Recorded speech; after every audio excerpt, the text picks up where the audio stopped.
let's get this day started. I found fishing game and fishing game good.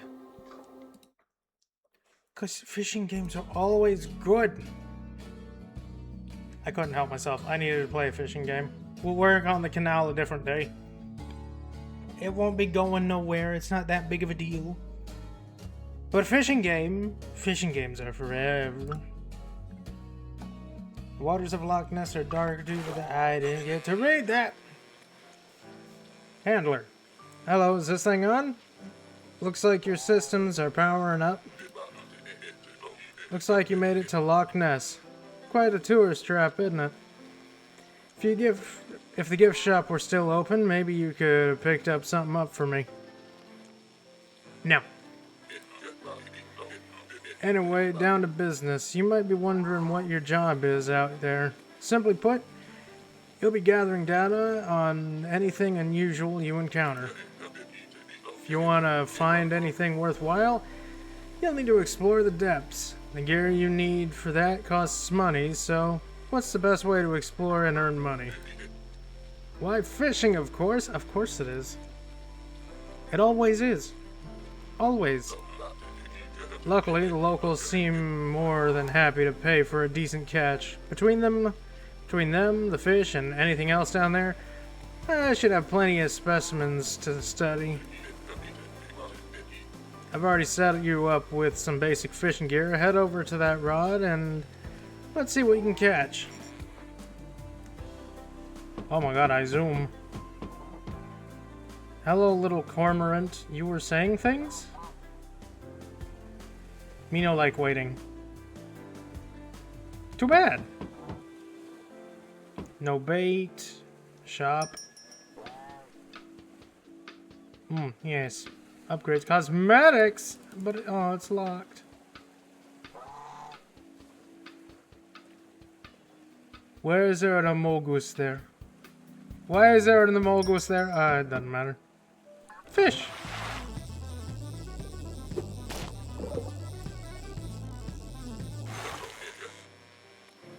Remember, you won't catch fish every time. Okay. I can move. Oh. Nice catch, you're a natural. Maybe your true purpose was to be a fishing bot all along. Remember, large fish usually have more fight to them. You'll need to hit them a few times to make the catch. Okay.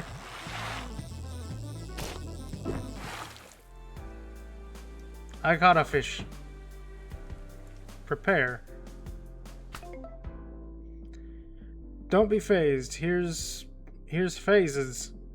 Preparing fish is distributed into phases. Each phase has you do different prep activities. The phase you are currently on can be skipped, but can lead to losing out on making fish more valuable. More money is good. More money is very good. Rook lamprey. Their skeletons are made of cartilage rather than bone, like those sharks and rays.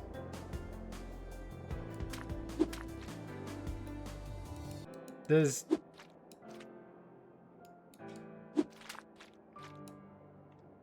Do I need a different life?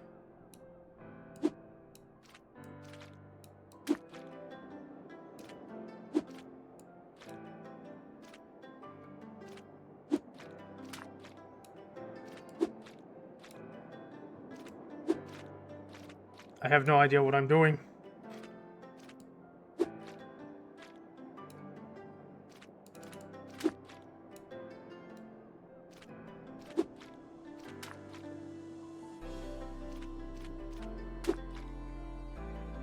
Okay, I think I understand now.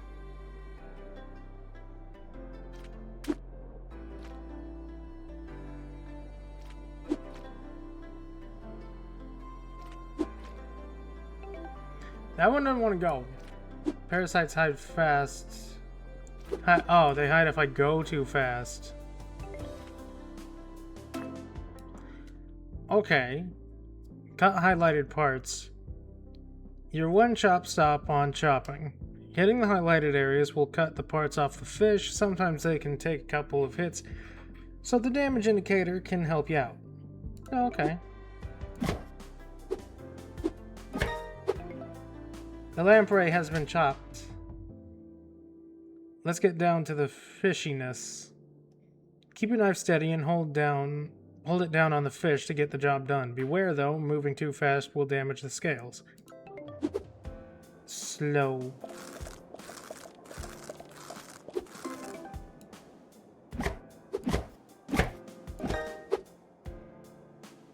I did it!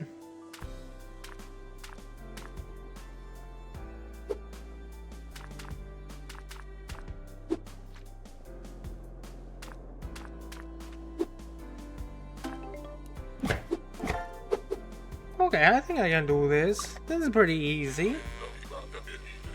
Perfect. Those fish are nicely prepared. The better you prepare them, the more they'll fill up a customer. Time to check out who's hungry. Head over to the feeding station. Looks like it's a giant bird. You want some lamprey? Here you go.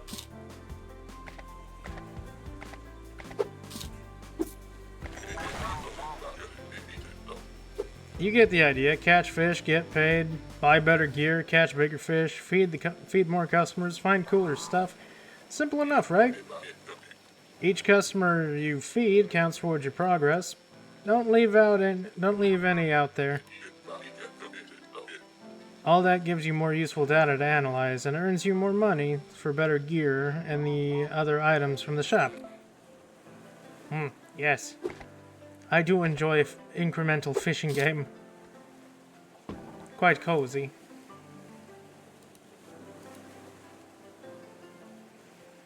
Three-spine sticklebacks. Sticklebacks are small fish found across the northern hemisphere in fresh water, brackish and coastal marine waters, named for their sharp spines along their backs. Oh my gosh, it's Angel! Hi Angel, you are first, and you got a 75 stream streak. Oh my goodness. You're just so amazing, Angel. Thank you.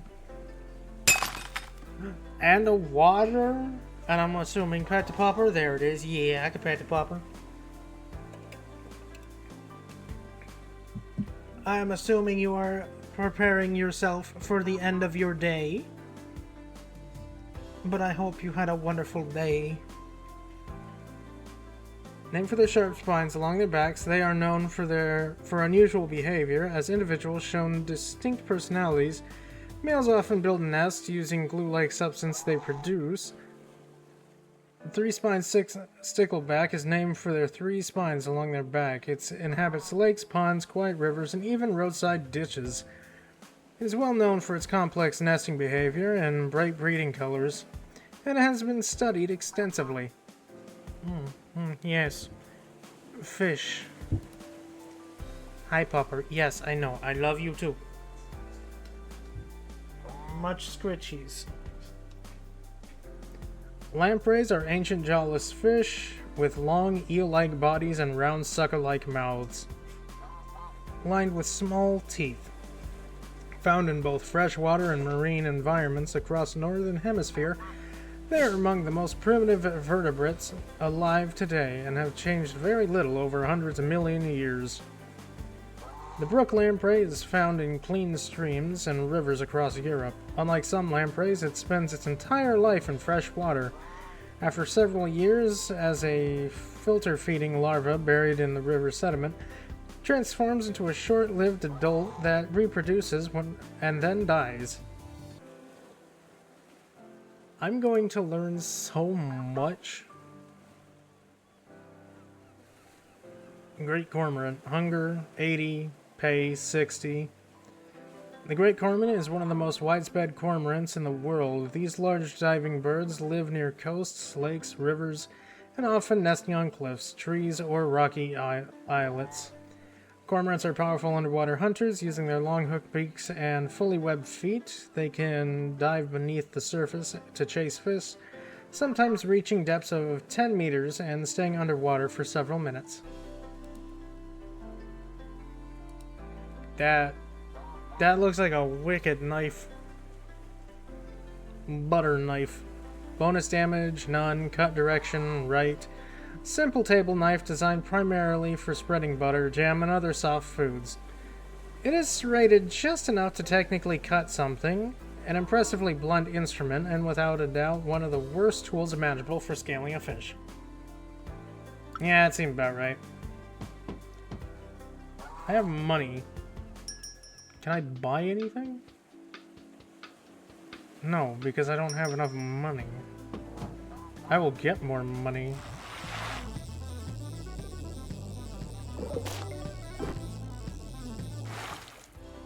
Eurasian minnow. Common names: Eurasian minnow, channel minnow, common minnow. Size: minuscule.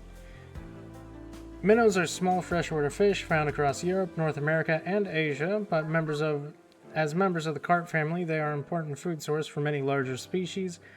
They usually swim in large schools near the water's surface in clear streams and ponds, feeding on small insects and plant matter, and are known for their quick darting movements. The Eurasian minnow is found across Europe and northern Asia, inhabiting cool, clear waters with gravel or rocky bottoms. Males and females are often form separate groups, come together only in spawning sites. I'm learning! No, I want that fish. I didn't get that fish.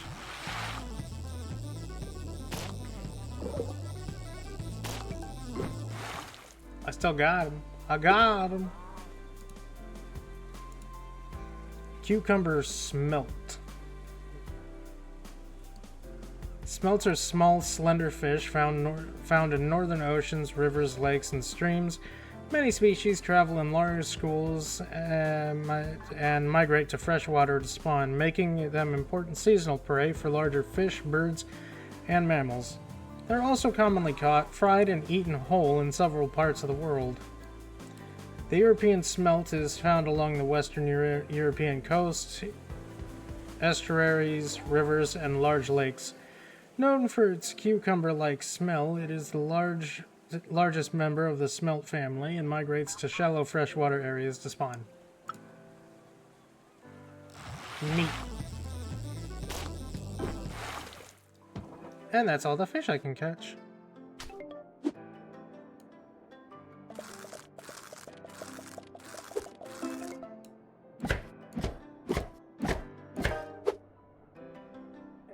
Perfect.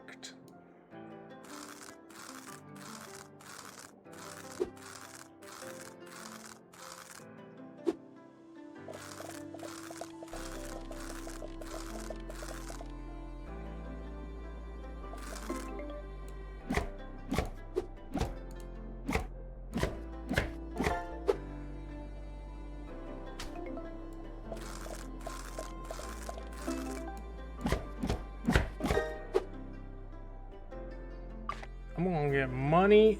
Here you go, Mr. Cormorant. Have some food. Oh, it's an otter. Here you go.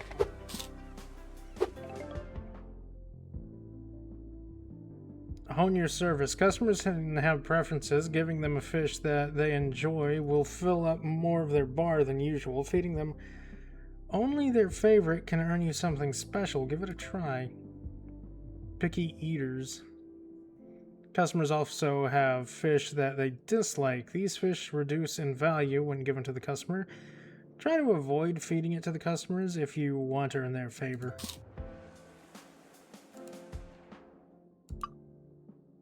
Okay, I think this is just tutorial stuff on there.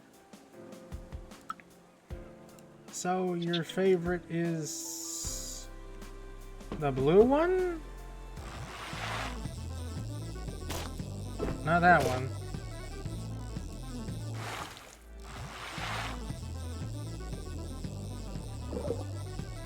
There, it's on the other side. Can I move the boat?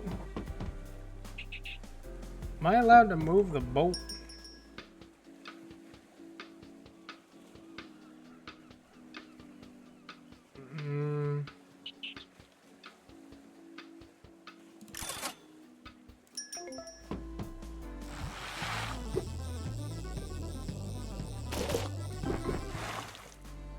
Not the ones I wanted to get, but okay.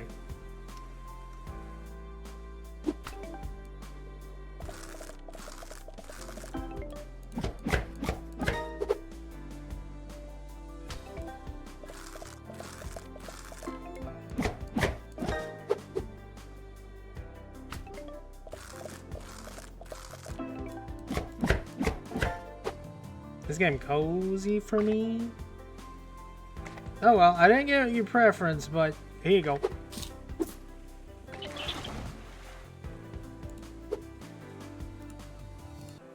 Eurasian otter. It likes the Eurasian minnow. The Eurasian otter is one of the most widespread members of the otter family. It lives across rivers, lakes, wetlands, and coastal waters throughout Europe, much of Asia, and parts of North Africa. Like other otters, it has a long, streamlined body, webbed feet, and dense waterproof fur that keeps it warm in cold water. Their dens, known as holts or couches, are usually hidden along riverbanks or among rocks close to the water. Mostly solitary, Eurasian otters hunt fish along the river, lakes, and coastal shores. They eat about 15% of their body weight each day and can even overpower large prey such as water birds. Neat. Here you go. Here you go.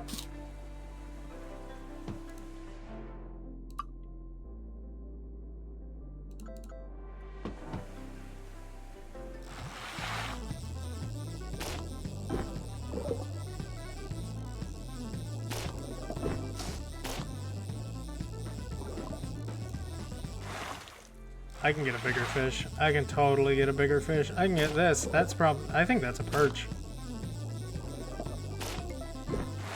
It is a perch.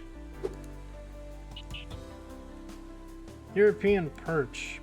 Perch are freshwater fish found in lakes, rivers, and ponds across Europe, Asia, and North America, recognizable by their greenish bodies and dark vertical stripes and reddish fins. They're fast-swimming predators that often hunt in shoals and play an important role in the freshwater ecosystem.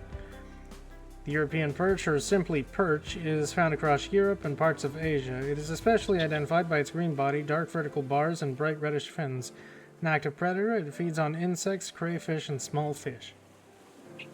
Perch are fun fish to get, I'll be honest. They really are.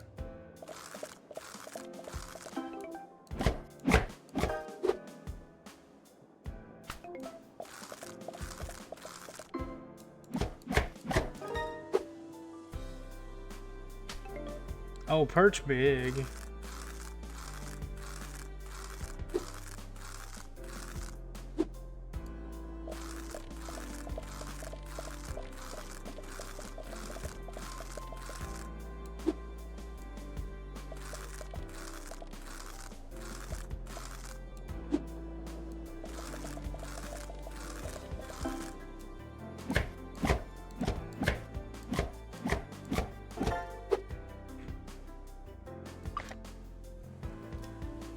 Here you go, high quality fish, just for you.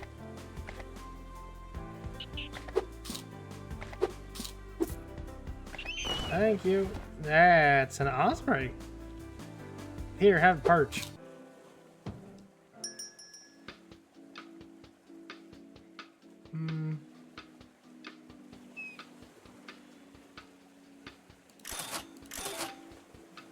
Upgrade.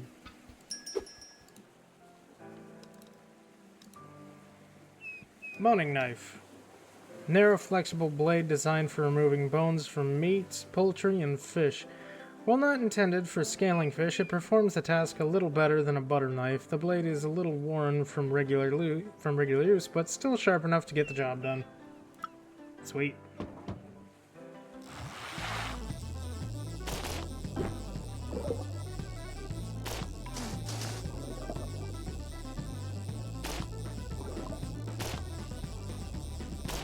I don't know what that was. Oh, it's a grayling. Grayling are freshwater fish belonging to the salmon family, recognized by their tall sail-like dorsal fins and silvery bodies. They inhabit cold, clear rivers and lakes across Europe, Asia, and North America. The European grayling is found across northern and central Europe, inhabiting cold, clear rivers and lakes. It is highly prized by anglers for its graceful movements and spiritual fights. Never caught a grayling. I kind of want to now.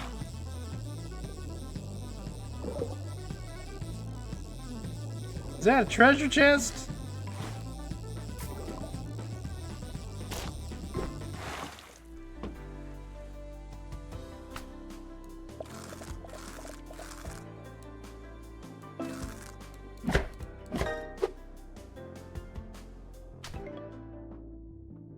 Going fast is better here. Barnacles make an appearance.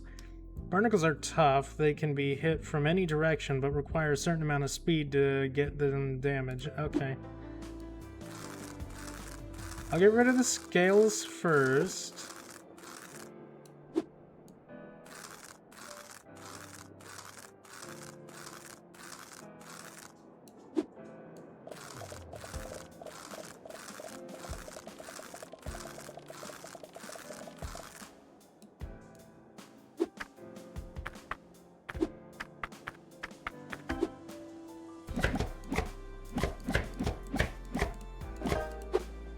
There we go. Easy peasy.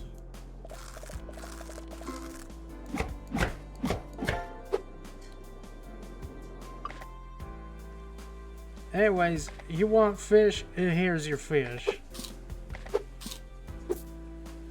Thanks for the money. Hey, it's a cormorant. Here you go. I have more money.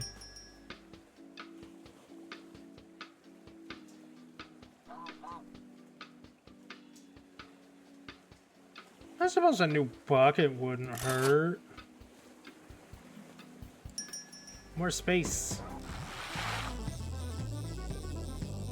How far down can I go? Ooh, there's a lever. I don't have enough length to get down there, but there's something down there.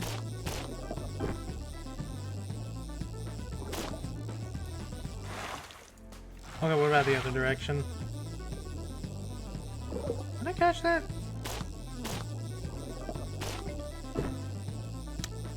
Roofie.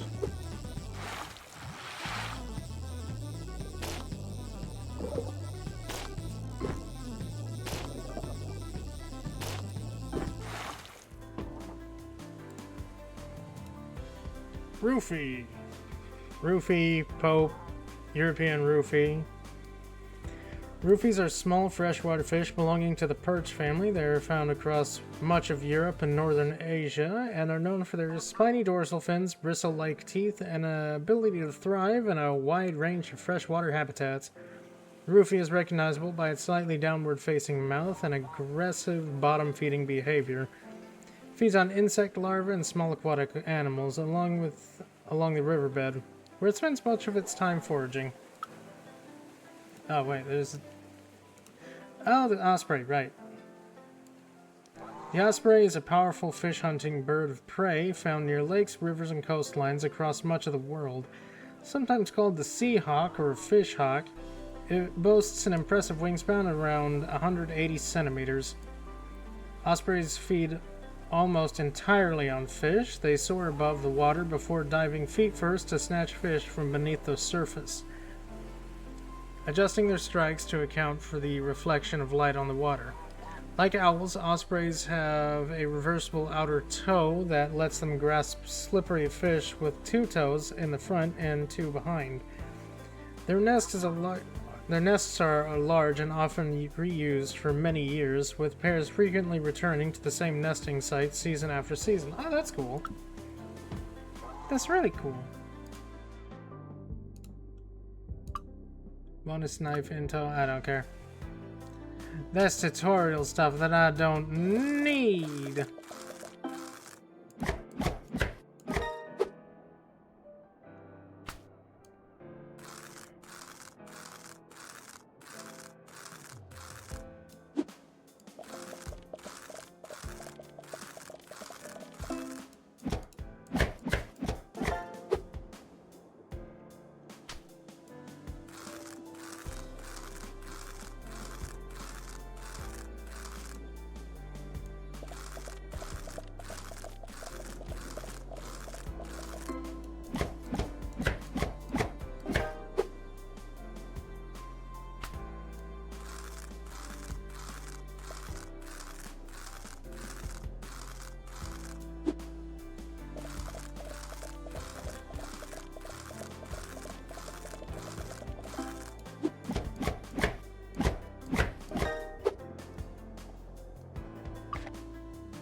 Here you go. I'm gonna have this. Thank you. A gray heron? You have preferences? Unagi? I do not have unagi, but I have a perch. Yeah, the roofie.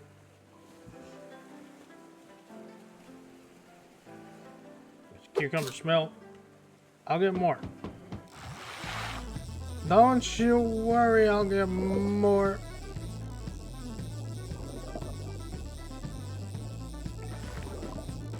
I have no idea what I picked up there.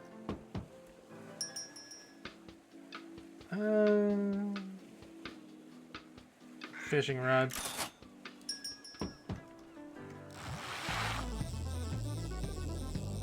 Take a look at what's over there.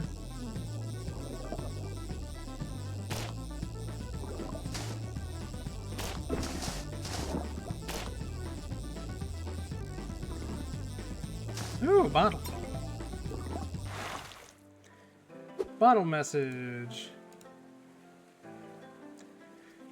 The Water Beast. A recovered account describing the terrifying encounter with a great beast in the waters of Loch Ness. The Picts were an ancient peoples of northern Scotland associated with the lands beyond Roman rule and known for their distinctive symbols. In the 6th century, many lived near the shores and the rivers of Ness, and Loch Ness, where they were visited by the Irish monk Saint Columba.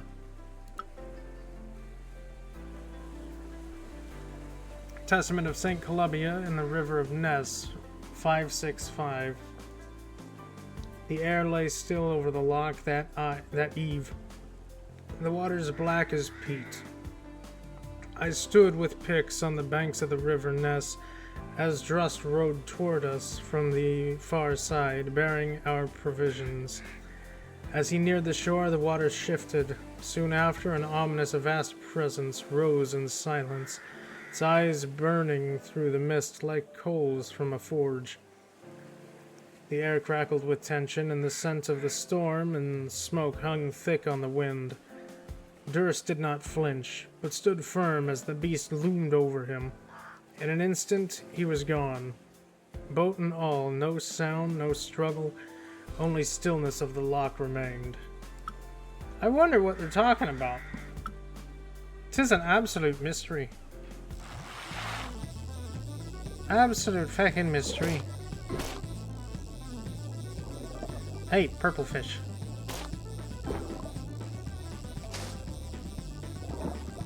I also saw like a big fish down here. Yeah, there tons of big fish down there.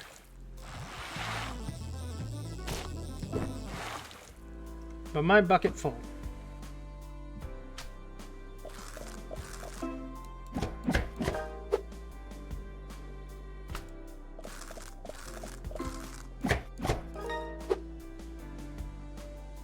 What are you?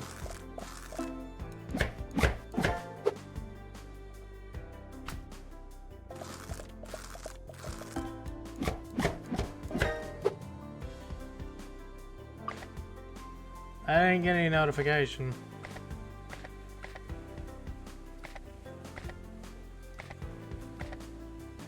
Was it just a bright Eurasian minnow?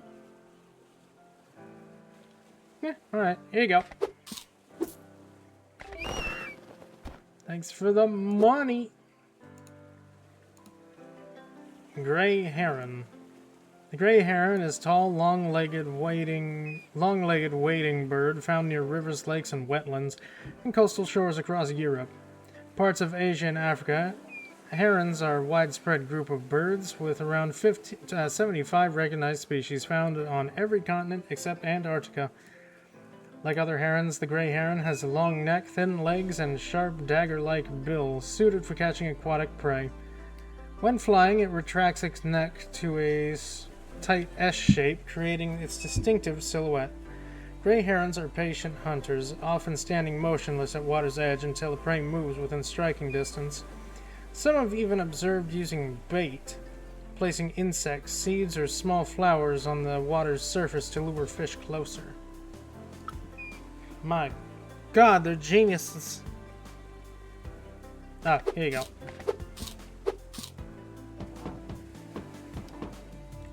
Money. New knife. Siax. Siax. I pronounce that. I think that's how you say it. Bonus damage, none. A traditional single-edged blade used by Germanic tribes during early medieval ages, serving as a small sword or fighting knife. The name Siax comes from the Old Germanic word meaning knife, and is also where the name Saxons may have originated. Siaxes were commonly carried by Saxons and other Northern European people for everyday tasks ranging from preparing food to fighting in battles. Compared to modern kitchen knives, it may seem a little crude, but it's still far more effective than a butter knife. Fair enough. I must go further down. This big fish. I want the big fish. Is it getting away? I got it. An Arctic char.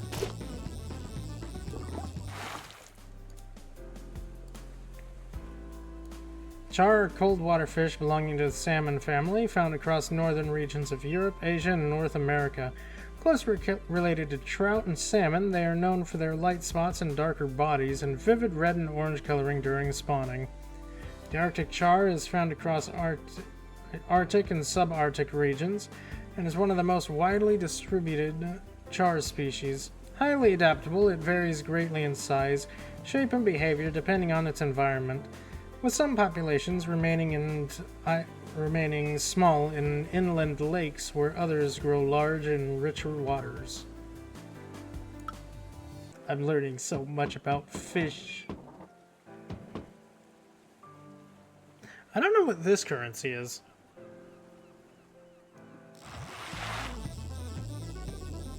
I would like to know, but I'm not gonna know for a while, I don't think.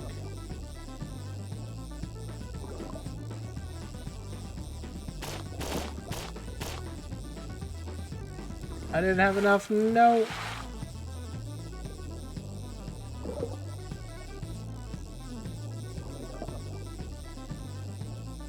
You're different. My god, it's a red herring. Red herring is found exactly where you're not looking, and it's known for distracting people with misleading clues. If you keep reading this, you will find no new information about the red herring and will have to read an extra sentence for nothing.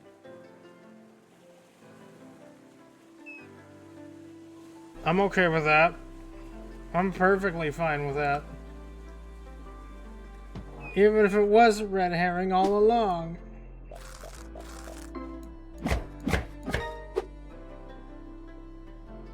Oh my god, is it? The char is so fucking big.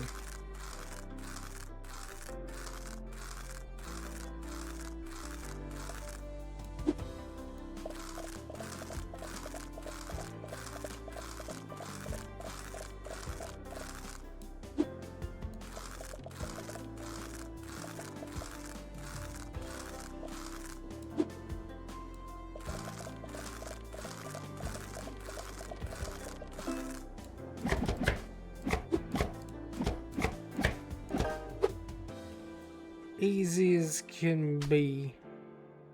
Popper, what are you doing? What are you doing, Popper? Huh? You just being weird? Yeah?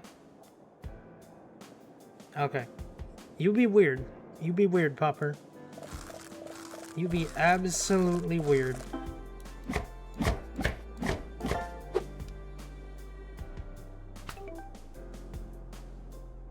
Oh, those are barnacles? Okay, well. Scales go first, then the barnacles.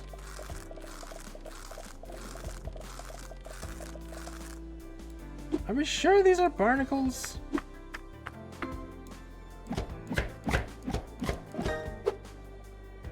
They don't seem like barnacles.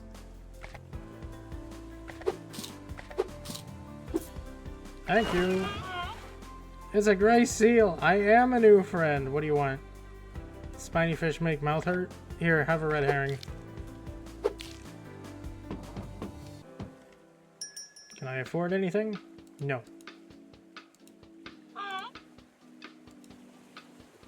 Can't even buy cosmetics.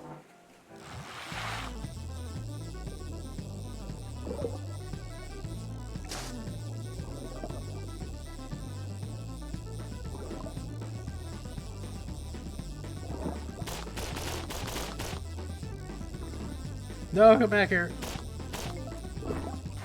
I got it. It was a trout. Brown trout. Trout are freshwater fish belonging to the salmon family, found in cold, clear rivers, lakes, and streams across North America, Europe, and Asia. They are known for their streamlined bodies and distinctive spotted patterns. As active predators, trout feed on insects, crustaceans, and smaller fish, and are highly valued both as sport fish and food.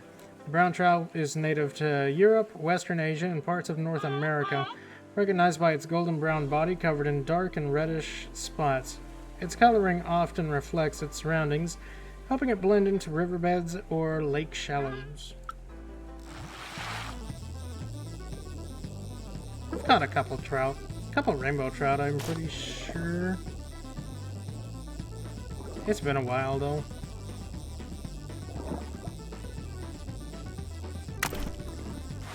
I have no idea what lever I just flipped, so I'm going to see if I can't flip another lever.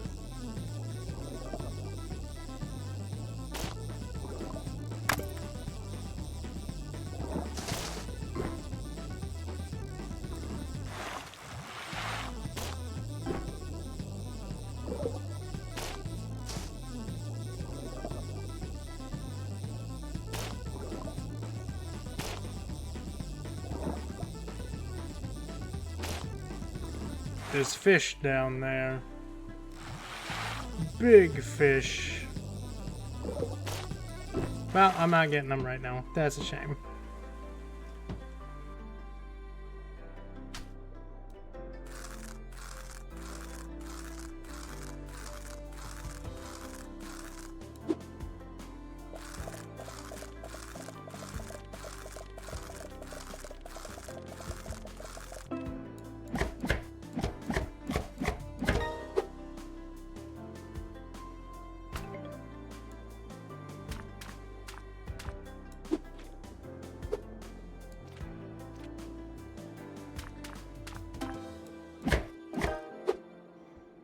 Lamprey.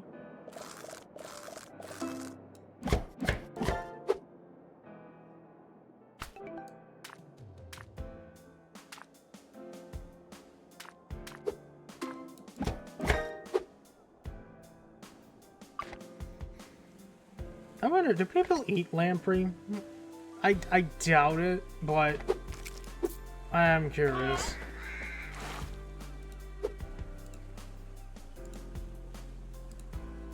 Gray seal. Gray seal is a large marine mammal found along rocky shorelines of the North Atlantic Ocean. It belongs to the true seal family, a group of earless seals that lack any other visible ear flaps. Gray seals gather in large colonies along the coast and along coasts and islands. While they move awkwardly on land, using their short flippers as crawling motion, they are powerful swimmers in the water and can dive to depths of 300 meters for over an hour while searching for food. Their diet consists mostly of fish, and they must eat several kilograms each day to maintain their large bodies. Adult females usually weigh around 250 kilograms, while males can grow much larger, sometimes reaching 400 kilograms or more. Big seal. I don't have any unagi. Here you go. Have a snack. Too bad.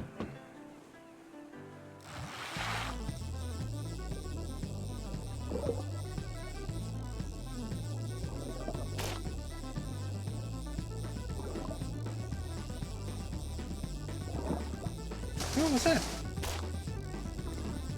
There's a thing there. What is it?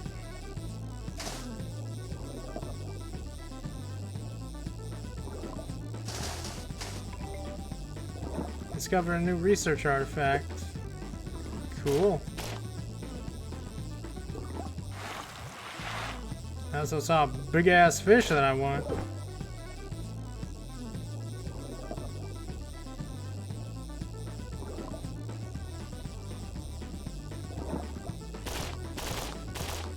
Or it's gonna run away like the bitch it is.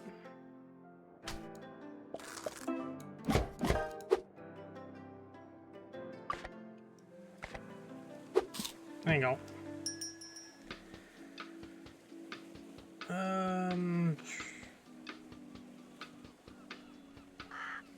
I suppose we can have a new hook.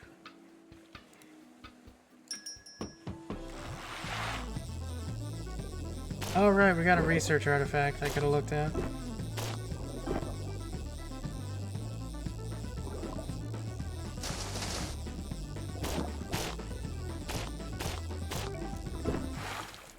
Ferox trout. Ferox trout. Trout are freshwater fish belonging to the salmon family, found in cold, clear rivers, lakes, and streams across North America, Europe, and Asia. They're known for their streamlined bodies, distinctive spotted patterns, and are active predators. Yeah, we already read that. Ferox trout are found mainly in large, deep lakes of Great Britain and Ireland. They are powerful apex predators that feed primarily on other fish such as aquatic Arctic char, whitefish, and smaller trout.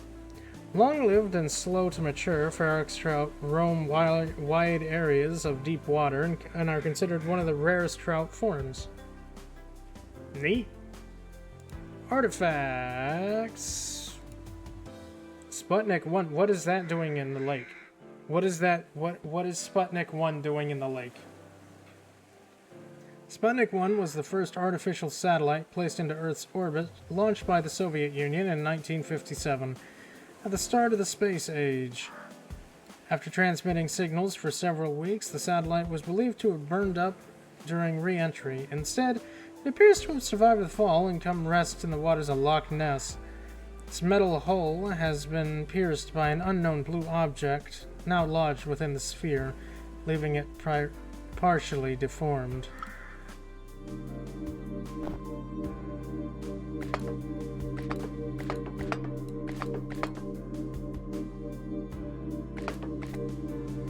I took something off of that. Can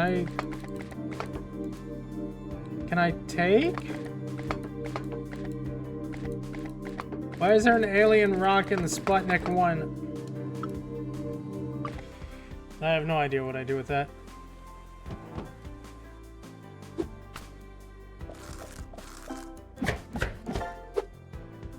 One thing I do know is that I must feed my customer.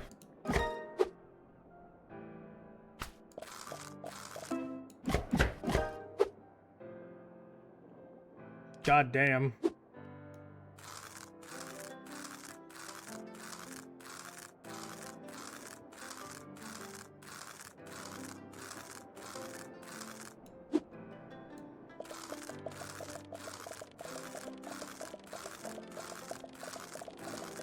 Here's one ugly ass trout.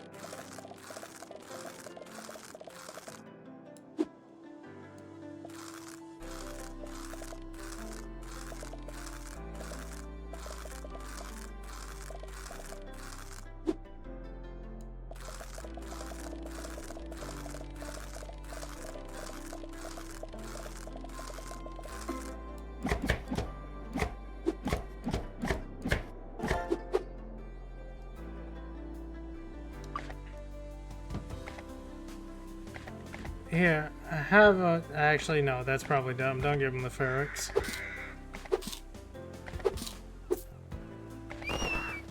Give you the Ferox. Thanks for the money. Yes, I am new friend. I will get you food. After I buy... No fishing rod.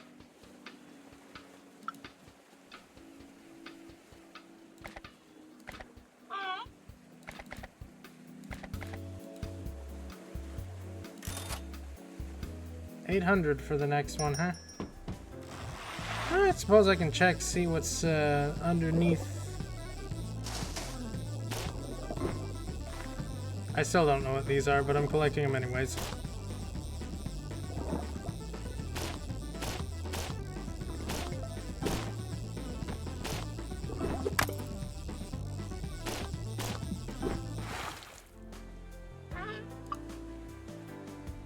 Oh, I got cosmetics decal. Oh, oh! We can put Sputnik 1 on.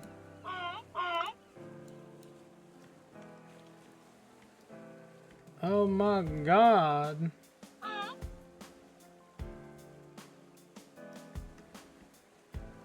Which I'll put Sputnik 1 right there.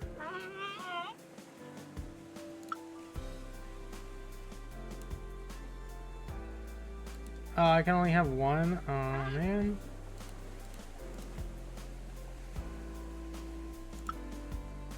Oh, no, I can have more.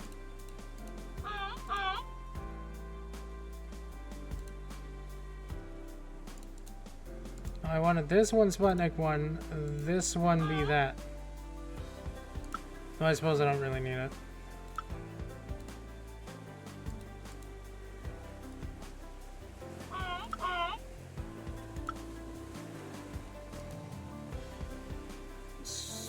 I still don't have any bolts. Old Rusty? Yeah, no, that's fine. That's a fine name for it. So many cosmetics that I don't have. European eel. Freshwater eels and rayfin fish belong to a family Anaguilidae? These long snake-shaped fish live most of their lives in rivers, lakes, and estuaries before migrating to the ocean to spawn. Unlike many marine eels, they have tiny scales embedded in their skin and well-developed eyes and pectoral fins. Freshwater eels are found across Europe, Asia, Africa, and the Americas. The European eel is found across Europe and parts of northern Africa. After hatching in the Sargasso Sea, young eels drift across the Atlantic before entering European waters. They spend many years growing in freshwater, before transforming into silver eel and returning to the ocean to spawn, where nobody knows how they actually do. It is an absolute fucking mystery.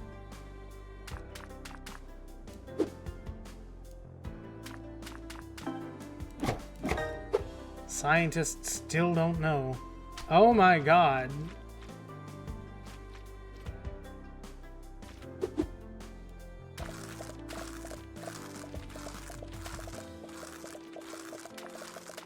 It has so many parasites, man.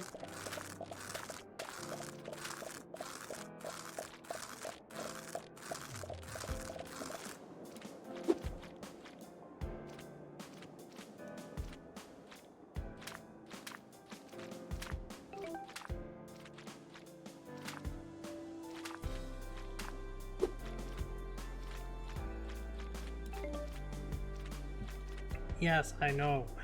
You gotta go fast for the barnacles and slow for the parasites. I know.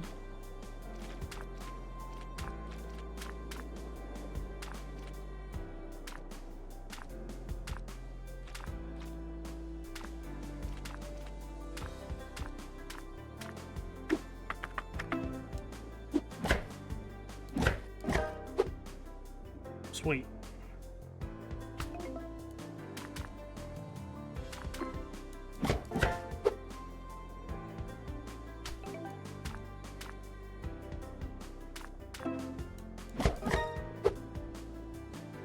And off that goes, and here you go.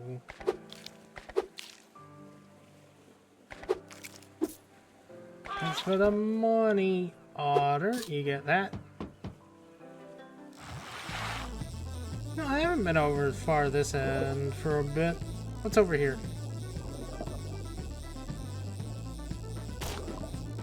Oh, right, just the lever. And treasure. Treasure good.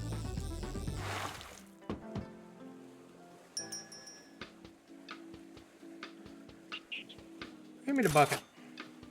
Give me 2 buckets.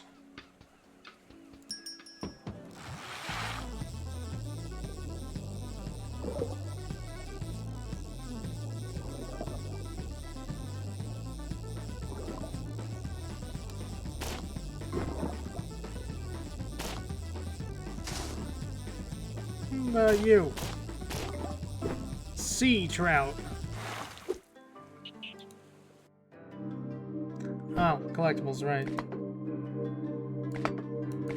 I feel like I can do something with that, but I don't know what.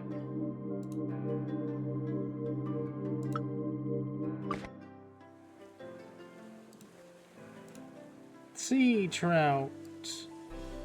Trout of fresh water. Okay, sea trout are the enormous form of the brown trout, migrating to the ocean to grow before returning to the fresh water to spawn. At sea, they develop bright silvery coloring that darkens again before spawning. They can travel long distances between freshwater spawning grounds and coastal feeding areas.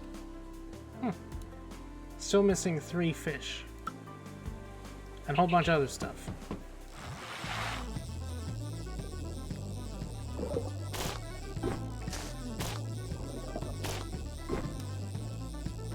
Hi, Nox! Did I catch this one? Yes. Yes, I did.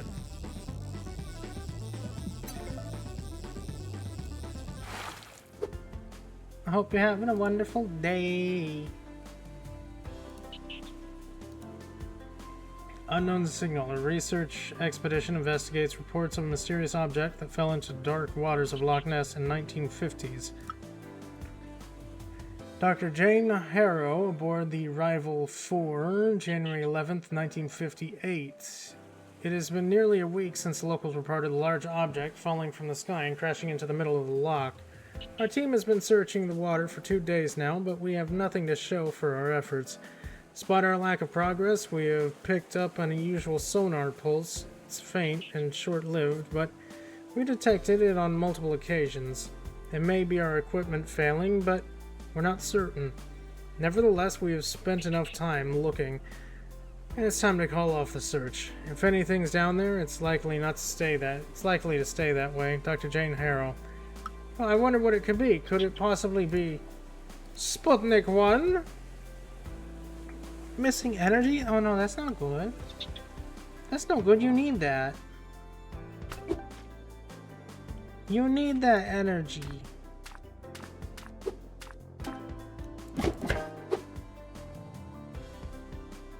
Fish.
That's not good, Nox. You need that energy.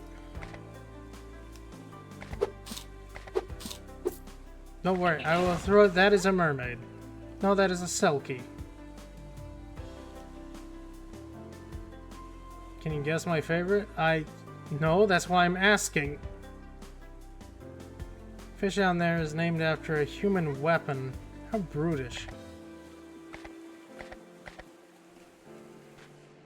Uh, is it? I'm not sure that's true. I'm not sure that's true at all.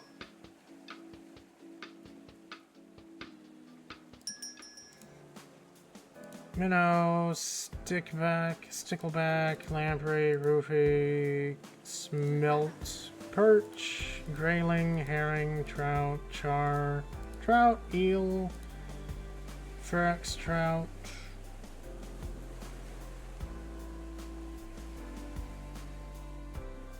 No, it's gotta be one of these.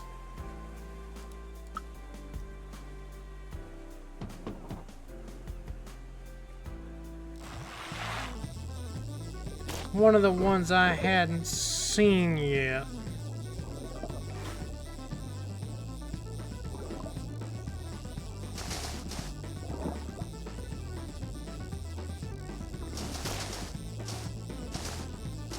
There's a lever.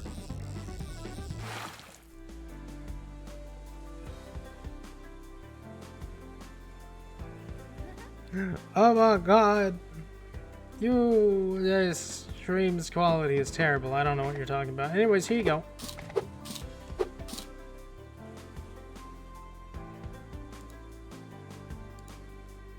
Okay, I can't talk to you for... You're not gonna tell me anything. Not until I get you all your favorite foods.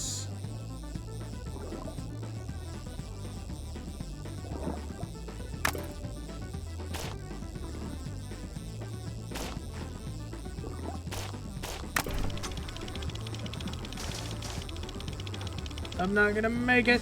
I made it. I don't know what I picked up. I found bait. Looks like you found some bait. Each one has a unique effect. Try making some making fishing easier, while others changing how you fish entirely. Get over to the bait bucket to equip it and see what it does. Alright. Chisel. Scaling. Fish caught with this bait have barnacles with reduced durability. Okay. I mean, I don't have any other bait, so... Why not?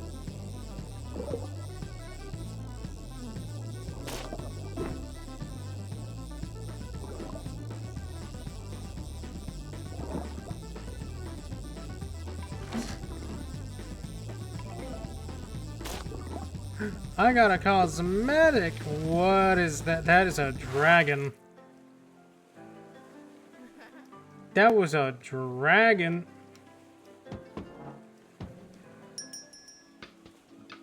I don't think I have the tools to fish up a dragon.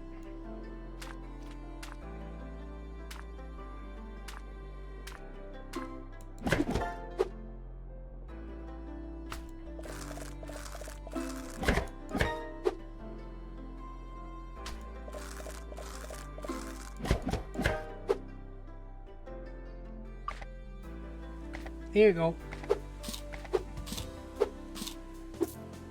Thanks for the money. Oh my god. Styling. Look at me now. Absolute style. Okay, now we get to learn about selkies, and they like brown trout.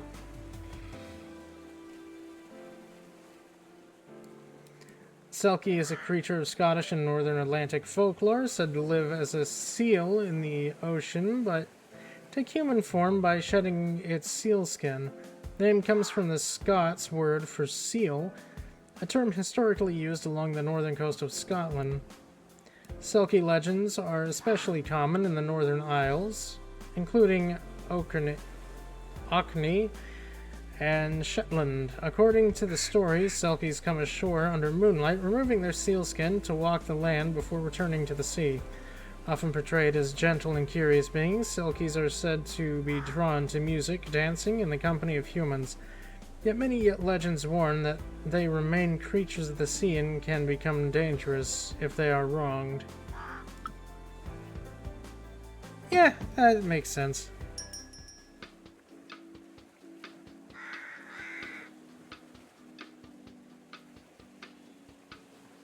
I save money so I can get this. I need another upgrade. We're going after that dragon.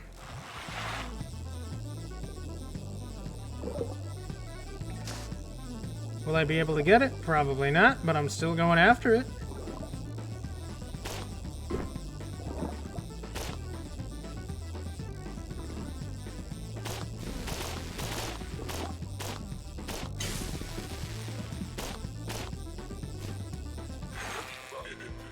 Wow, that thing was massive. Looks like it can recover its health when you reel in your hook. Might need to land it in one cat. Legendary catches. Legendary fish incoming. Legendary fish have special abilities that change up how you approach them. Learn their patterns to better your catch. Resting strong. Legendary fish regenerate health every time your reel comes back. Keep that in mind. Okay. Maybe we don't go after it this time.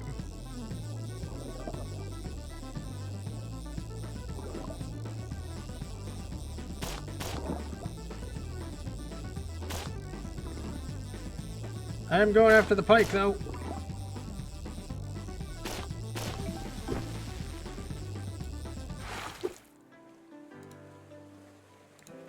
Northern pike.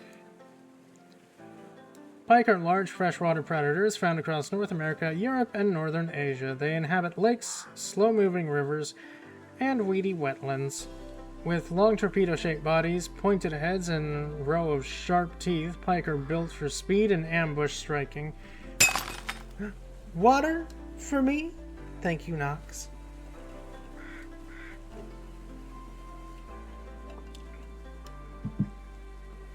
And speed and ambush, striking prey with sudden bursts from hiding. The northern pike is found throughout much of the northern hemisphere, inhabiting lakes, slow-flowing rivers, canals, and lochs, including Scottish waters such as Loch Ness. It is recognizable by its olive green body with pale blotches and long duckbill-shaped snout. I'm gonna give you the pike. Just so I can get that money.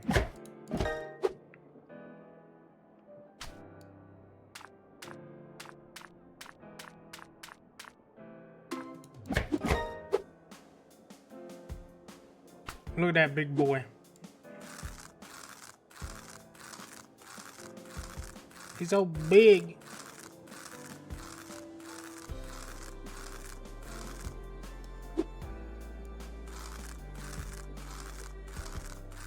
Something tells me I need a new knife.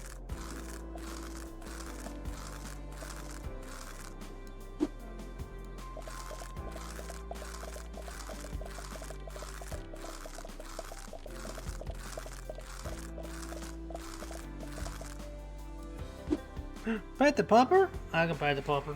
Come here, pupper. Scritchies for the baby.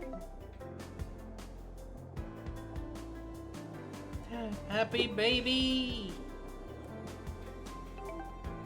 She's tired. She is a tired baby today.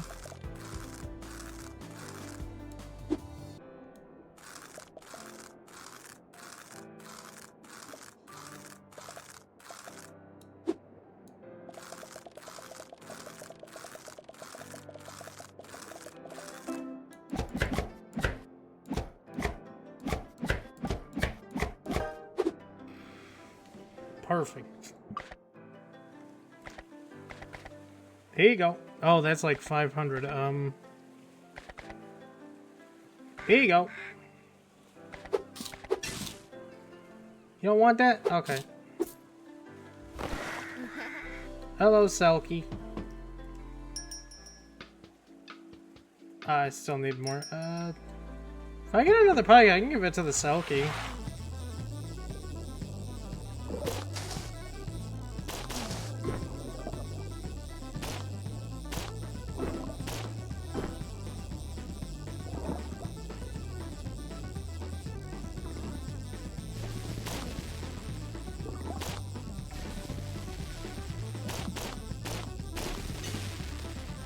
No! I need the pike! No! Okay, fine, we'll go the other way.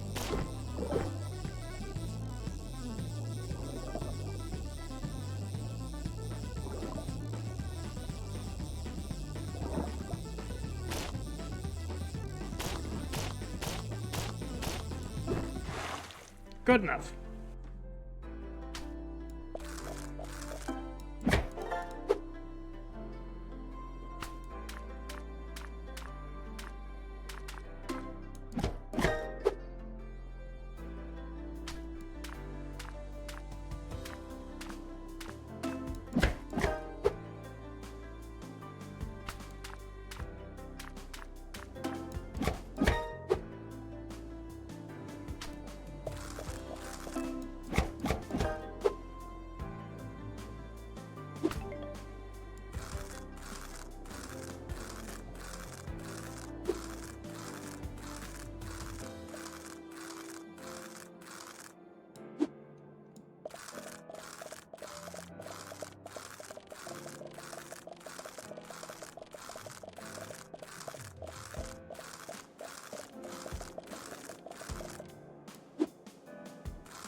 Fish for you.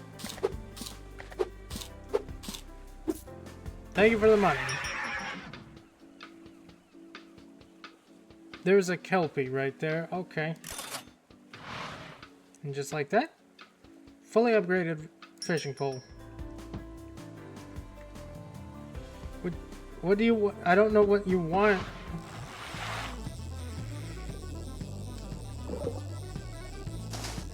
What does the kelpie want?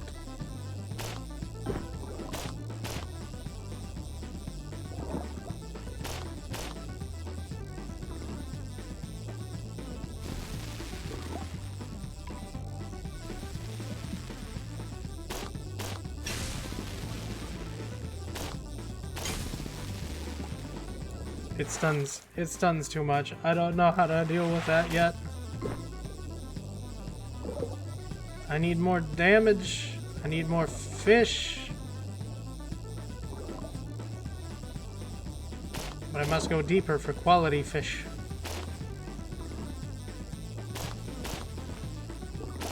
Like that one. Atlantic salmon.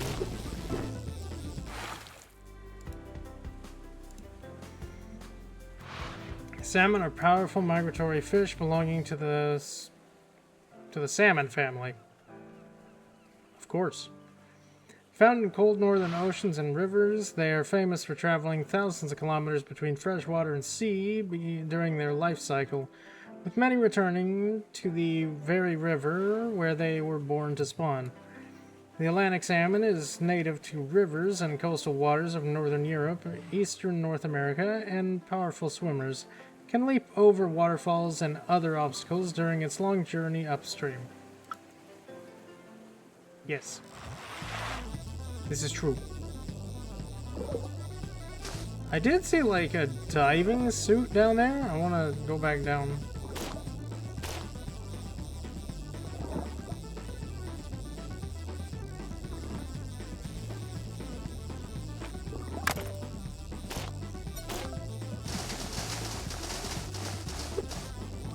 Chest! No! I got another message though. Civilian complaint. A written complaint from local pub owner near Loch Ness describing a recent presence of Clarkwake personnel in the area. The entry details the growing frustration among locals over the company's behavior. Statement submitted to local police in Inverness. Can't you do something about the Clearwake thugs? That company has been searching the lock for over a week now. They keep barging into my pub driving off regulars and tourists alike. Folks around here are becoming a wee bit afraid of them. They restricted access to the shore and have been turning away boats as though they have some right to it. No one around here asks for them, and no one seems willing to tell us just what they're doing out on the water. What are they planning to do about this? They're not from here, yet they think they can come in, throw their weight about, start policing our lock as if it was their own. Are we that group? I don't know if I'm that group. Am I? Am I the bad guy? I'm just a little robot on the water doing fishing.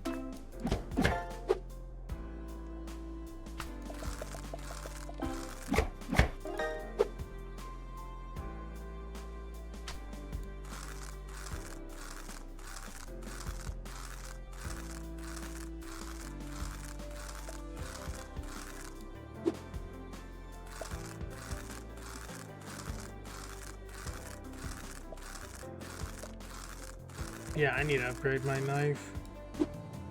Or my hook next. I don't really know.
Here you go. Have all the snacks.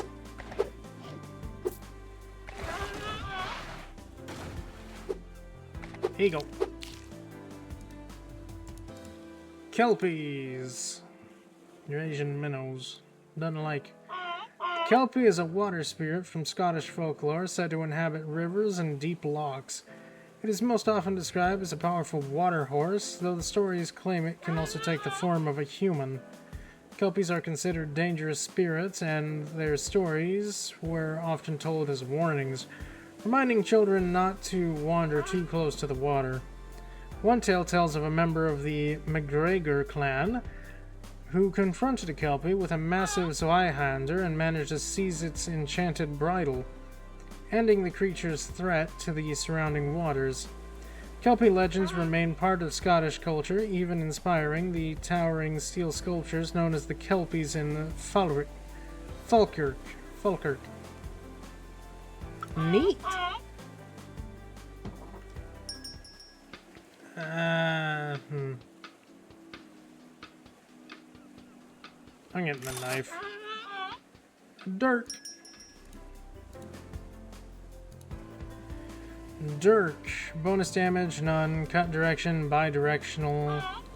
A long, slender blade, historically carried by sailors and Scottish Highlanders for close combat and everyday utility work. The dirk becomes a symbol of honor in Highland culture, and important oaths were sometimes sworn upon the steel itself. Compared to modern kitchen knives, it is a little dramatic, but it will certainly handle a fish. Neat.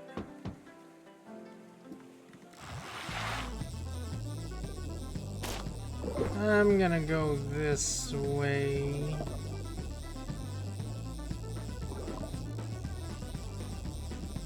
There was another path.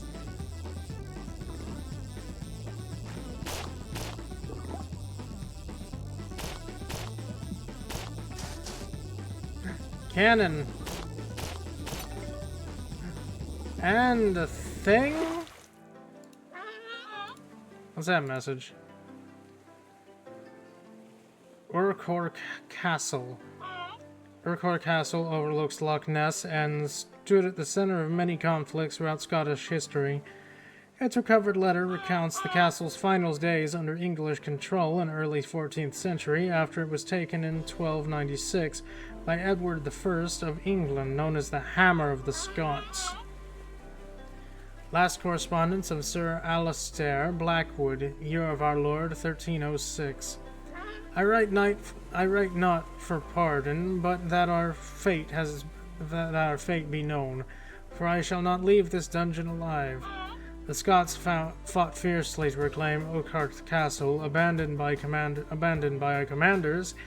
We held the walls, praying for reinforcements. Our hope was nearly spent, yet it was not the Scots who sealed our fate. As we struggled to hold the gate, a terrible cry rose from the loch, as though it were thunder. Then we saw it, a great serpent rising from the depths, its fiery eyes fixed on us as it towered above the outer walls. It struck without mercy, shattering the castle walls and scattering our remaining forces when it was over. The Scots easily swept away what little remained. Now I sit here, awaiting whatever judgment is left to me. Neat. How far this way can I go again? I'm a genius. I got a little plushie.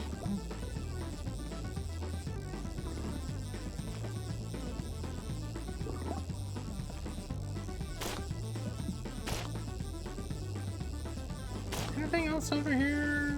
No.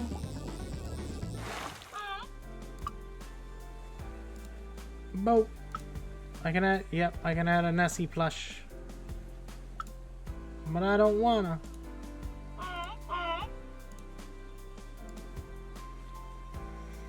Nessie plush. This small plush toy is modeled after the Loch Ness Monster, a legendary creature said to inhabit the depths of Loch Ness.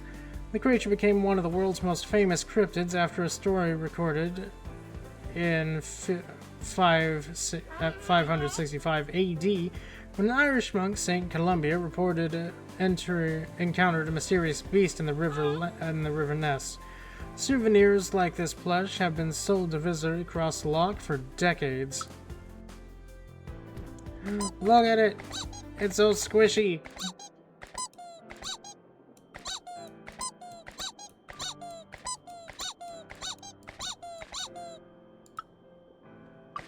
Okay, what else in the artifacts? That looks like a shield. That's gonna be somewhere near the dragon, right?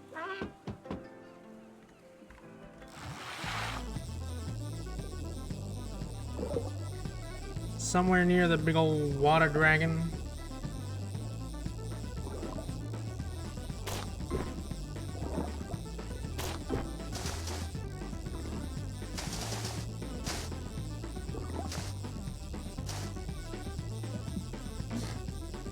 Not what I was looking for, but I'll take it.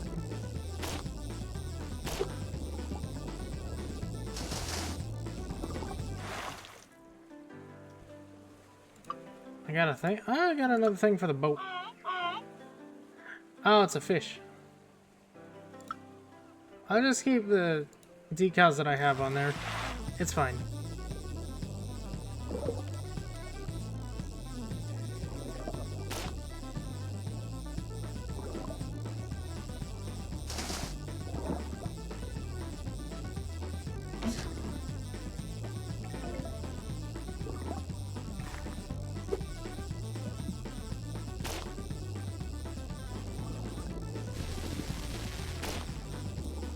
Not seeing much in the other paths.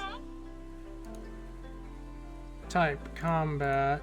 Increased repellent levels. Repelling. An extra tier of fish. I don't know what repelling does, so I'm not gonna worry about that.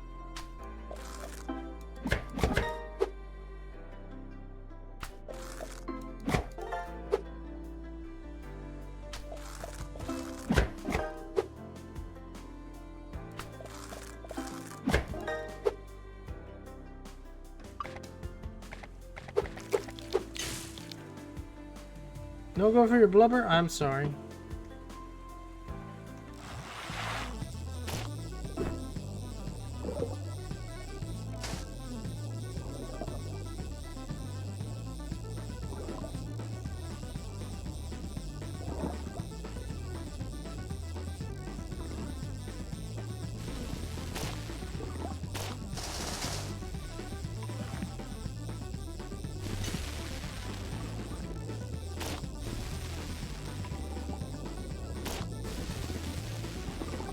Doesn't seem to be any secret room there.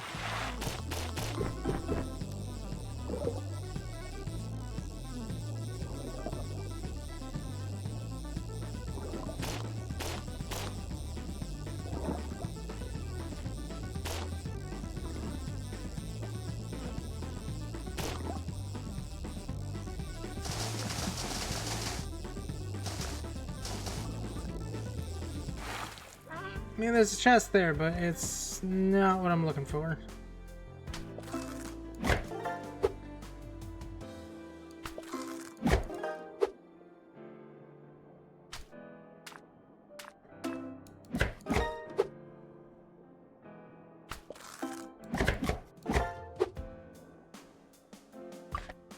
Here you go, buddy.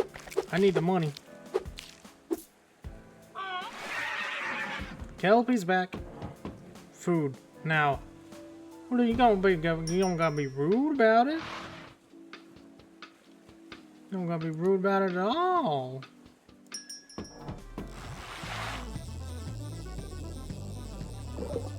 I'm doing my best, man. I probably should get, like, the fish, though.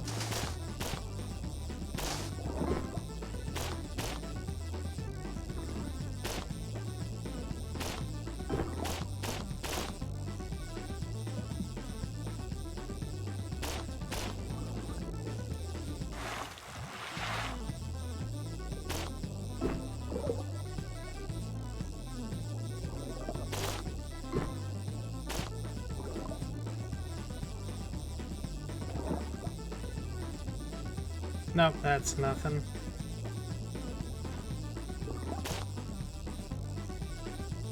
Ooh, wait, no, it's probably down there. I can make it there. I can totally make it there.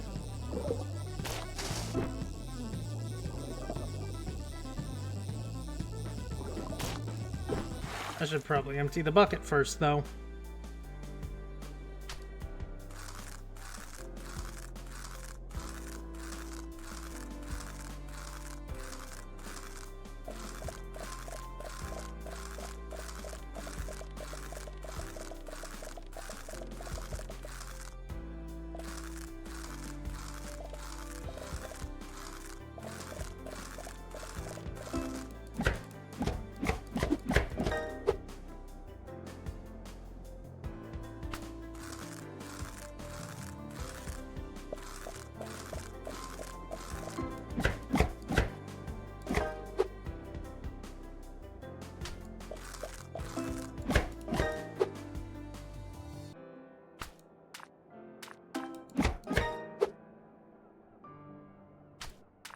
Gotta clean up all the fish for the kelpie.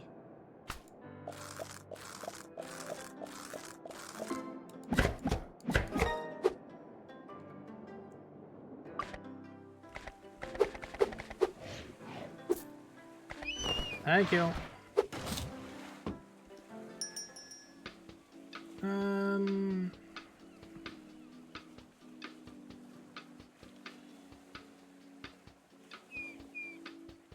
Yeah, give me the hook.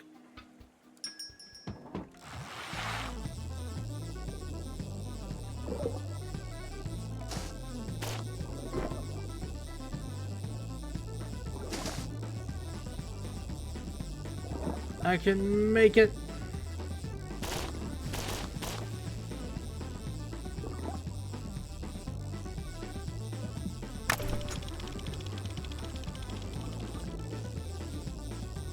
I have no idea what that opened.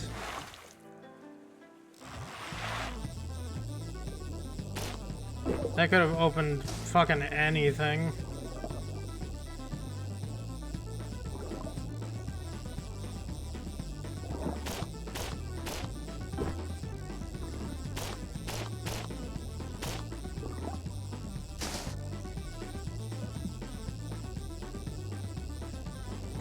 Ah! No blueprint? Oh! Boat. A Viking longship? Hell yeah. Look at that. So freaking cool.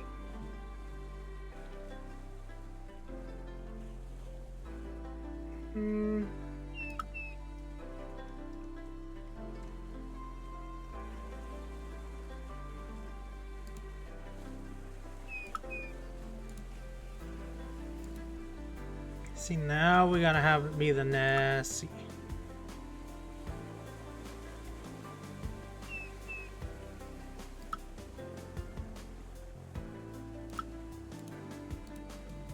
Have Sputnik be on this side.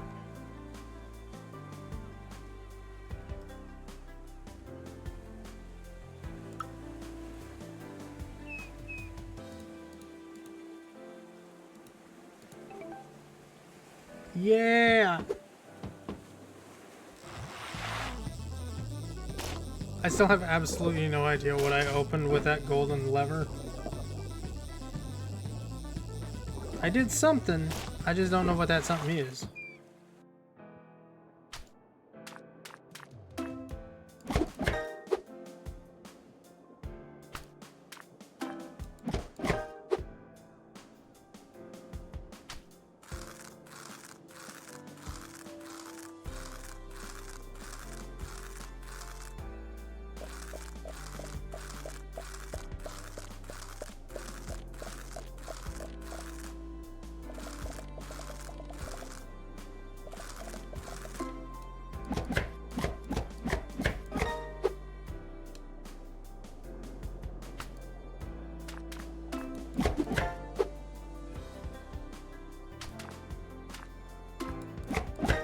So many lamprey.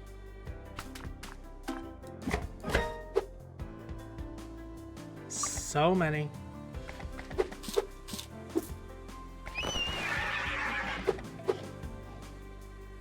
Exactly what you want. Wait, what did you want? Oh, you like char. Dude, no, I have my boat. No, thank you.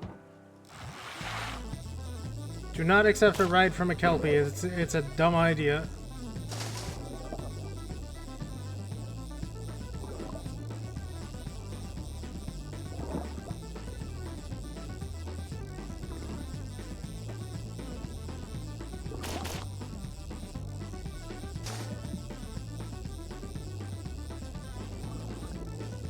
No, I didn't open anything there.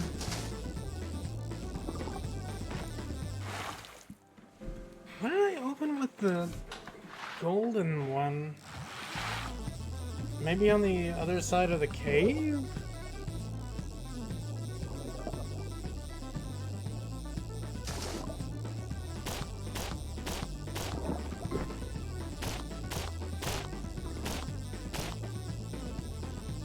Okay, I'm taking him.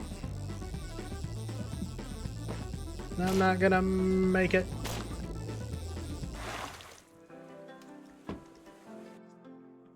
But I will have money.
Here you go.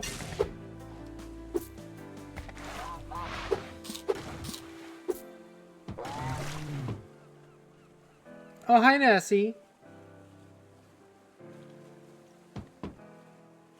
I don't know what you want. I don't know what to give you.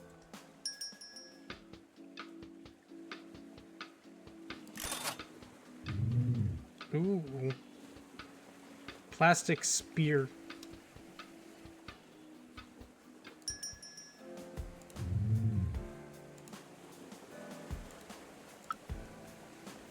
Is there anything you want?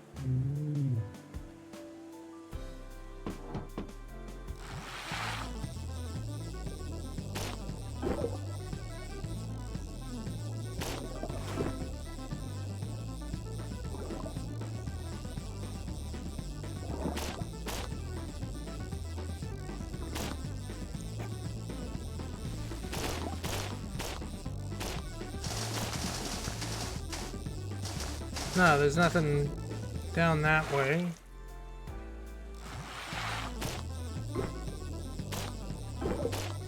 So what did that lever open? And I go back up.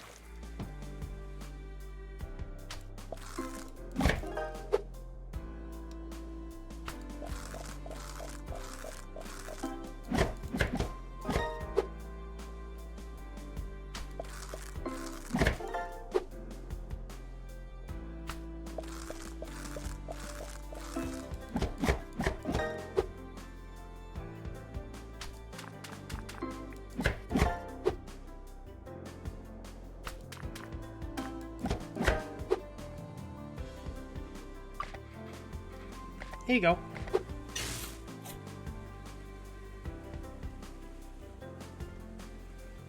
There's something quite scary down there. Okay, so yeah, you want the big one. You want the big dragon fish. I got you, Nessie. I gotcha.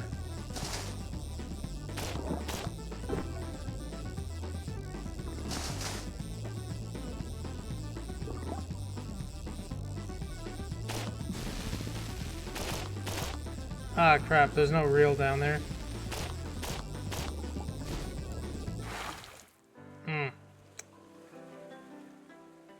Well, you're gonna have to make do with what I give you, I guess.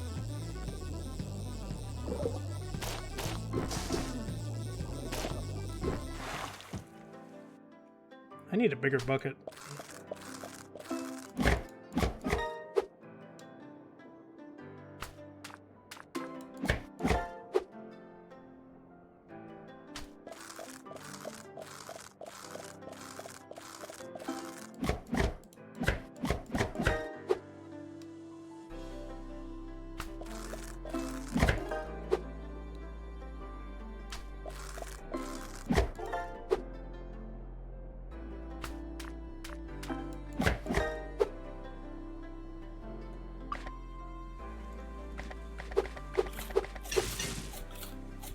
Yeah, I figured you wouldn't like it. I'm sorry.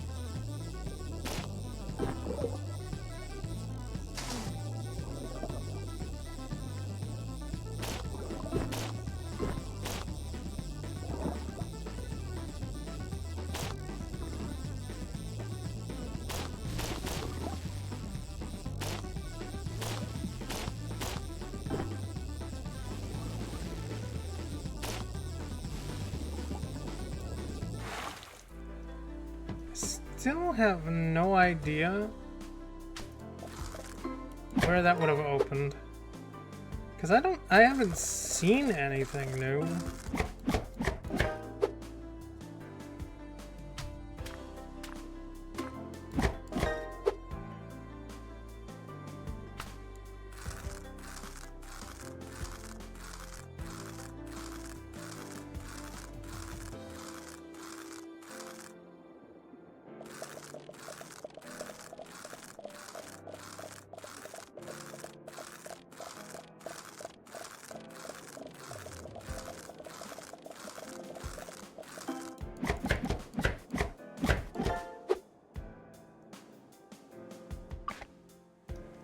Here you go, Nessie.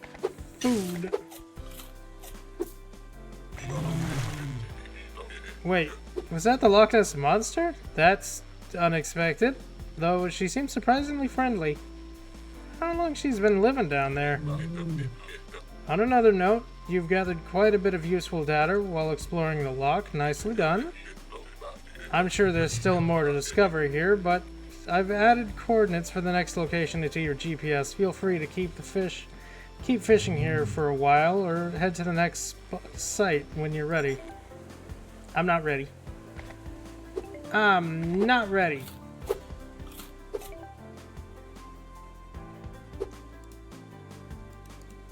Knives. Ooh. Oh. Tech pottle. Bonus damage to parasites, bidirectional, a ceremonial flint or obsidian knife used by the Aztecs in both ritual and warfare. Known as the tech pottle, these blades were central to Aztec mythology and religious ceremonies, and their shape appears in many carvings, while primarily associated with ritual sacrifice. The razor-sharp volcanic glass blade would have made for a formidable weapon as well. Oh, we get new things. These are in Loch Ness too. These are all new. Nessie. I like how there's a scientific name, even though Nessie does not technically exist.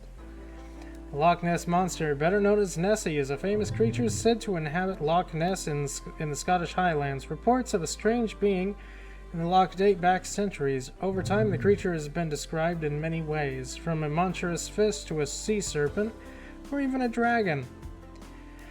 Interest in Nessie surged in the early 20th century as a series of sightings, photographs, and sonar readings appeared to have shown something large moving beneath the surface. One of the most famous images, the surgeon's photograph, taken in 1934, seemed to show a long neck rising from the water, which was proven fake out on his deathbed. Despite decades of searching and countless expeditions, many people have left Loch Ness without ever seeing the creature themselves. Whether hidden deep in the waters or simply avoiding curious visitors, Nessie remains one of Scotland's most enduring legends. In truth, the creature is simply a gentle giant of the loch and perhaps just a little camera shy. We're gonna get you that fish, I promise. I do think I need to... I think to save for that. It's not much. I mean... If we give Nessie the last of the money or food, I'll be able to buy it.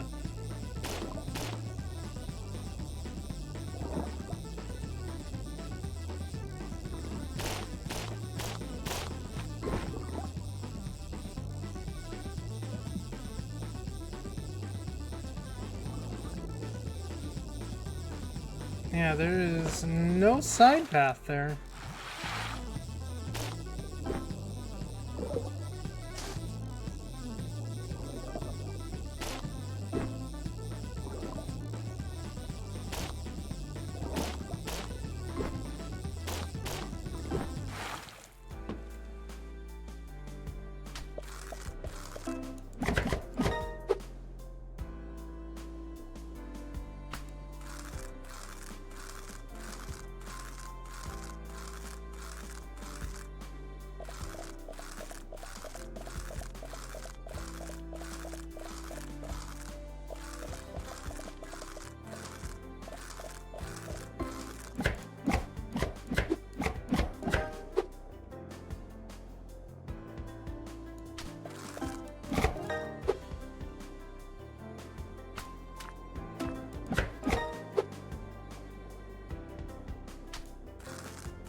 Here you go. Thank you for the money. Money for the osprey. Thank you. Gray heron. Too bad, you get what you get. Okay, theoretically, I should be able to get the dragon now? Theoretically?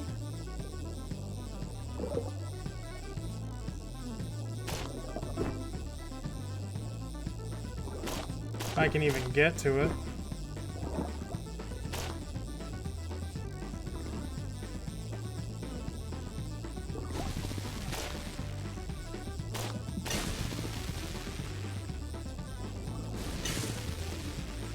No, it's too fast. It's too freaking fast.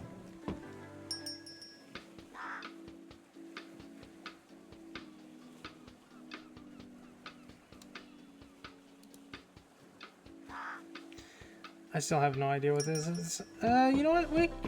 Why not? Let's go to the next spot, since I haven't been having any luck with that. 6 out of 7 treasures. All the customers.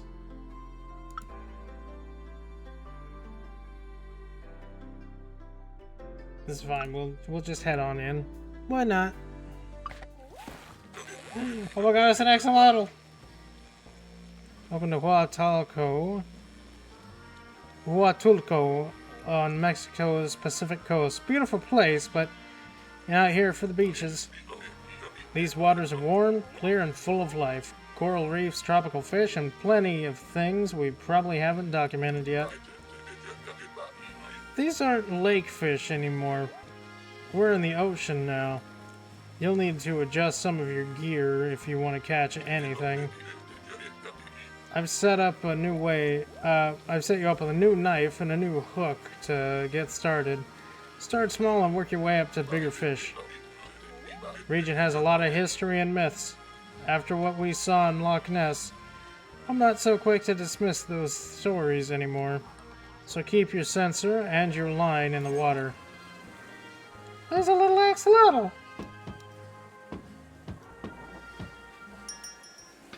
Okay, I will be able to upgrade my rod again. That's good. Bronze fisherman hook, tech paddle. Still don't know what the repellent does.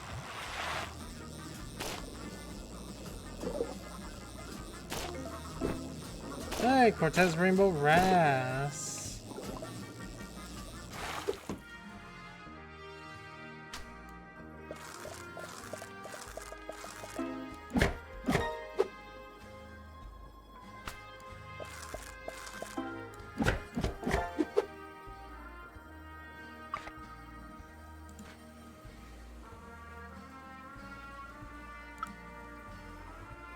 Oh, was that just a minnow? That was probably just a minnow. Cortez Rainbow Wrasse. Wrasse are a diverse group of marine fish found in warm coastal waters around the world. Known for their bright colors and active behavior, they live around reefs and rocky areas where they hunt small animals. With flexible jaws and varied body shapes, wrasse are highly adaptable to play important roles in the reef ecosystem. The Cortez Rainbow Wrasse is a colorful reef fish native to the eastern Pacific Ocean, from Baja, California to Peru. Common along Mexico's Pacific coast, it lives around rocky reefs and coastal habitats, often forming small schools from surface down to moderate depths. Young individuals may act as cleaner fish, removing parasites from larger fish. Neat. Here you go. White-nosed coati. Why are you in the ocean? Axolotl. Oh, it was an anchovy.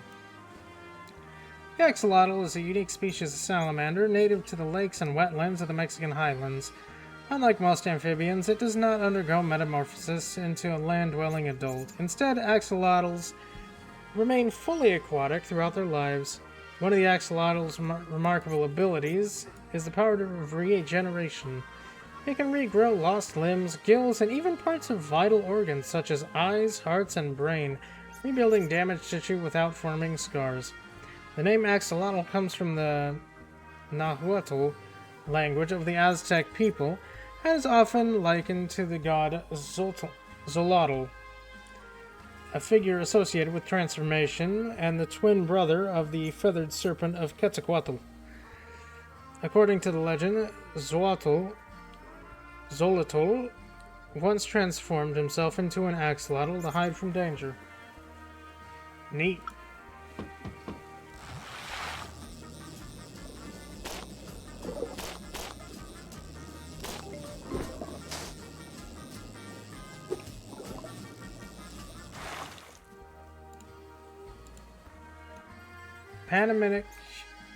Panamix Sergeant Major.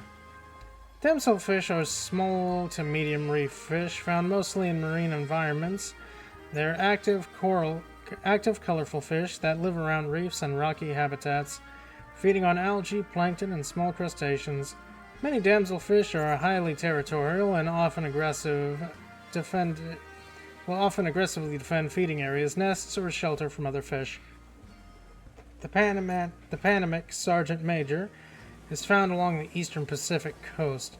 It is recognized by the bold black stripes along its sides and relatively large eyes.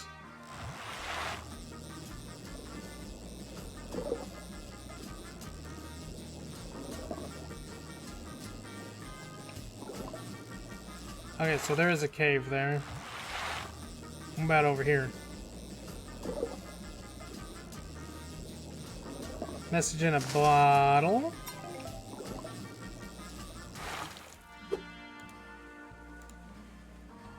Fallen Star. An early Nahua village record written shortly after the arrival of the Spanish conquistadors recounts a fiery object that fell from the sky decades earlier. The strange stone recovered from the shore later became the subject of local legend. Thank God it translated itself. Recorded account from coastal Oaxaca, 1526.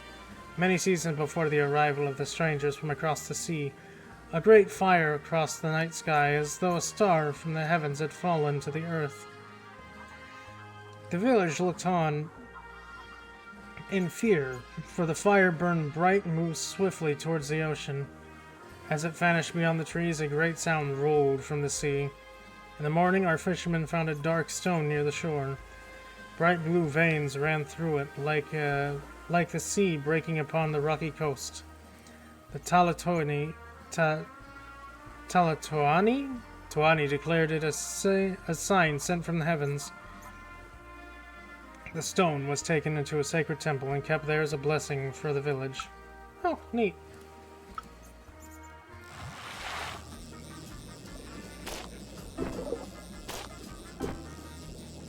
I need these fish. No, come here.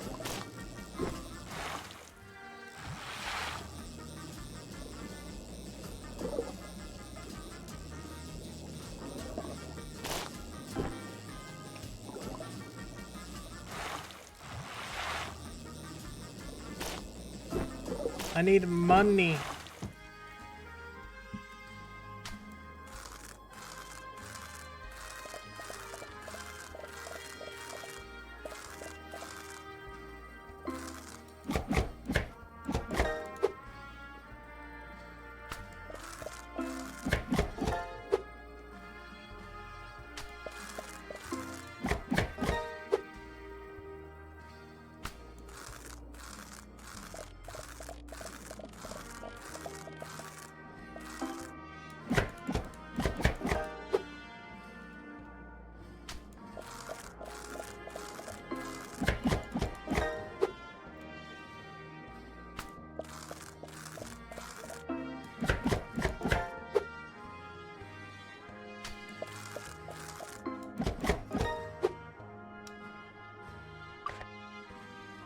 Here you go.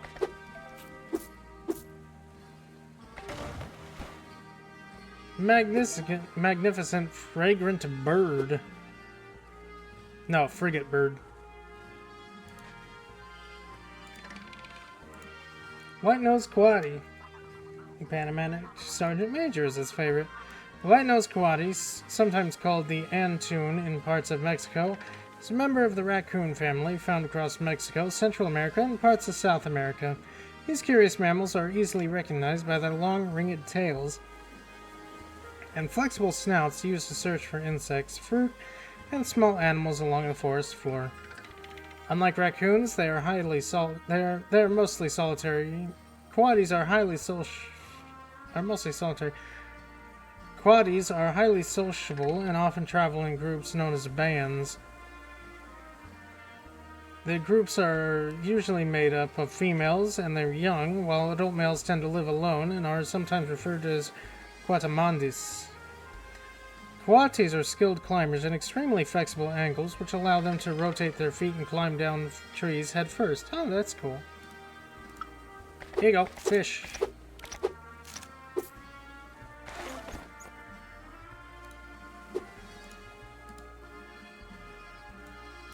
Magnificent frigate bird. The magnificent frigate bird is a sea bird found across tropical and subtropical oceans. Frigate birds are easily recognizable by their long, deep, forked tails, hook bills, and narrow wings built for soaring. Males are known for their bright red throat pouch, which they inflate during the breeding seasons to attract mates. Frigate birds are remarkable flyers and spend much of their lives in the air, soaring on ocean and traveling great distances across the ocean water. With wingspans reaching over 2 meters, the magnificent frigate bird is the largest member of its group and can reach speeds up of around 150 kilometers per hour. These birds are opportunistic hunters, often snatching fish from the ocean surface. They are also well known as kleptoparasitism, harassing other seabirds in flight until their victim drops its catch, which the frigate bird quickly intercepts before it reaches the water. That's okay.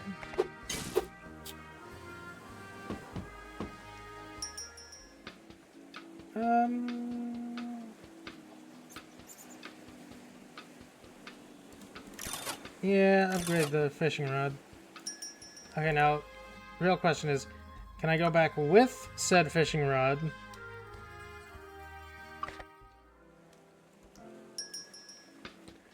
Why, yes, I can.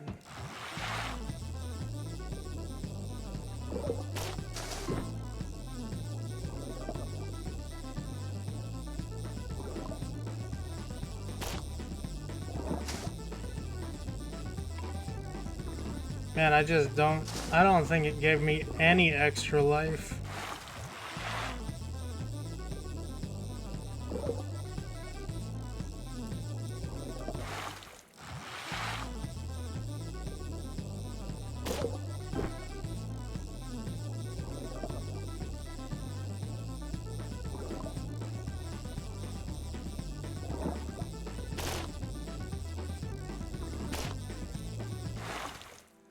I think it actively made it worse, because I can't even get down to the lower levels.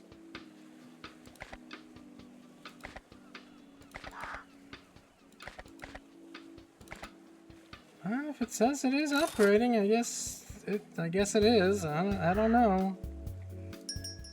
Doesn't feel like it.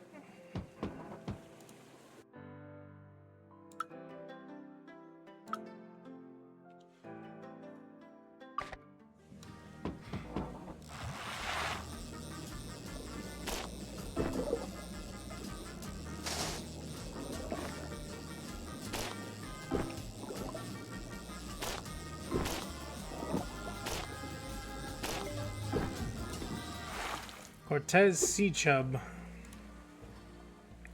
Cortez sea chub is a coastal reef fish found in the eastern Pacific. It is commonly seen in small schools around coral and rocky reefs. Thank you for the water, Nox! Where it feeds mainly on attached algae, known for coming very close to shore, it may even nibble at the feet of beachgoers in the shallow waters. What a rude fish.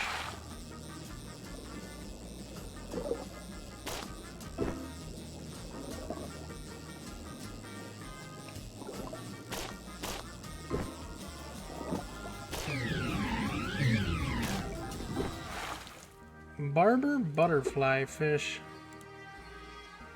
Butterfly fish are colorful reef fish found in warm oceans around the world. They come in many shapes, patterns, and sizes, often with bright bodies, bold bands, and eye-like markings that confuse predators. Many species live closely to coral reefs, where they feed, defend territories, and communicate with other butterfly fish. The barber butterfly fish is a silvery yellow reef fish with dark mask marking around the eyes and snout. It is the only member of its genus and known for visiting cleaning stations where it removes parasites and dead skin from larger marine animals. This unusual cleaning behavior makes it stand out from many other butterfly fish.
Snacks for you.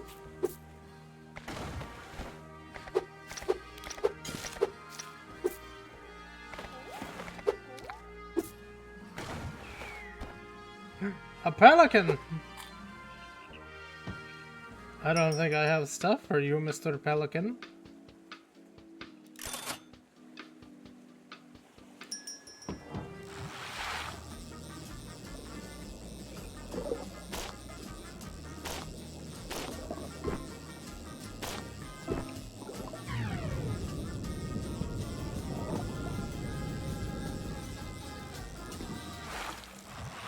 Okay, so I think the one over here, yeah, this one goes down.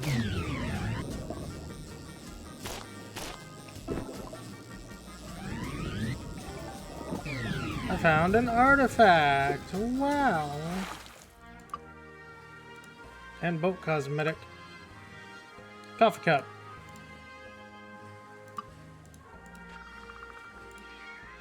Knives. Fillet knife.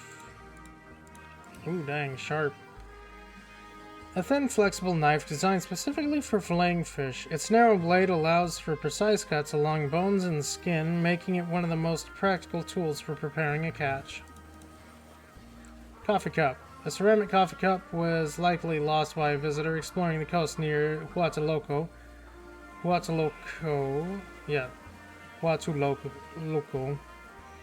The surrounding region of Oaxaca was once home to thousands of coffee plantations, producing beans that were exported around the world.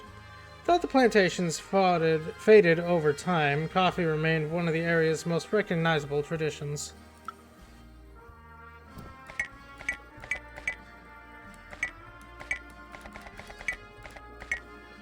Doesn't seem to do much. You just poke it.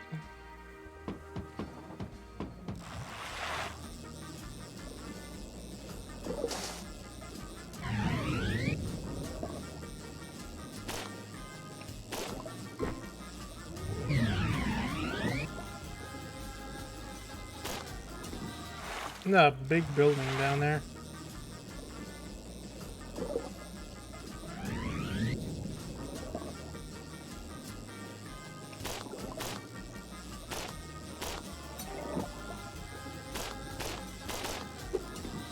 Oh, I want that blue one. I want that big blue fish.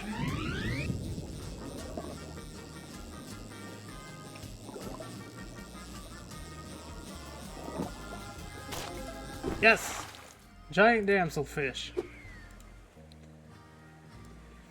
Damselfish are small to me. We already read that. The giant damselfish is a large territorial damselfish found around rocky reefs. Adults are dark and bold, while juveniles look very different with bright white spots across the body.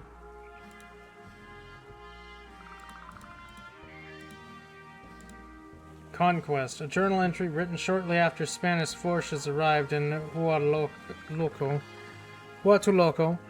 coast during the expansion of New Spain. The account praises Hernan Cortés, and describes the early efforts to bring the region under Spanish rule to spread Christianity among the local people.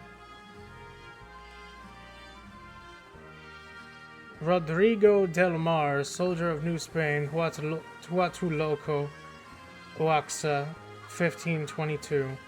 Under the command of the great Hernan Cortés, we have brought this land beneath the rule of the Spanish crown. We have relieved them of their false gods, and soon they will learn the ways of the one true faith. We have already begun the conquest of a house of God, and the construction of a house of God, in honor of the Lord's might, and his deliverance of these savages into our hands. The priests say that in time the people would abandon their idols and bow before the cross. The golden relics taken from their heathen temples will serve the crown and reward those who fight to claim the land. A rock with blue crystals, in particular, catches my eye. A rock with blue crystals, eh? Sounds familiar. Hold on. Sounds quite familiar. Oh, that's Russian.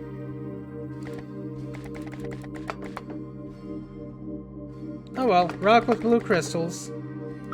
How strange. How interesting. How fascinating.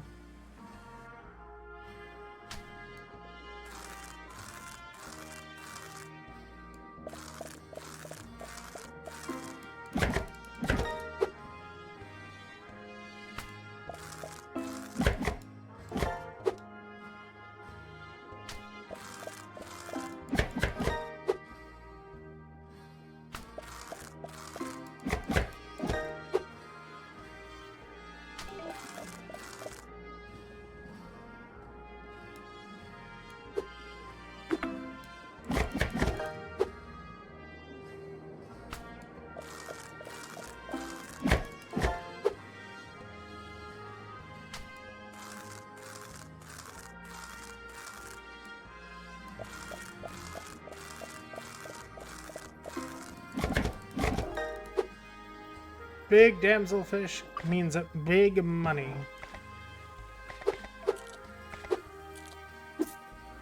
Thanks for the money.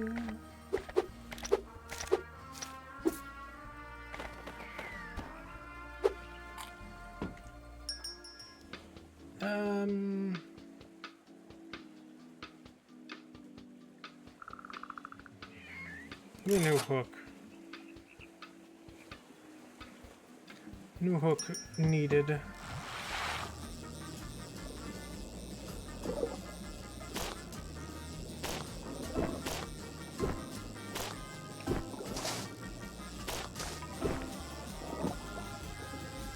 I still don't know what this pink cloth stuff is.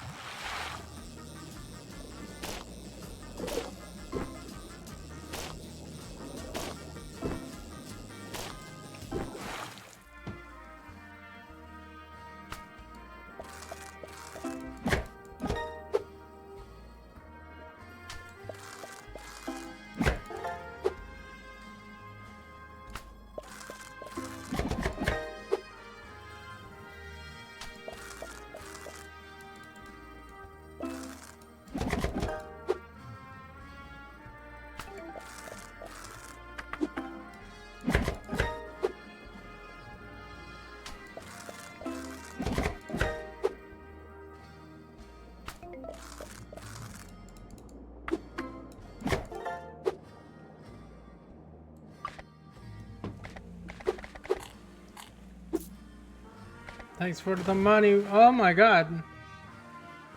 A Totolin. A tolin, I guess. You're a very fancy bird. Oh, brown pelican. Brown pelican is a coastal seabird found along the shores of the Americas, particularly along the Pacific and Atlantic coasts of North and Central America.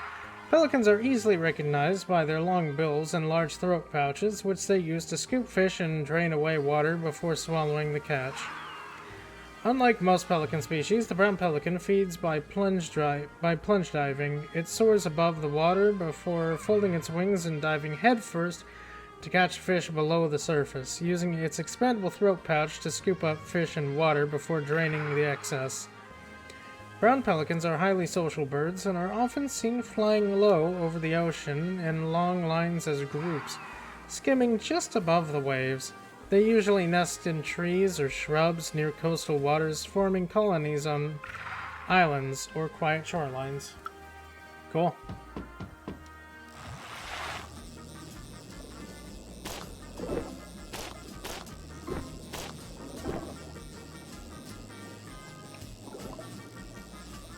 New fish, come here.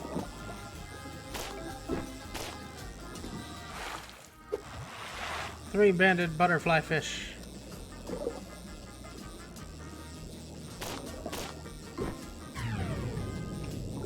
I didn't mean to go down here, I swear.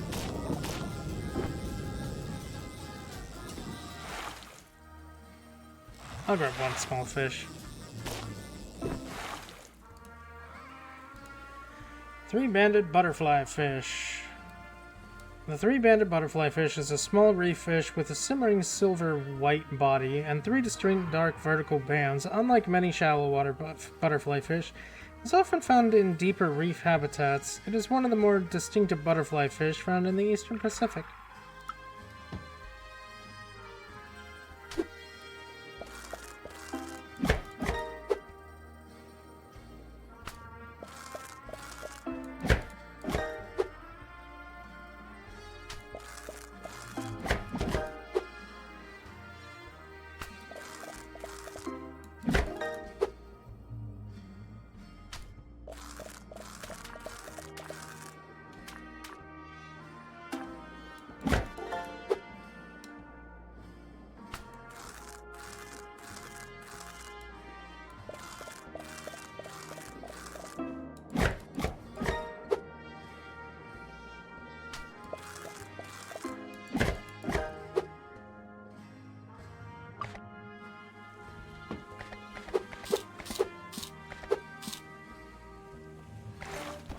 Thank you.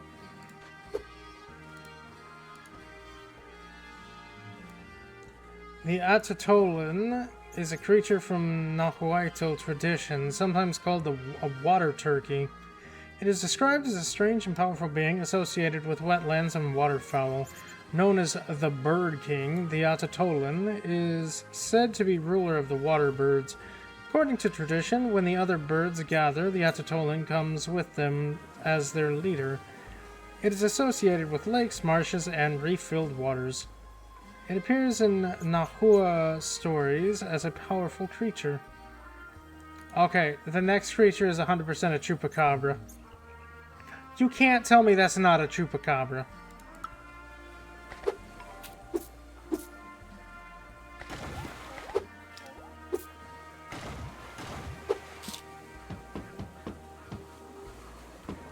Oh, I have a bunch of money. Bucket. Bucket and a knife.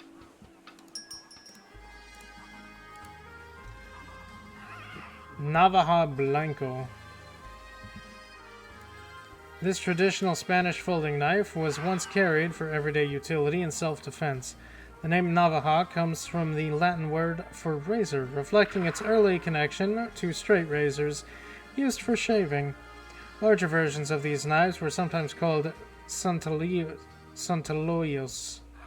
a nickname referring to the holy oil given during last rites. Suggested that encountering one with a fight rarely ended well. It also worked for cutting up fish, as it should.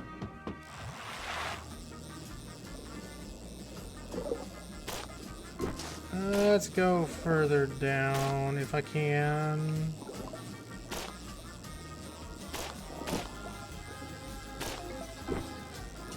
King angelfish.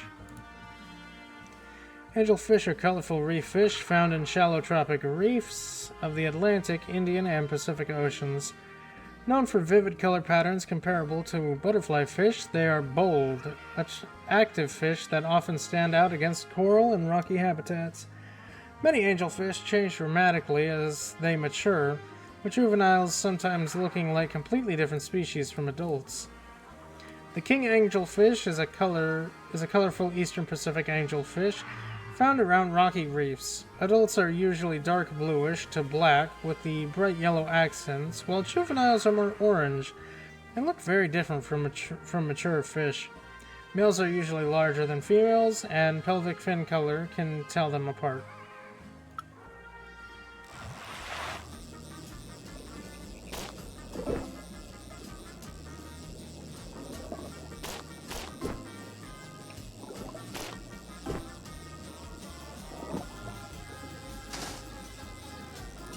No, there's a bottle.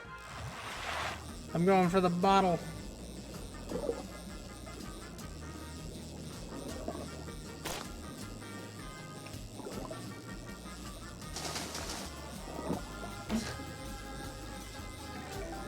I went for the chest instead.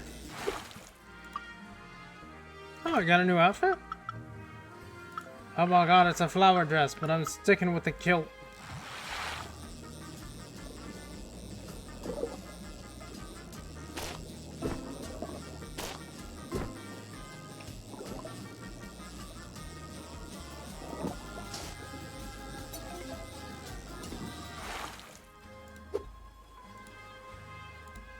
Fortune favors the bold.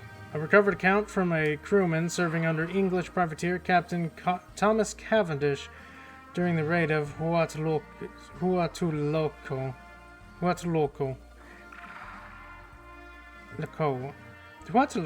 I think it might be Laco. In 1587, the entry describes the looting of the Spanish port and a strange encounter inland during an expedition.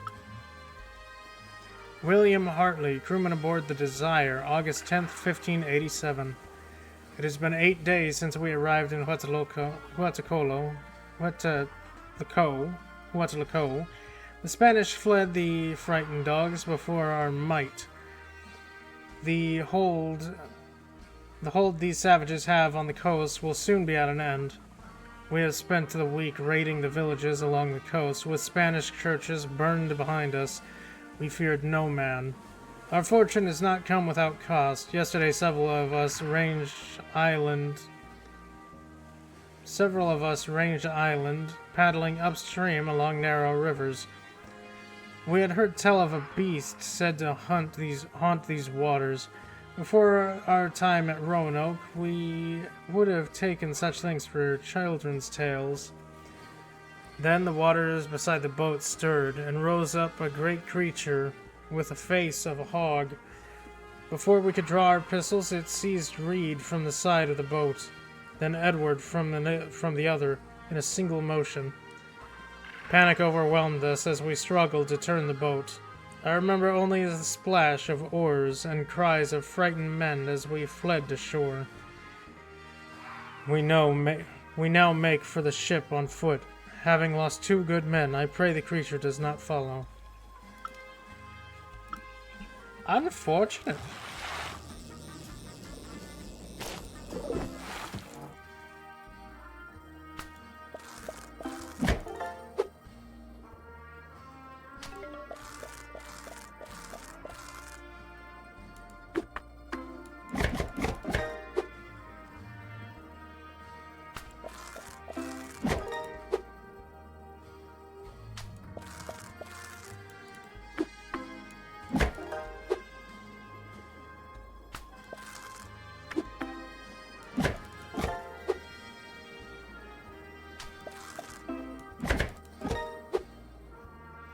Chop them all up.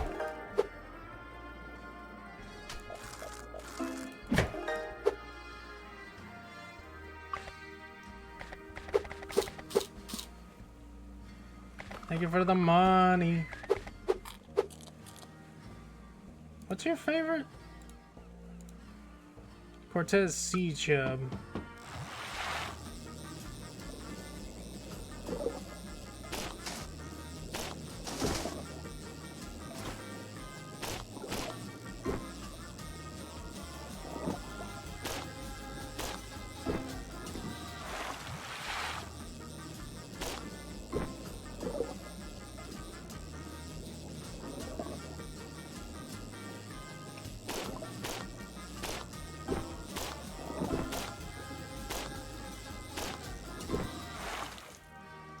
Yeah, I'll chop these ones up.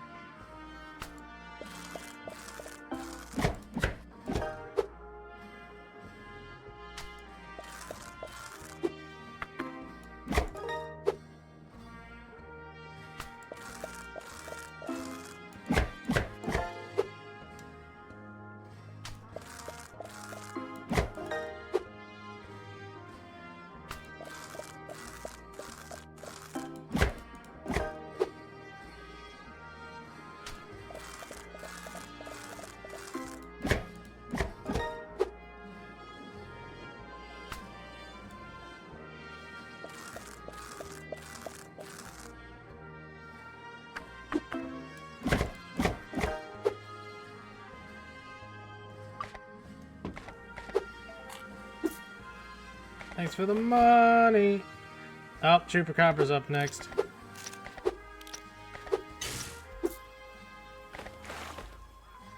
Yeah, I was right. Chupacabra. Oh, it's designed after a Zolo dog. That's cool. Well, your patience gotta stay there, boy.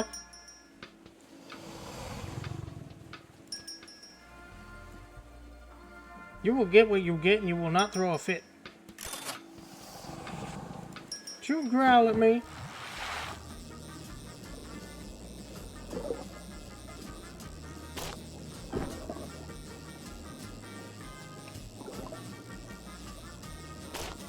You know what? What's in the ruin?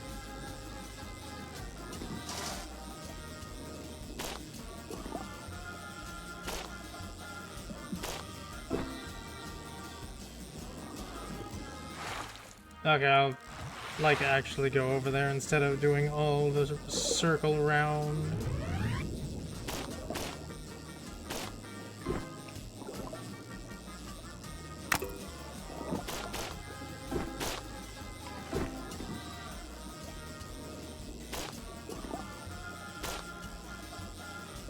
No, I don't know what that fish is.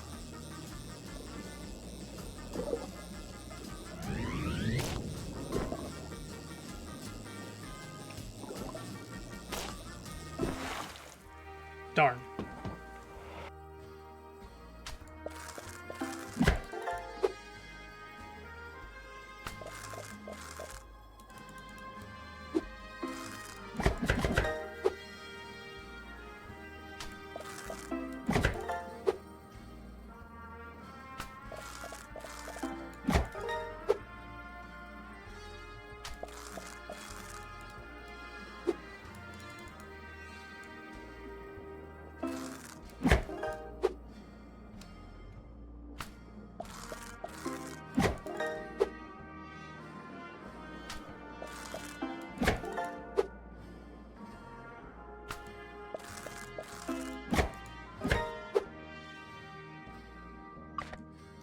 Alright, big fella, don't you growl at me no more. I got food for you.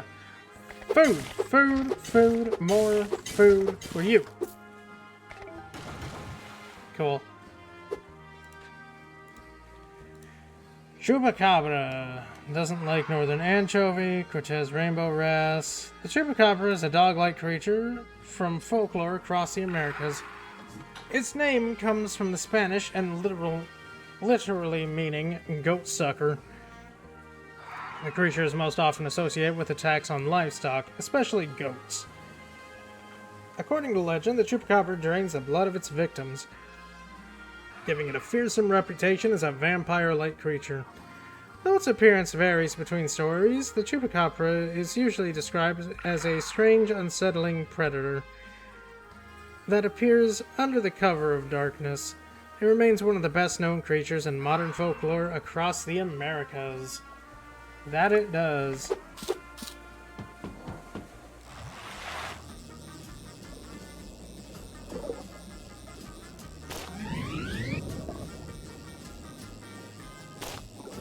Oh, that's out of the ruin. Come here.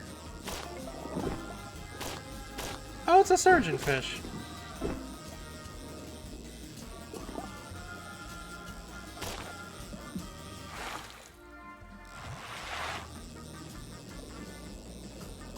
I'm gonna keep going around over here.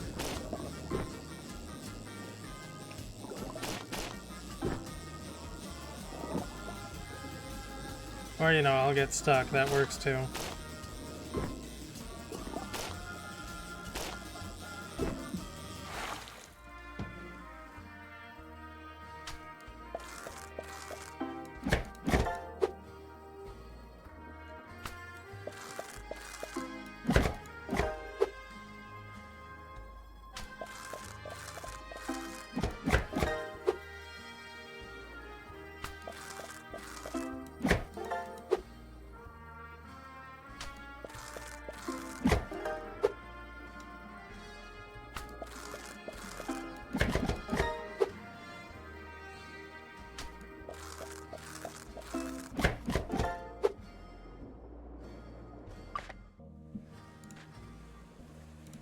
Yellowtail surgeonfish.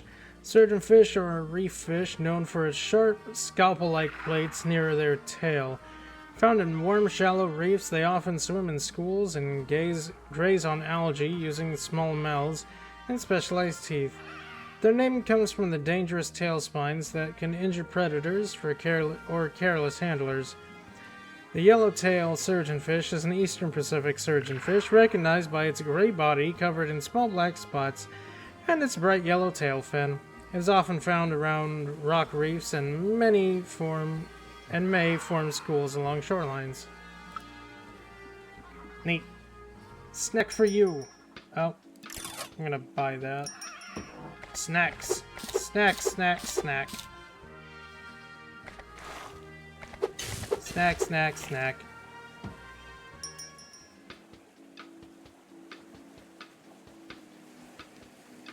So that's just a straight machete, isn't it? What did I say about growling at me? You growl at me, you don't get fed.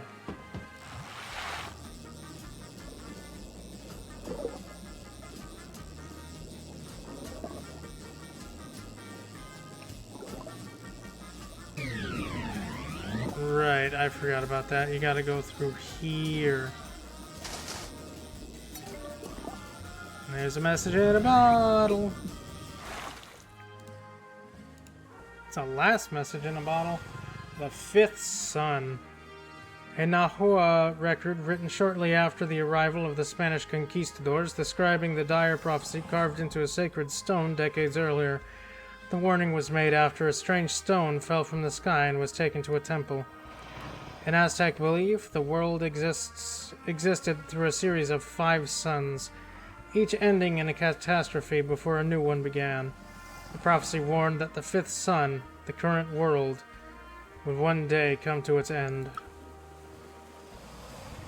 Recorded prophecy of the 5th sun, Oaxaca, 1526. Not long after the stone fell from the heavens, the Talamatini came to interpret its meaning.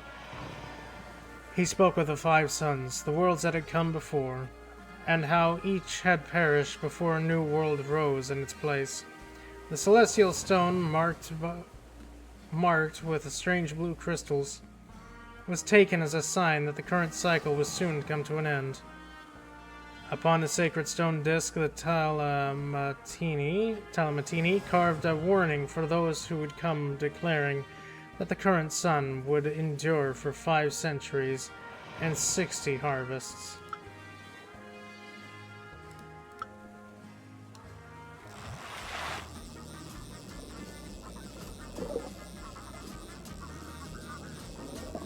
Spooky.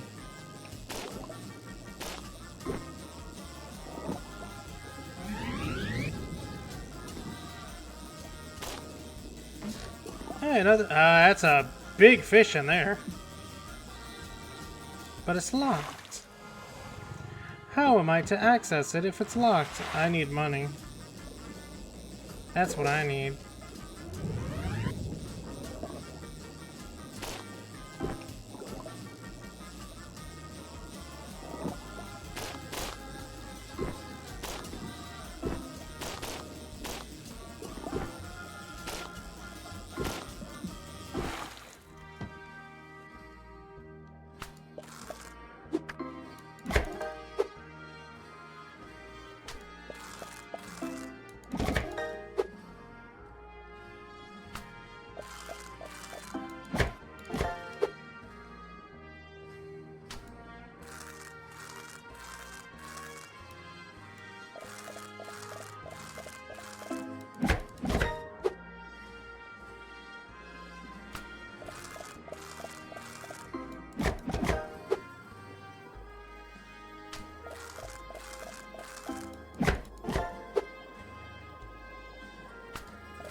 Okay, here you go, Chupacabra. Snacks for you. I don't care if you don't like it, just give me money.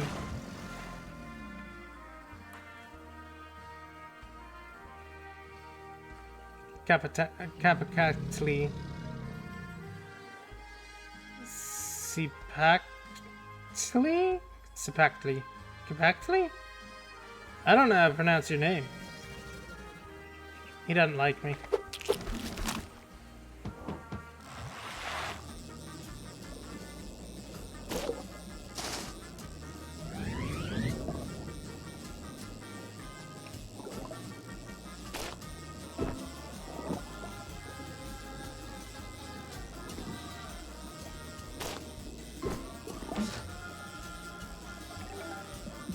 Wave insignia. I need to find more levers.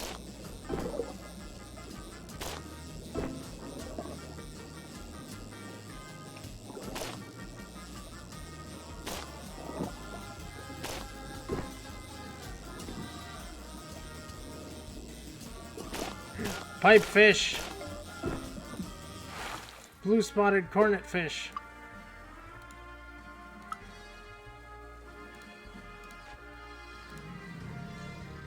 Blue spotted cornet fish.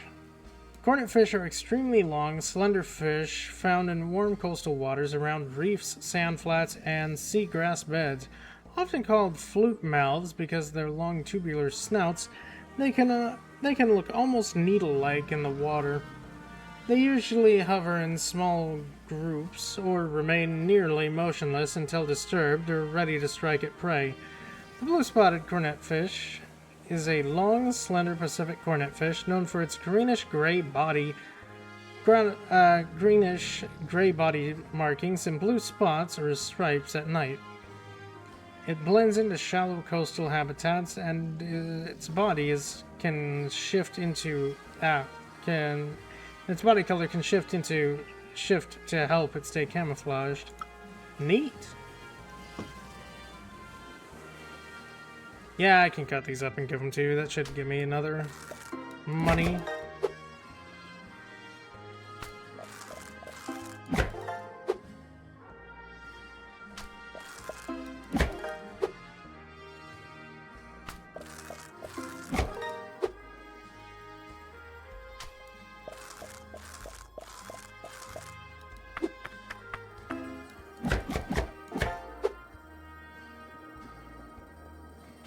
Dang, look at him.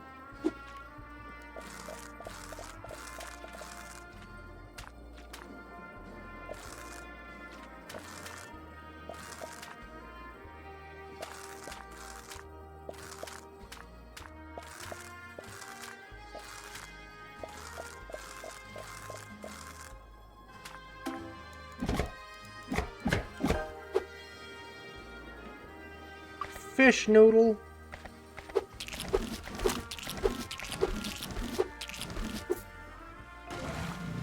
Thanks for the money.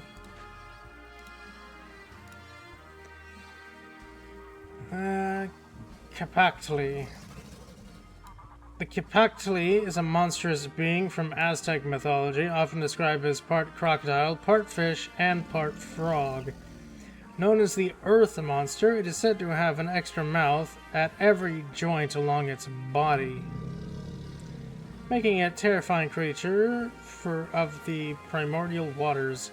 In Aztec cosmology, Kipactli was closely tied to the creation of the world. It symbolizes the earth floating upon in ancient waters, and legends tell that Quetzalcoatl played the role in shaping the world from the monster's body. Kipactli was also important in Aztec calendar, where its name marked the first day of the divinatory cycle. Its story reflects the Aztec belief that the world is created and destroyed through repeating cycles tied to the sun. Neat. Very neat. Upgrades. I need more money. I'm fucking broke, man.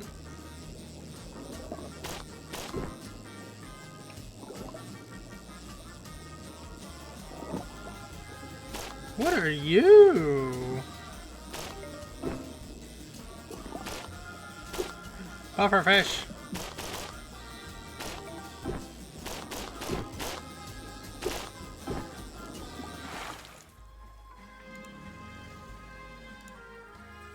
Scrawled filefish.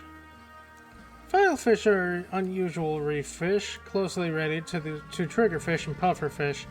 They're named for their rough, sandpapery skin, which comes from small spike-like scales. Often calm and slow-moving, filefish rely more on camouflage, color changes, and careful drifting than speed, making them some of the more unusual fish of the reef. The scrawled filefish is the largest member of the filefish family, found in tropical waters of the Atlantic, Indian, and Pacific Oceans.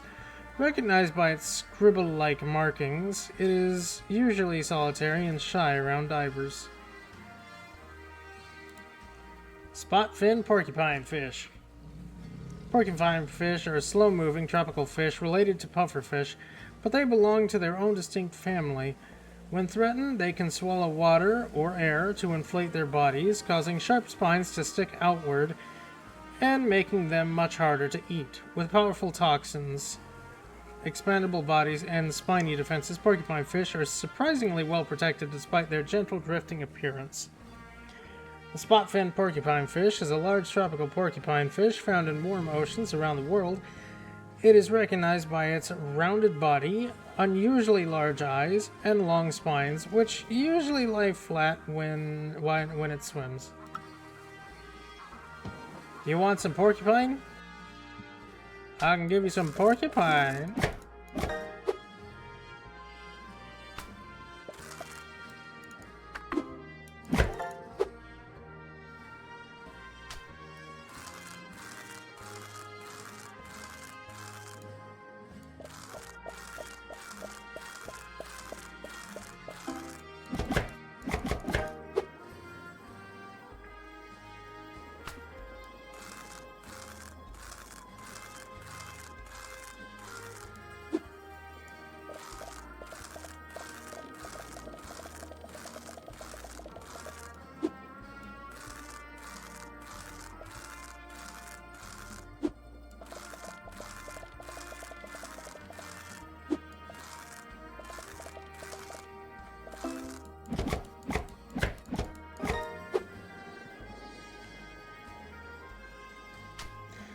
You know, out of curiosity, it says if I go too fast, that'll damage the fish. Oh yeah, look at that. I had to do it at least once.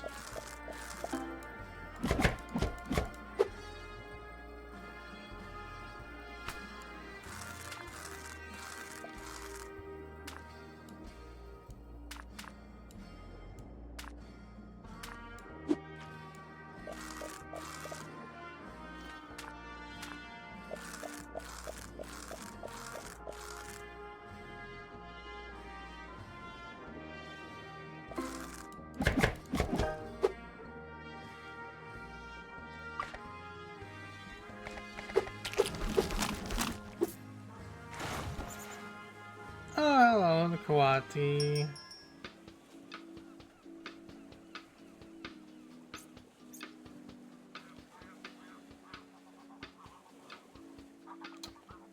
No repellent. Increase repellent effectiveness to work on bigger fishies. I have no idea what repellent does.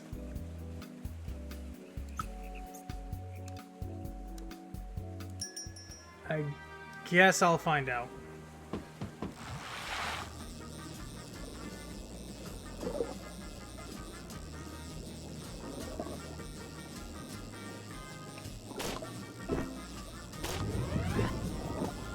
It keeps away the fish.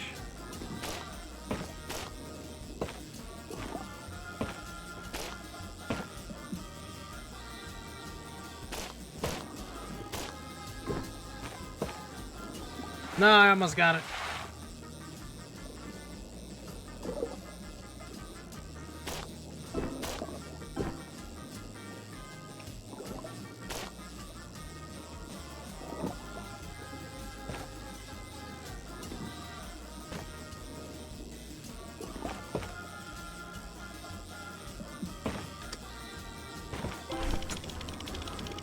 Yay, I got it open. Send me back in. I'll try to grab these.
Here you go.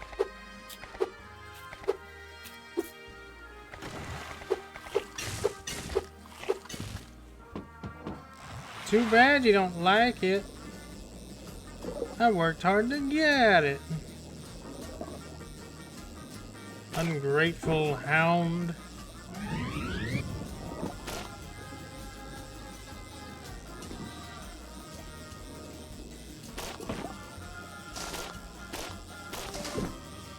Oh, that's a completely different cornet fish. I thought that was just a different skin.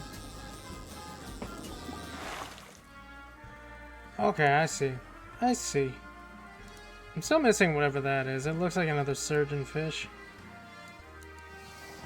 The red cornet can grow larger than many of its relatives. Its reddish coloration helps distinguish it from similar cornet species, including the blue-spotted cornet fish.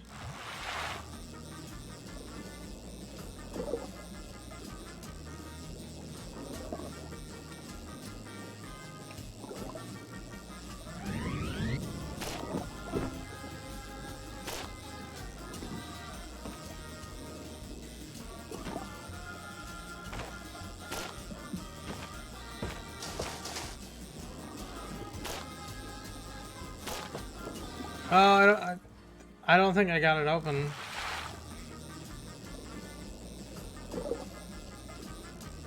I might have, but I also might not have at the same time.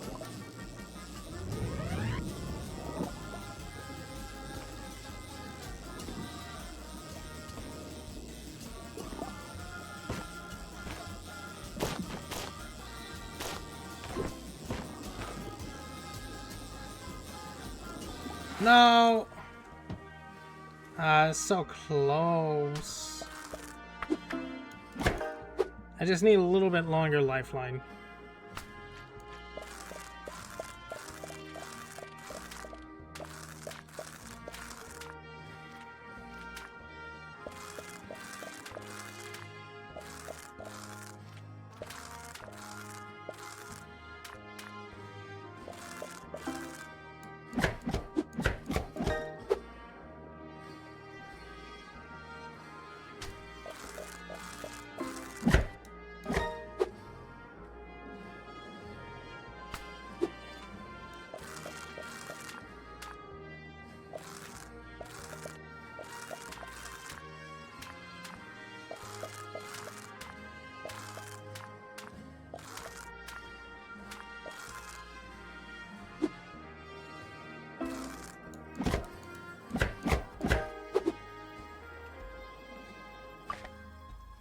Here you go.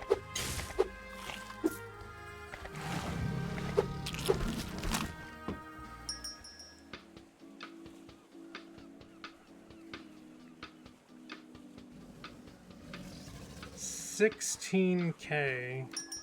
1,000 more. Yeah, I basically might get that from you. I'm just gonna go straight down this time.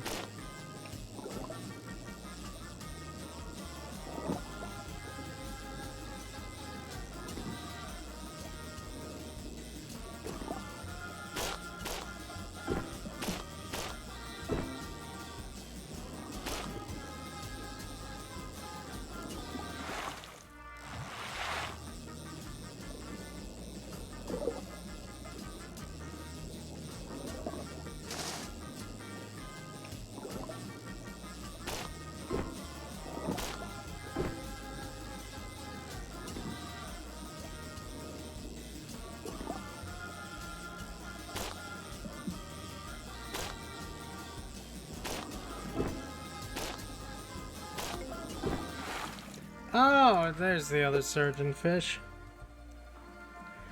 The razor surgeonfish is a large eastern Pacific surgeonfish found mainly along the Pacific coast of Central and South America. Similar to the yellowtail surgeonfish, it lacks the even covering of small black spots and may be seen with that species where their ranges overlap. Okay, so it's basically the same thing, just with less spots. Good to know. Good to know.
Money.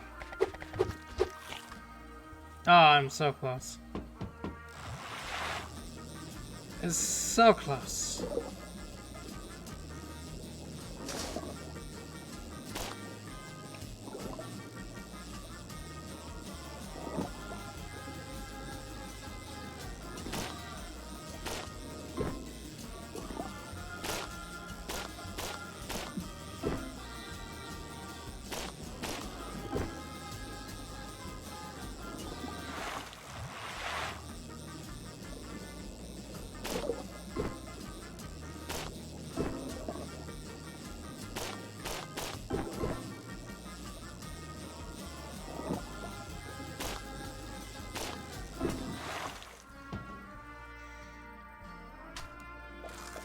I just need money.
Here you go.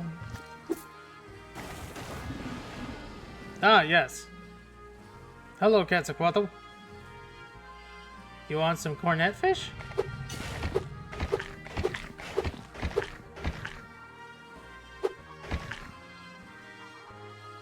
I will get you more. I just realized I have enough for the upgrade.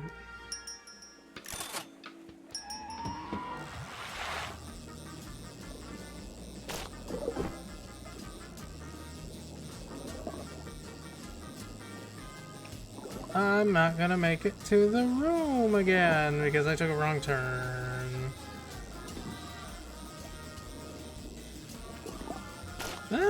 No, maybe I might.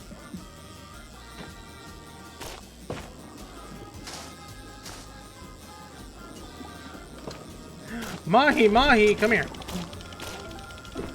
Hell yeah. Quetzalcoatl, do you want a Mahi Mahi?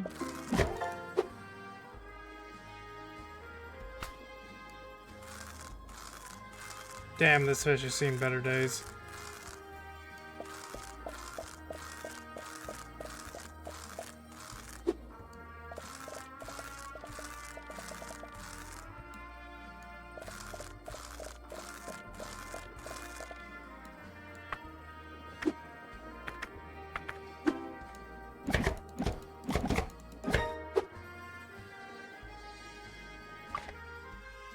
Mahi Mahi?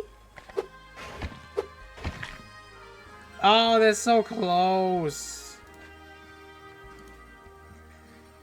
Is that a fucking catfish? The Mahi Mahi, or dolphin fish, is a fast, colorful, open ocean fish found in warm waters around the world. It is recognized by its long dorsal fin, bright colors, and blunt forehead. Powerful and fast-growing, Mahi Mahi are active predators that chase fish and squid near the surface.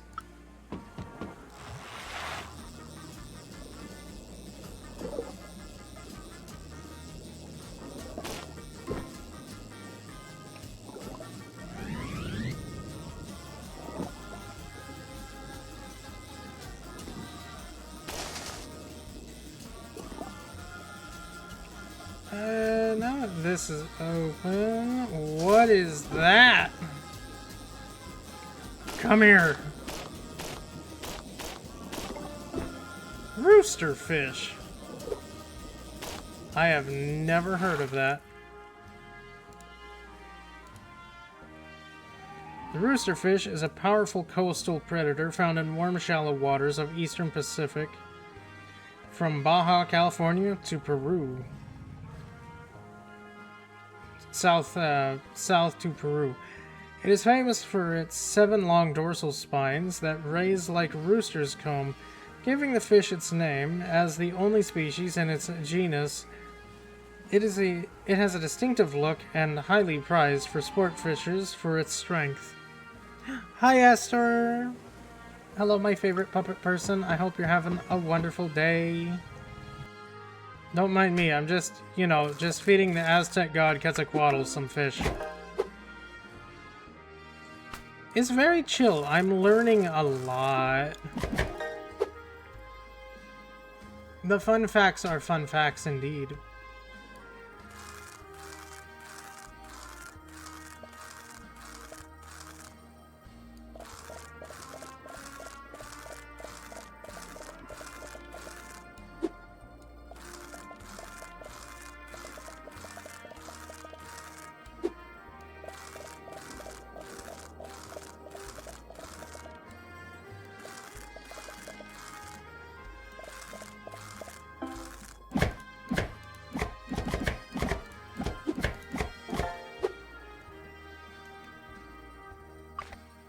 Here you go. Butterfly fish. Wait, did you see that? That massive feathered serpent rising out of the water? I was expecting unusual marine life, but that was something else entirely.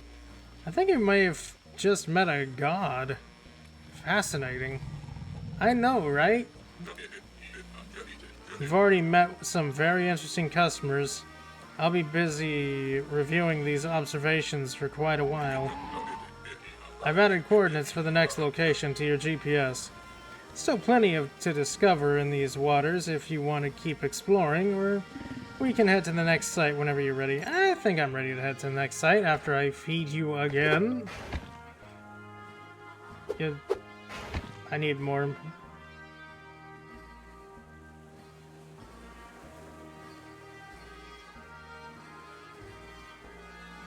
Nice. Nice.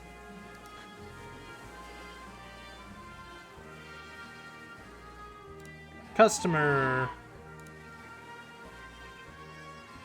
Quetzalcoatl. It does not like the cornet fish. Quetzalcoatl is a feathered serpent of Nahua tradition and one of the most important gods in the Aztec pantheon, depicted with the feathers of both a serpent and a bird. His image appears across temples, carvings, and stories throughout Mesoamerican history. He is associated with wisdom, learning, knowledge, civilization, and renewal. Quetzalcoatl also appears in stories about shaping and restoring the world and its cycles.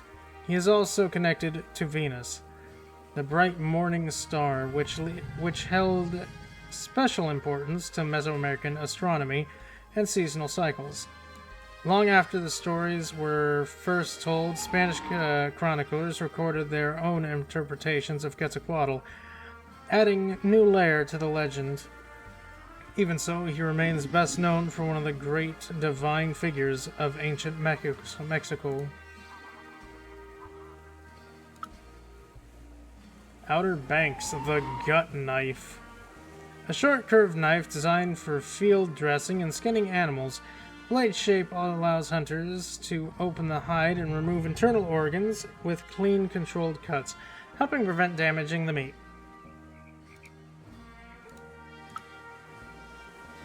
Okay, we already seen all of those. Those don't matter. I want to make sure you're completely fed, so I'm going to send down the line again.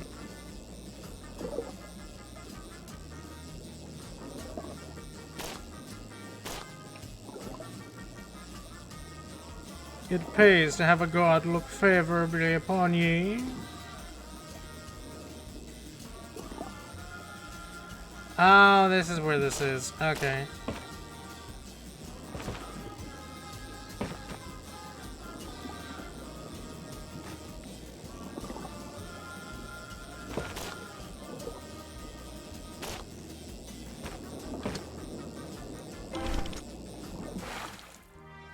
Send it back down.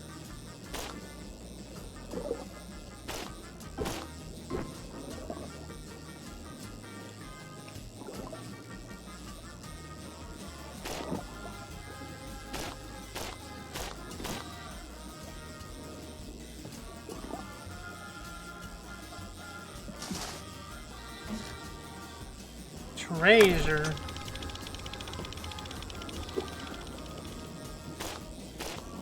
Give me the mahi mahi.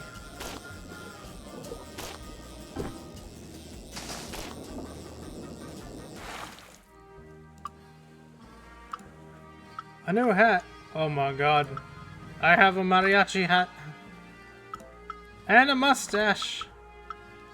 I'm gonna keep the kilt though. I like the kilt.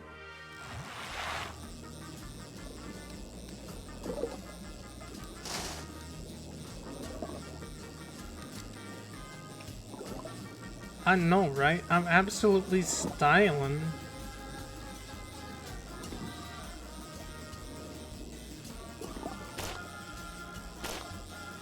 How do I get in there?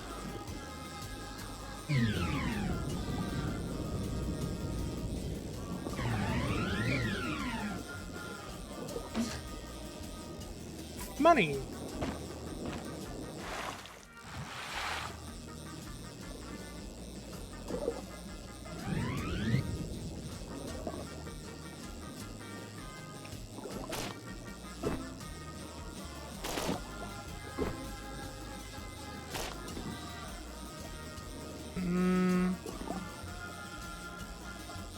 I have a feeling that there's a lever behind this. Yep.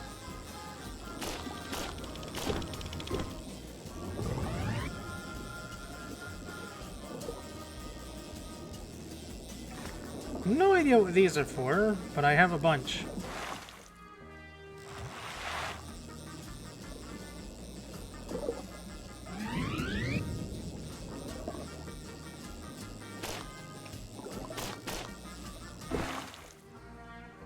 Oh well, we get to defeat Quetzalcoatl. Maybe, possibly.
Alright, big fella, here you go.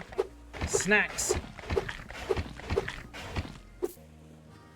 Thanks for the money. Alright, I want to see what's down there still.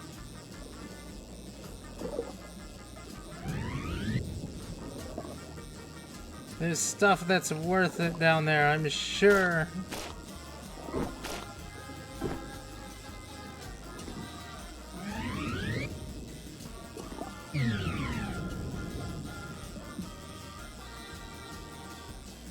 Oh my god, it's a catfish!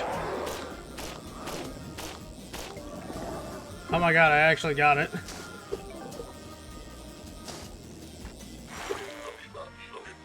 That was a big one. Doesn't look like any fish I've seen. Especially the way it changes color. Nice work.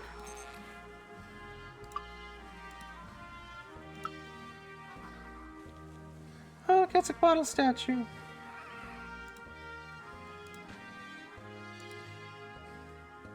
Hoga. Maybe, but I didn't see any switches there, so who knows? A large aggressive fish described in early accounts from central Mexico, most often associated with lakes surrounding Tenochtitlan? Tenochtitlan, said to dwell in calm inland waters, it was reported far beyond its expected habitat, raising questions about its true range and behavior. Oh, statue. Small statue depicting Quetzalcoatl, the feathered serpent, one of the most important deities in Mesoamerican mythology. Quetzalcoatl was associated with wind, the morning star, knowledge, and the arts, and was widely worshipped by several civilizations, including the Aztecs.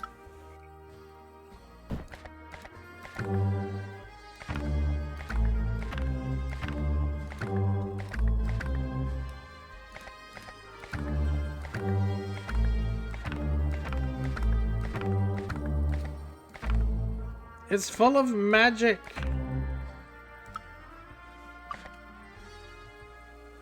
Alright, let's cut up this fish.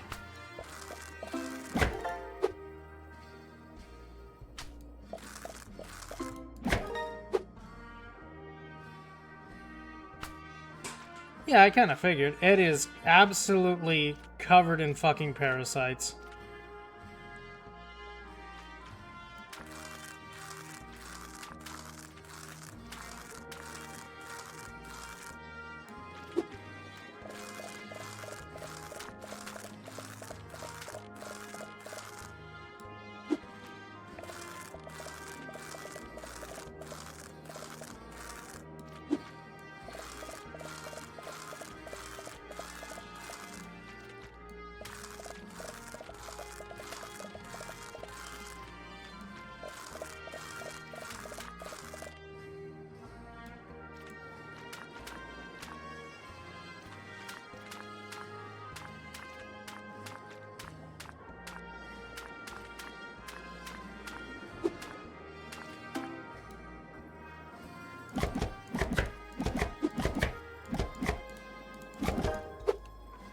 Boom.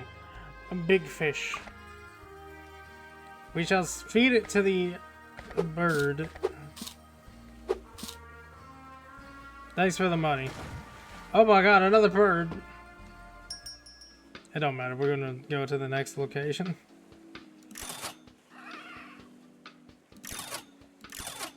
More bucket. More bucket. More space, more bucket. Oh my god, we're going to North Carolina? Shallow coastal waters shaped by storms, currents, and shipwrecks.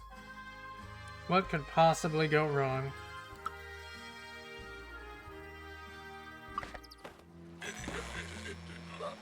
Swamplands as far as the eye can see. Hard to believe the open ocean is just past those marshes.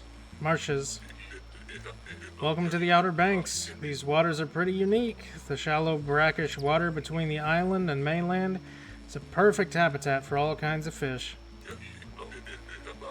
These waters have quite a history. Privateers, pirates, and shipwrecks have all passed through here. I've heard hidden treasure might still be somewhere below. The brackish water makes the fish here unique. Some of your old gear won't cut it. I've set up a new knife and new hook. They should give you a fighting chance with these fish. After everything we've already seen, I'm hoping to find more out here. Plenty more to explore and plenty of valuable data to collect. Don't let me down. Oh, look at the little kingfisher. Oh my god, it's a crab hook.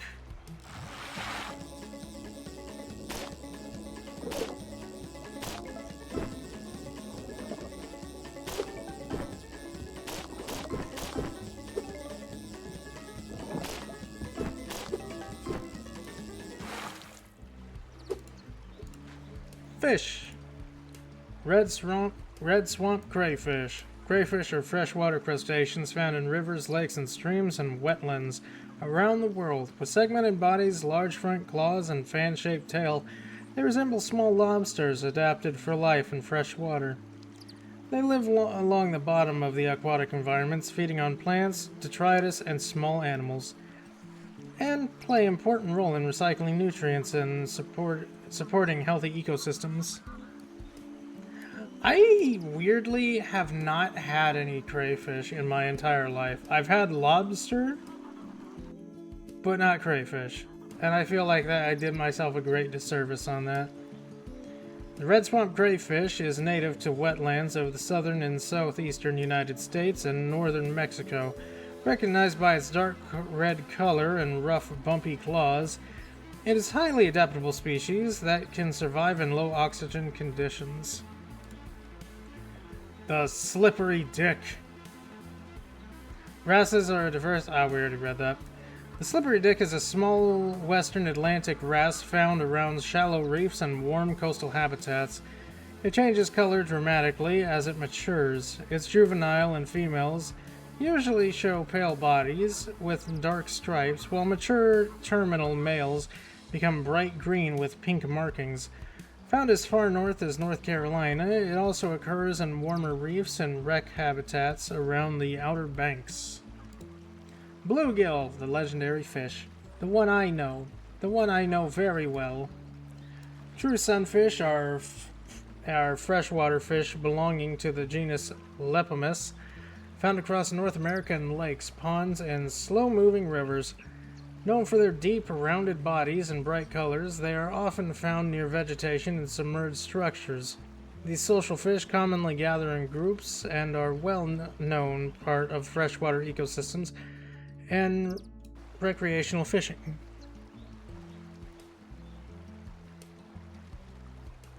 Oh my god.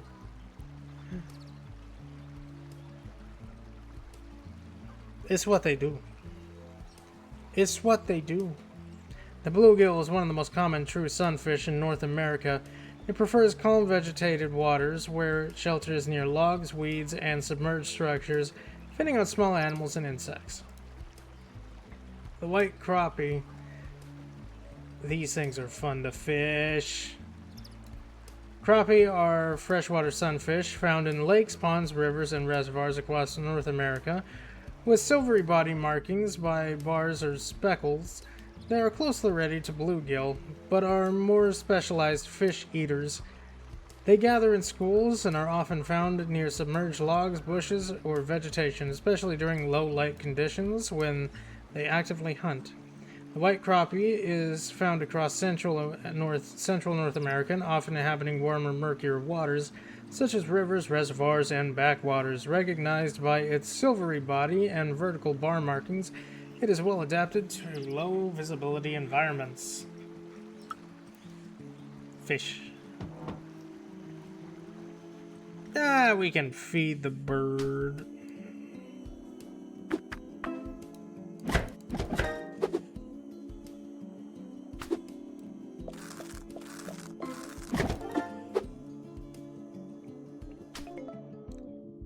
Time to clean the green. Algae can be cleaned from any direction, at any speed, with the special sponge provided.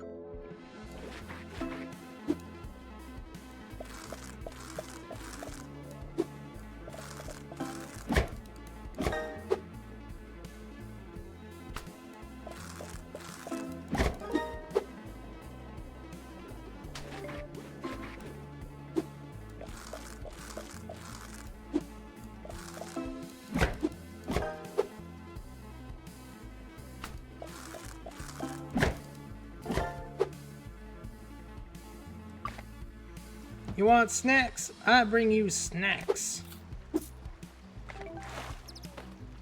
Oh, it's a loggerhead sea turtle.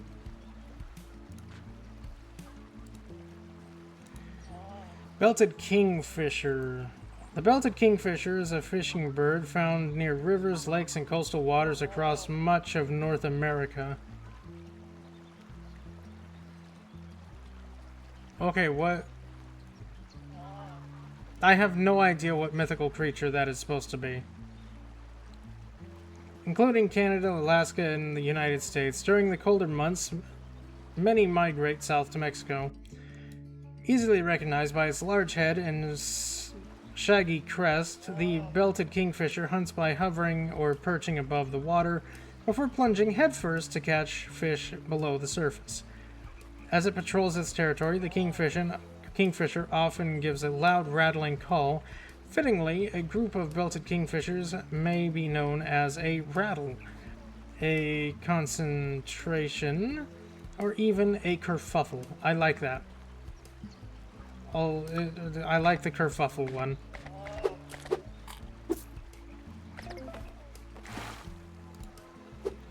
And then we have the turtle. Loggerheaded sea turtle, often simply called the loggerhead, is one of the most widespread sea turtles and is found throughout the Atlantic, Pacific, and Indian Oceans, as well as the Mediterranean Sea. It is the largest hard-shelled sea turtle, with most adults weighing around 200 kilograms, and species gets its name from its large head and powerful jaws, which it uses to crush hard-shelled prey. Loggerhead sea turtles are long-lived animals, often living under 65 years. They are powerful swimmers and spend most of their lives traveling the open ocean before returning to the coastal shores to nest. Oh yes, let's feed the cottonmouth. That is a terrific idea. Don't go near this snake.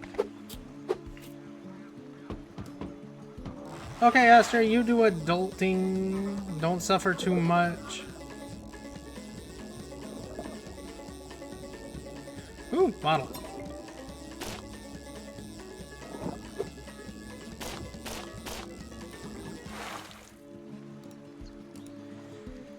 Ooh, there's tons of bottles. Incident report. A recovered police incident report describing a strange encounter on the waters of Currituck Sound late one summer night. Currituck Sound lies along the northern edge of North Carolina's Outer Banks. A shallow maze of marshes and shifting sandbars separated the Atlantic Ocean from the mainland. Navigating the waters at night can be dangerous. Official statement from Dale Hargrove, taken by Officer R. Matthews, Currituck County Sheriff's Department. Me and my friend Jack took my fan boat out near Currituck Sound around 1 a.m. this morning. We were zipping around through the trees when we hit a submerged root and got stuck. We killed the engine, leaned over the side, and took a look when we heard this real and natural growl from the water. We were quickly trying to get ourselves unstuck when something slammed into the side of the boat. It sent us flying overboard into the water. I managed to get onto a nearby tree, and Jack made it onto a log close by. All I could see was its big jagged fin cutting through the water. Whatever it was must have gotten our food and decided to leave us alone. We were stuck out there all night before someone finally found us. Property report lost the SS Ligma fan boat. Oh, great name, fellas. 1 red cooler, tackle box, and 2 jerry cans. Filed June 14th, 2016. I don't know anything about North Carolina cryptids. I have no idea what this could be. Jellyfish?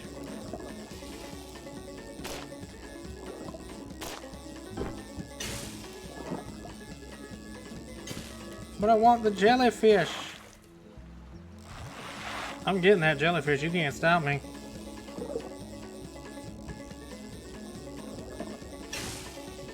Damn it.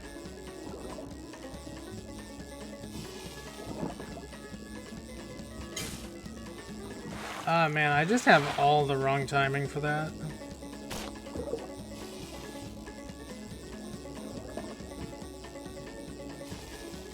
Oh, you can't collect it. Oh, that sucks. Give me the flounder instead.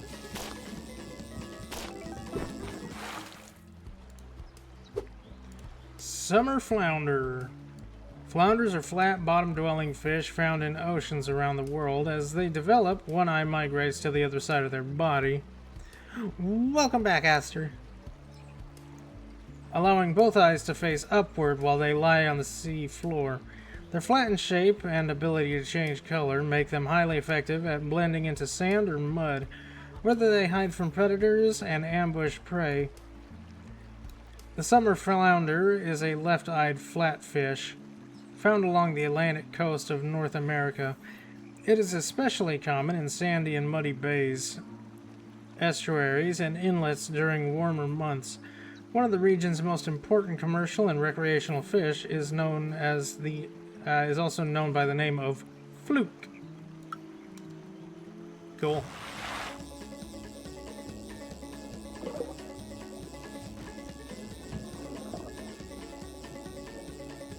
Bottle.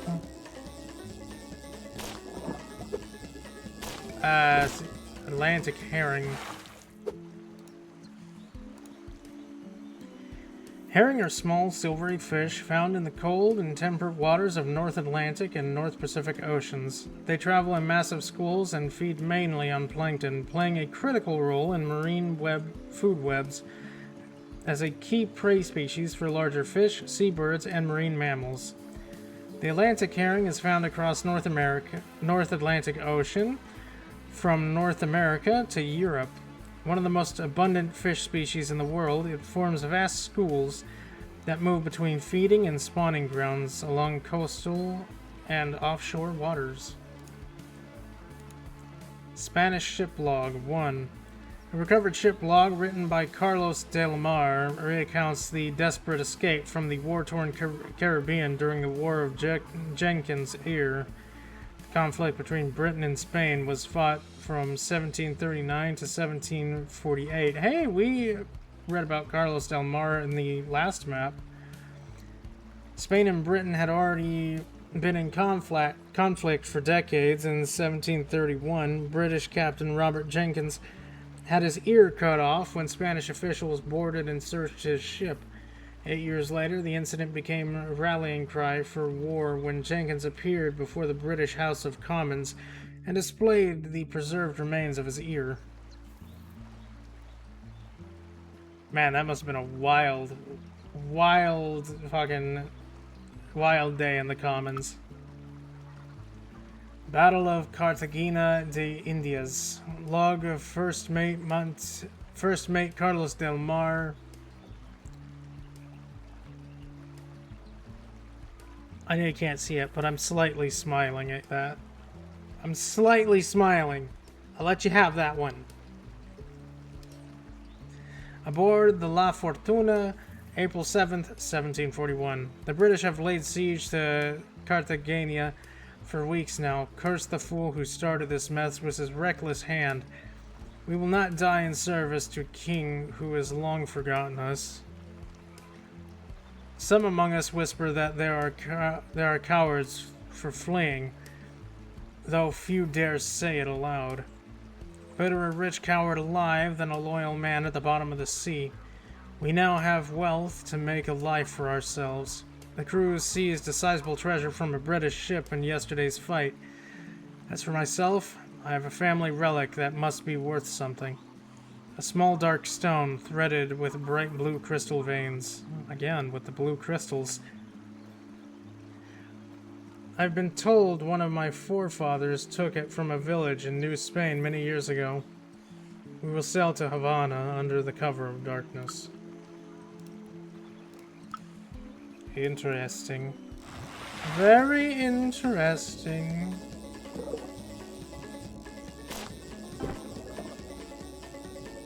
Ooh, treasure.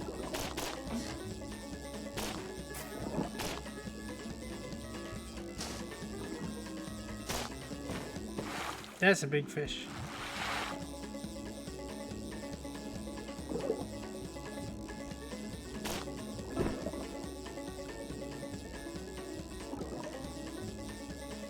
Big fish and a bottle. So close.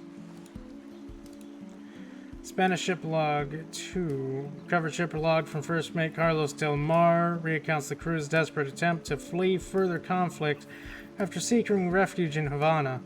Believing the fortress city would offer safety, the crew soon realized the war had followed them north. In August 1741, British forces under Admiral Edward Vernon launched an expedition against Cuba. Though Havana was one of the most heavily fortified cities in the Americas, the threat of British fleet in the region caused many to flee. Escape from Havana. Log from first mate Carlos del Mar aboard the La Fortuna, August 14th, 1741. Our hopes of rescue had turned to ash. Havana now trembles under the shadow of British sails. The captain would not wait to be cornered like rats behind crumbling walls. Some among the crew say we should have stayed and fought alongside the garrison, but none of us came this far to die for a king who pays us no mind. We fled unto the Cartagena, and now we flee again from Havana. Let others judge us as they please, but the dead have no honor to defend. We have scarcely changed the harbor before the British ship caught sight of us and gave chase. For 9 days they hunted us north, and the men have grown restless. The boatswain urged the captain to turn and fight, but his pleas were met with contempt. I could do little but watch as he was thrown overboard. Man.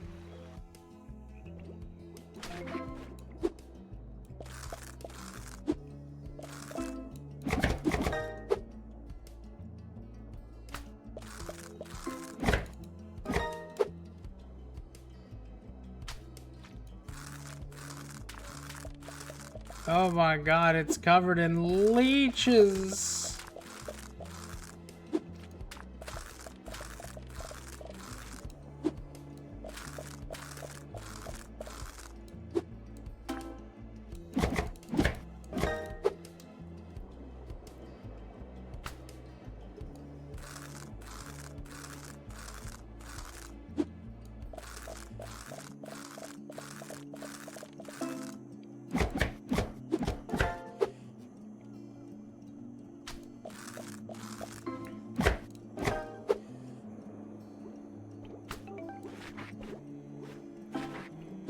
Yeah, that's a fair fear.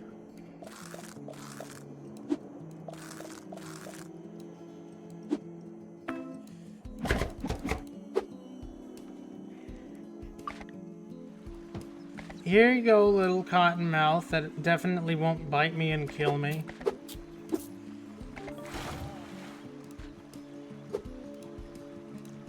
Cottonmouth. Cottonmouth is a venomous snake native to the southeastern United States. It is often found near water, particularly around slow-moving lakes, streams, marshes, and coastal wetlands. Sometimes growing upward to 180 centimeters, these snakes are capable swimmers, often seen moving through shallow water. They may even cross bays or swim between barrier islands and mainland. Known by several names, including water moccasin, black moccasin, swamp rattler, and simply viper, a cottonmouth will coil and strike with lethal venom when threatened. No, I don't think they rattle.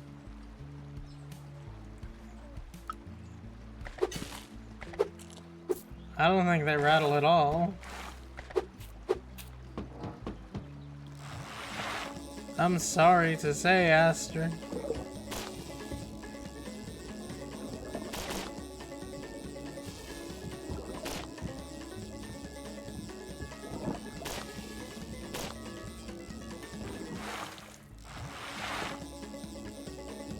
I didn't check how much money I have. I probably have enough to get another, like, upgrade.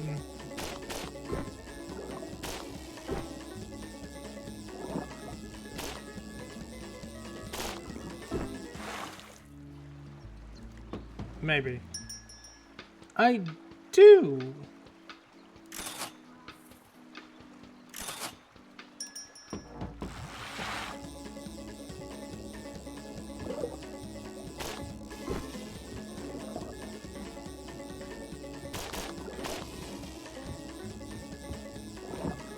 Oh, hey, I think that might be the fucking fan boat that was talked about in the letter.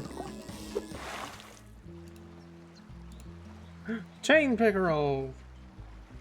Pike are large freshwater predators found across North America, Europe, and northern Asia. They inhabit late, slow-moving rivers. I'm pretty sure I read that. The chain pickerel is found across eastern North America, from Gulf of Mexico to the Great Lakes and Atlantic coastal watersheds. Named for their dark chain-like pattern along its olive green sides, it is smaller than northern pike and can also tolerate slightly brackish water.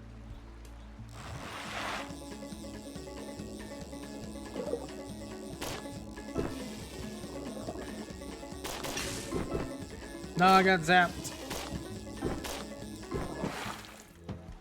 Money time.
Why are the flounders always covered in leeches?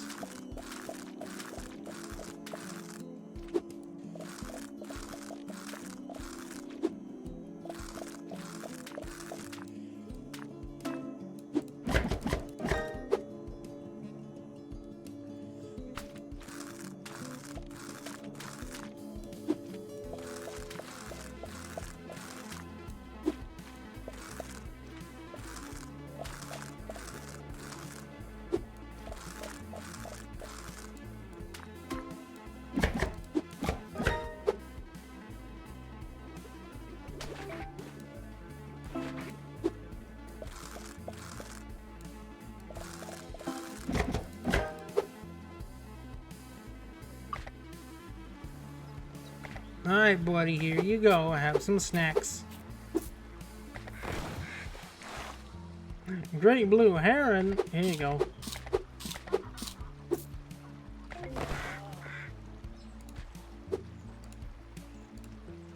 Great blue heron is the largest heron native to North America. Herons are long-legged wading birds found near freshwater coastal environments and around the world, with about 75 recognized species living in every continent except Antarctica.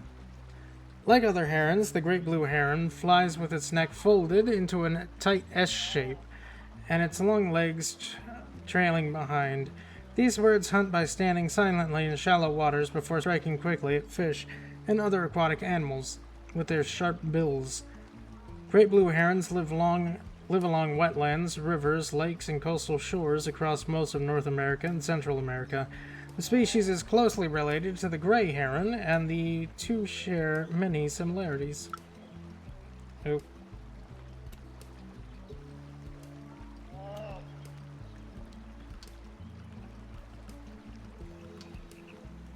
Yep, I hit the button on my mouse to change its sensitivity.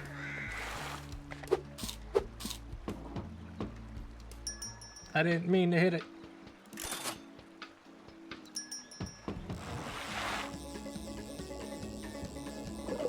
Send the line further.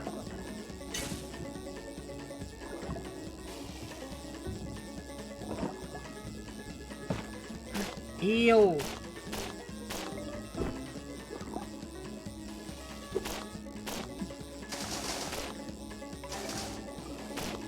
Oh, I got it. What the hell is that?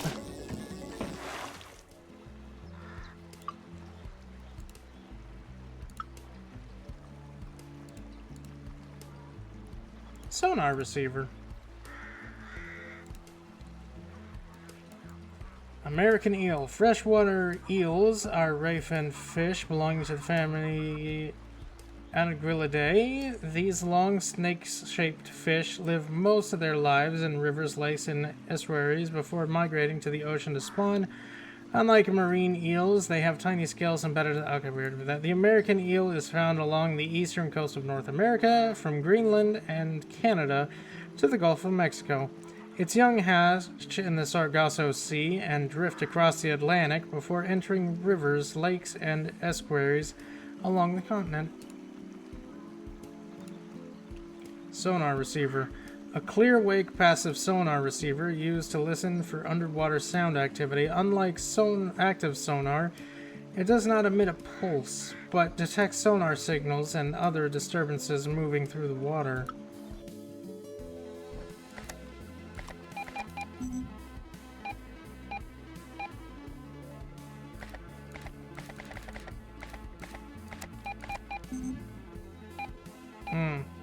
Strange.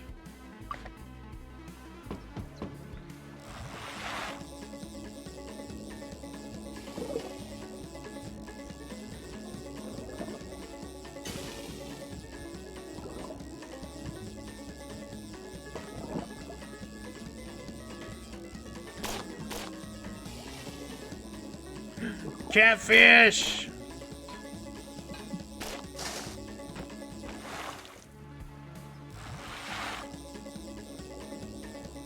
That catfish is going to be the fight of a lifetime.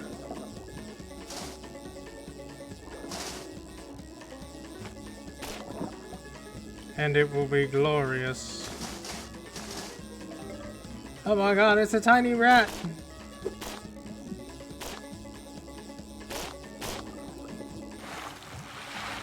Okay, I gotta catch some of these new fish.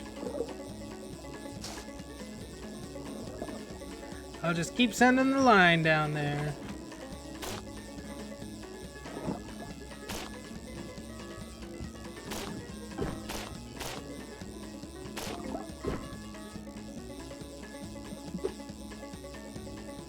Oh, I was so close. Boat. Rat King plush. Gaff top sail catfish. I have never heard of this catfish before in my life.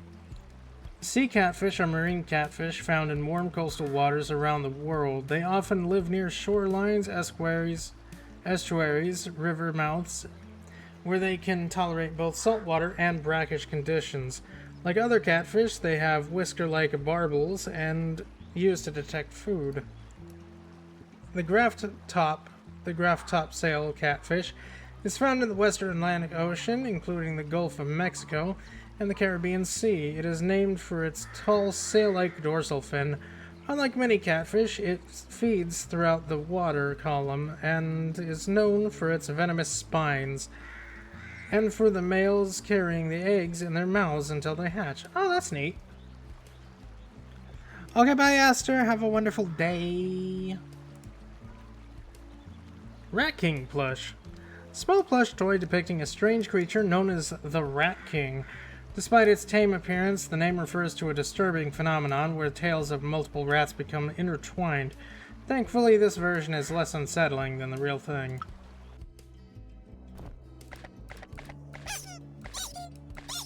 It's squeaky. I love it.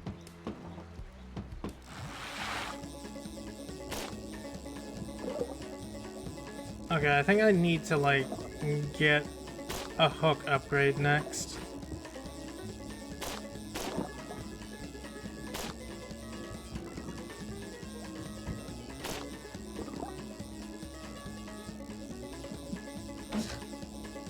Ooh, that's a Dimetrodon. I'm sorry. The legendary fish of this section is a literal dinosaur? Okay, yeah, sure.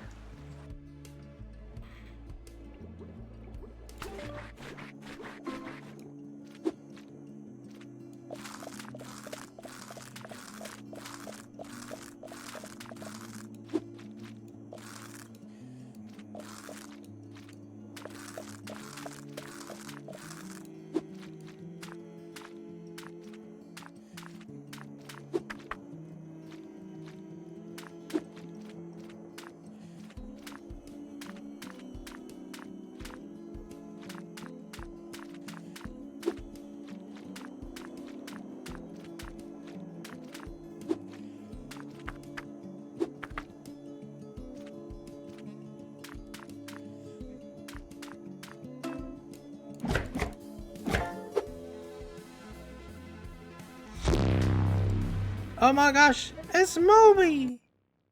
Hi, Moby. Hold on, I got you, Moby. What was you doing, Moby? Oh, you're playing Tainted Grail. How are you enjoying Tainted Grail? I enjoyed playing it. It's such a good game. No cheers to you, Moby. I hope your Arthurian adventures are going well.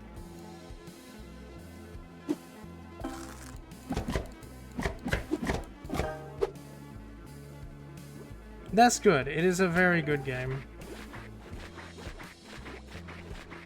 I am just fishing and learning about fish. Oh, this doesn't have any scales on it. Oh, yeah, it's a catfish. Actually, that makes a lot of sense. A lot of barnacles, though.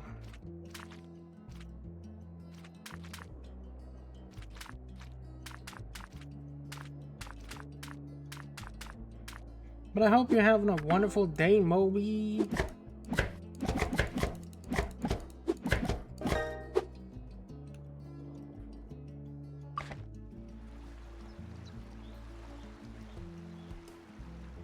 Don't spoil it. I haven't done the DLCs yet.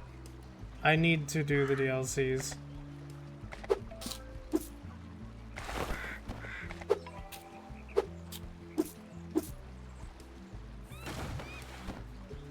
I am sure you have. Hey, look, it's a bald eagle. I need hook upgrade. I can't buy a knife upgrade. Aw.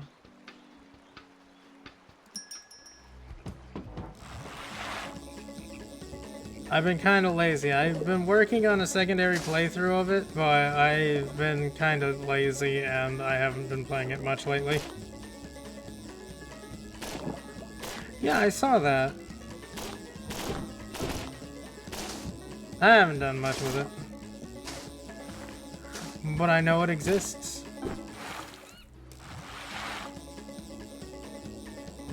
And I know they added like a challenge mode, I think?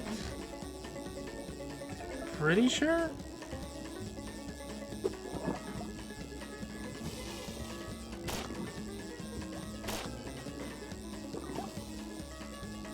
Okay, I don't know how to get through those yet.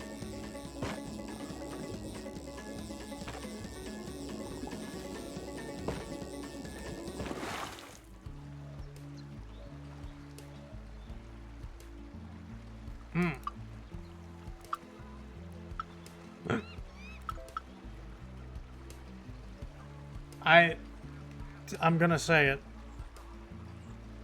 The One Piece is real. It's real! I'm gonna wear this now.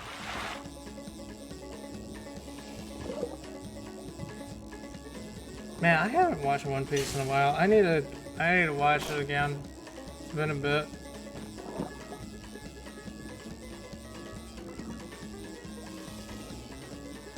You, what are you? Come here. Hagfish. It's a hag. I don't. Oh, right. No, that's the one I've been avoiding. No, that's not a hagfish. That's a hogfish. The hogfish is a reef-dwelling fish found in the western Atlantic Oceans from Nova Scotia to northern South America, including the Gulf of Mexico. It has a long pig-like snout used to dig through sand in search for food. Known for its striking appearance and complex social behavior, it lives in groups led by a dominant male. It is also prized for its taste. Never would have guessed. But Moby, if you do have to like do post-stream stuff, feel free to do that. You should definitely do that. This fish. I've been avoiding this fish by accident. Oh, it's just a sea bass.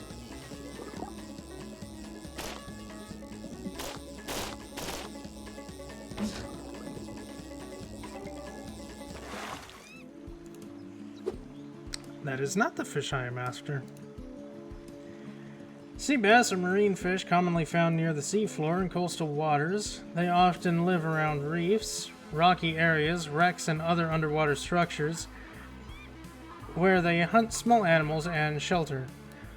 The black sea bass is a bottom-dwelling fish found along the Atlantic coast of North America. It has a dark and dusky body with patterned fins, and its color varies over its lifetime. Most begin life as females and later become males as they grow. They are also often seen resting vertically in water columns.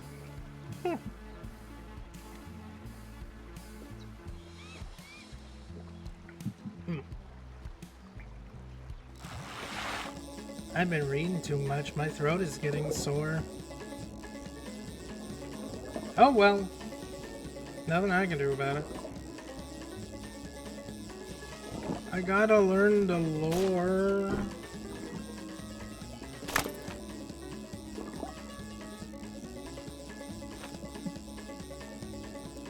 Oh, come on. That's cheap. Pirate captain clothes.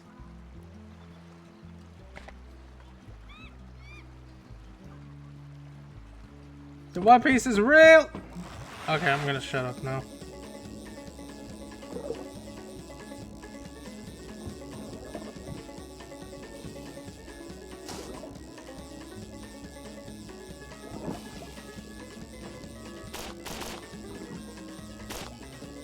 Okay, come on. I need to move that. Thank you. Pretty sure that's just a piece of 8. Boat. Spanish doubloon. Close enough. Pretty sure that's what the pieces of 8 were. Gold coin once used by the Spanish traders and explorers sailing along the Atlantic coast. The name doubloon comes from the Spanish word doblon, referring to its value of 2 escudos. Many were carried aboard Spanish treasure fleets, transporting gold and silver from the Americas to Europe. Some ships never completed the journey, wrecking along the Outer Banks, an area known as the Graveyard of the Atlantic.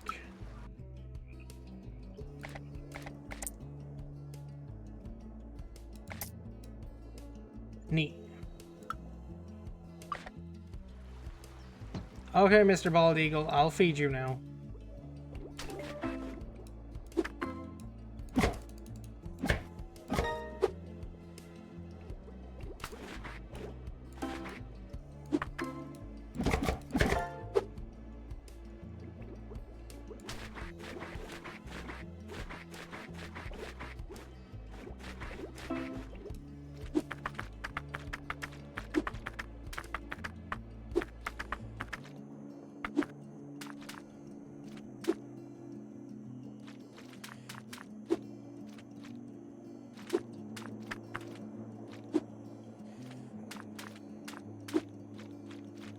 Yeah, I need a new knife.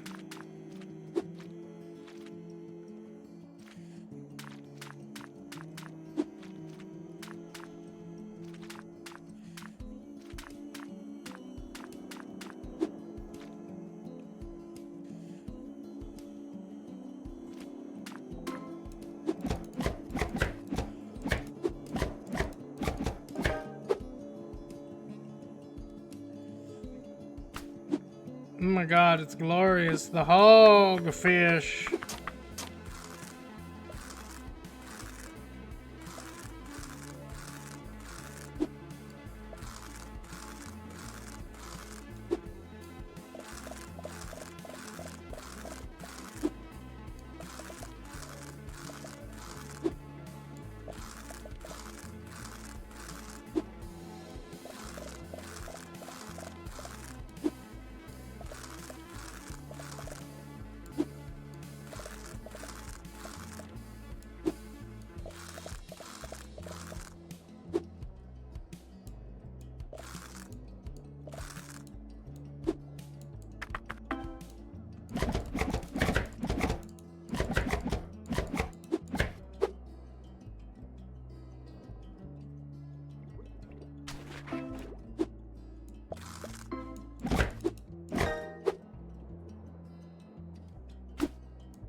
I have no idea if it's supposed to be this pink or not, but it is a very pink fish.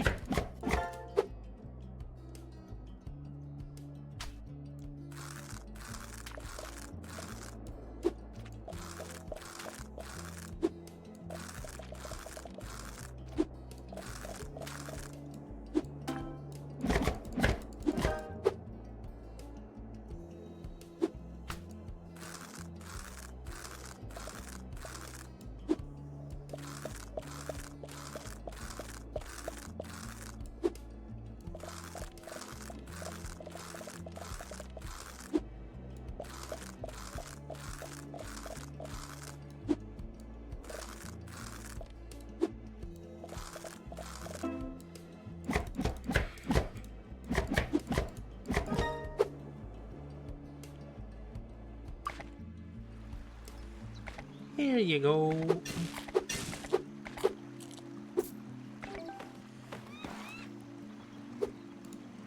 Bald eagle. The bald eagle is a large bird of prey found across most North America, including Canada, Alaska, the United States, and parts of northern Mexico. It is commonly seen near large lakes, rivers, and coastal waters where fish are plentiful. An opportunistic hunter, the bald eagle often swoops down and snatches fish from the water with its powerful talons. These eagles build their nests in tall trees near water, constructing the largest nest of any bird. The species is closely related to the white-tailed eagle of Europe and Asia. with both birds occupying similar habitats across the northern hemisphere.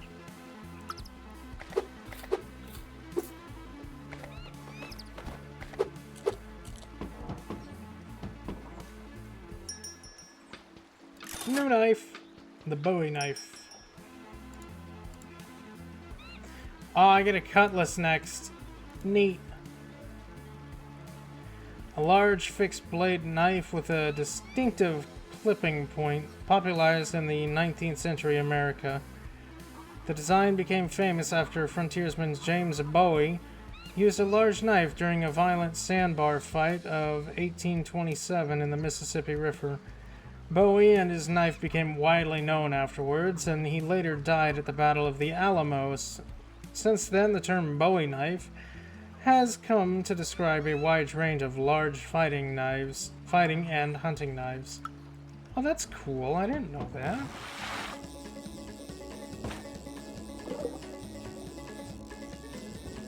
I have learned new knowledge. Yay.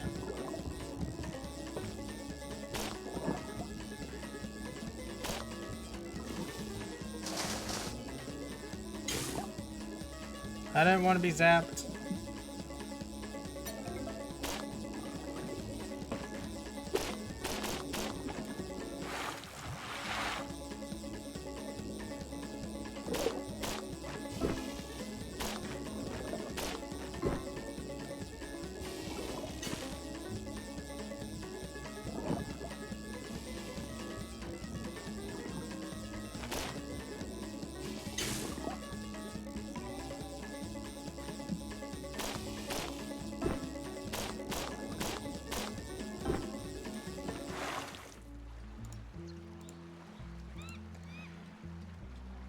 Recovery operation. A recovered operation port from a Clear Wake recovery team assigned to investigate unusual sonar readings off the Outer Banks.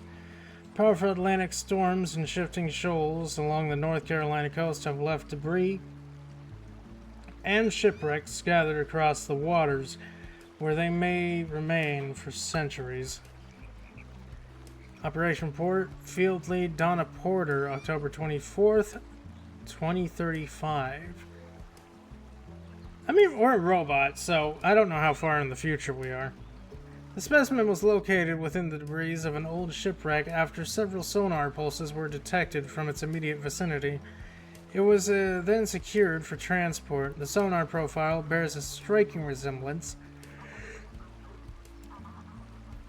to the signals recorded at Loch Ness last year, where weak signal strength hindered the search and no specimen was recovered. While departing the site, the survey vessel sustained a minor impact beneath the hull, resulting in the loss of some equipment. Lost equipment included a passive sonar receiver and an empty biological specimen transport container. Both were considered not essential, and no recovery effort was made. The operation otherwise proceeded on schedule, and was deemed successful. Weird.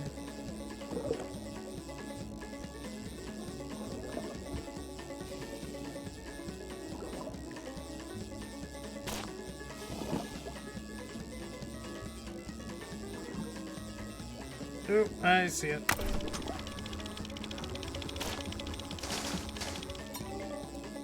Hey, at least I got another bottle. Spanish ship log number 3. A recovered ship log from first mate Carlos del Mar recounts of the final days of the La Fortuna. After fleeing Cartagena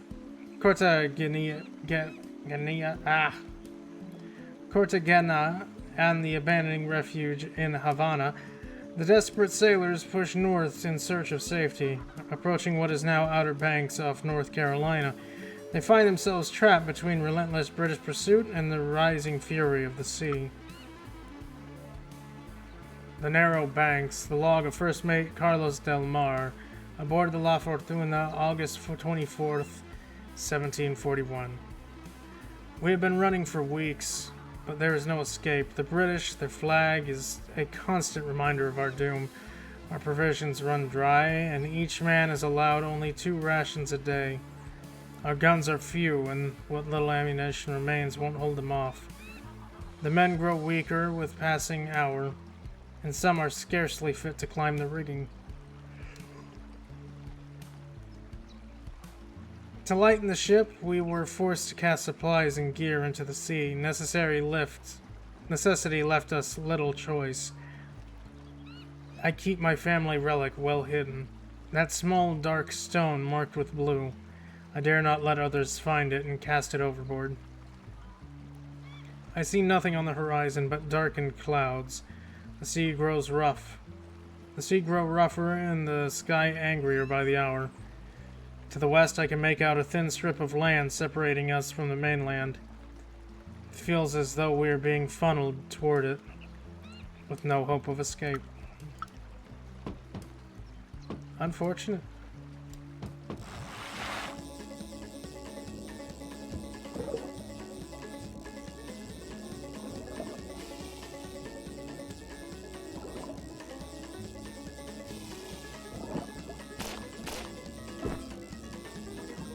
Ooh, big fish. Oh, the anchor. The anchor.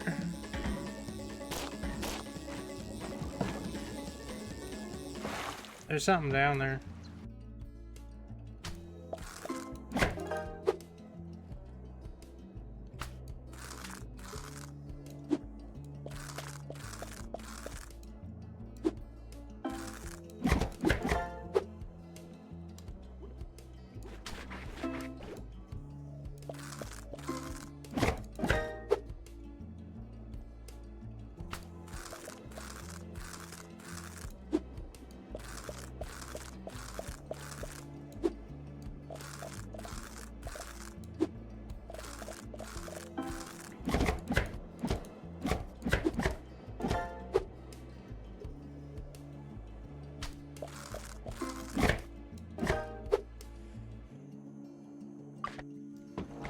Here you go.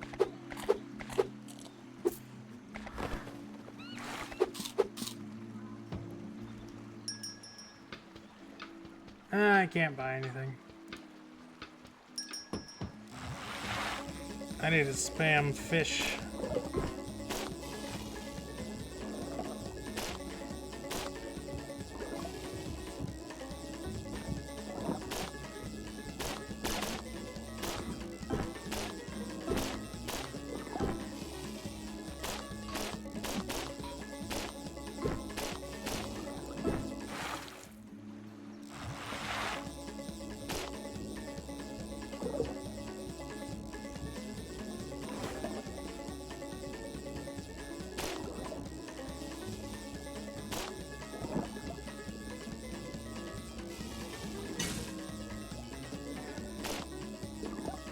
I don't know how to get over to that.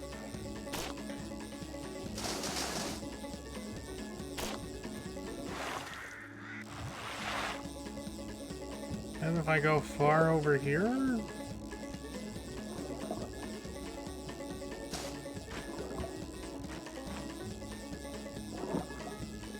Ah, here we are.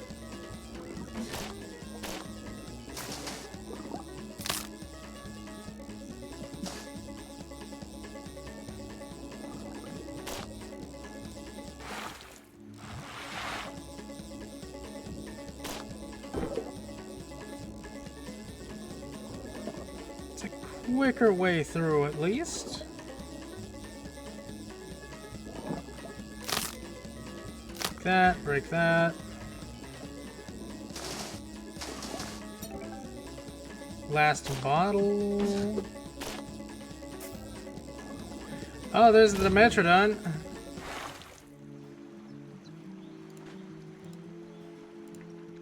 Roanoke Island. Okay, I already know how this is gonna go. A recovered account from a crewman serving under English privateer Thomas Cavendish during the early expedition to the Outer Banks in 1585. The crew was part of a larger expedition fleet tasked with establishing a colony in the present-day Outer Banks. The entry recounts the construction of a fort, the sudden disappearance of several men, and a search to the surrounding marshlands. Okay, the Roanoke tale was was recently, or somewhat recently, figured out Croatoan was an island that the Native Americans were on. They all went there.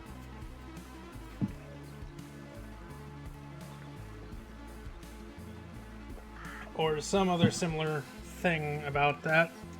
Edward Harwood, crewman aboard the Desire, June 23rd, 1585. It's been little over a month since we arrived in this new land.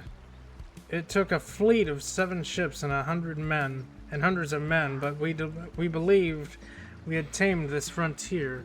A fort was raised, and we rejoiced in our good fortune. We set out to explore the land, but as the weeks passed, many men did not return. William Hartley, John Reeves, and I were sent into the marsh to search for any trace of the missing. As we rode through the shallow swamp, we came across a small boat split along the hull. No sign of its crew. Our unease turned to terror as a great fin cut slowly through the water, circling us without sound. We watched as the beast seemed to vanish before our eyes, and suddenly it struck. Its jaws burst from the water, and in an instant John was taken beneath. We were fortunate to reach the fort with our lives while the creature was distracted. By nightfall, Captain Cavendish gave the order to abandon this place. Whatever haunts these marshes is no enemy we can fight. Yeah, I would suspect a dinosaur would be pretty tough to fight. Pretty tough.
Fish for you.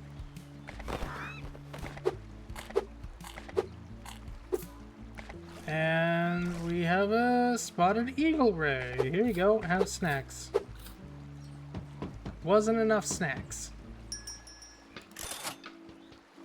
1800 for the next one. Oh man. Alright, down we go. Let's see if we can't get to the catfish.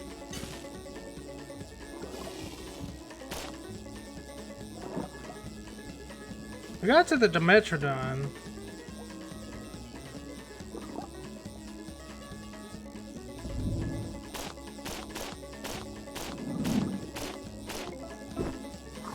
Blue cat.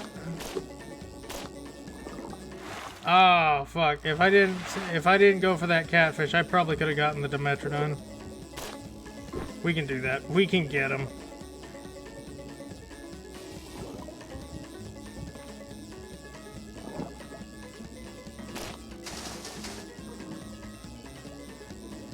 Ooh, I should probably open that too.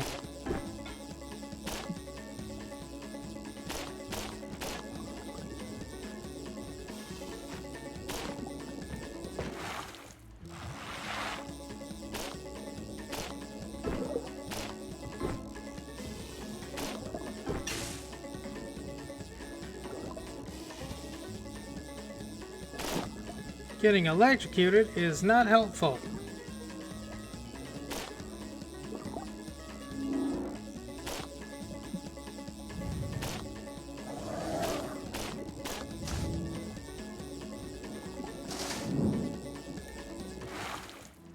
He got away. The bastard got away. Blue catfish. Freshwater catfish are bottom. Okay, we already read that. Blue catfish is native to Mississippi River Basin and is now found in many other waterways. Known for its size and strength, it prefers deep waters and strong currents. It can also tolerate brackish water. Blue catfish, good fight. Blue catfish, a very good fight.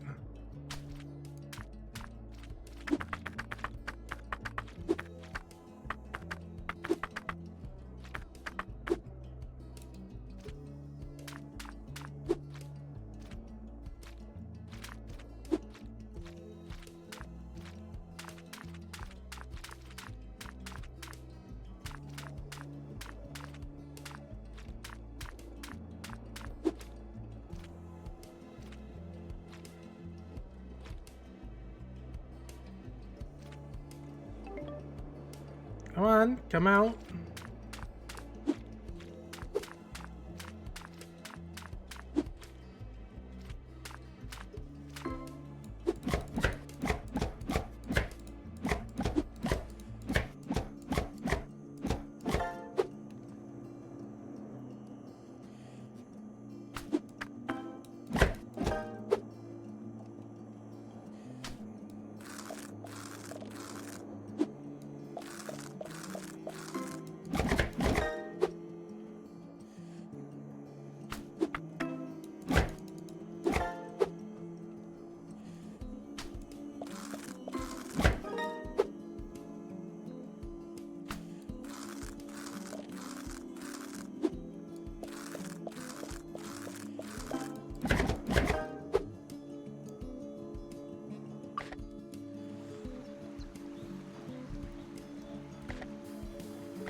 Thank you.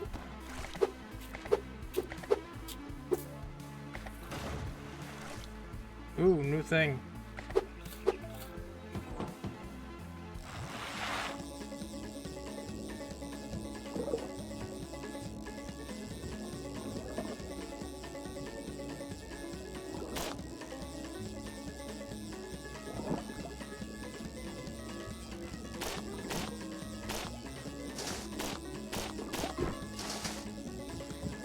I am still missing some type of fish in this zone, and I have no idea what it is. I just realized it.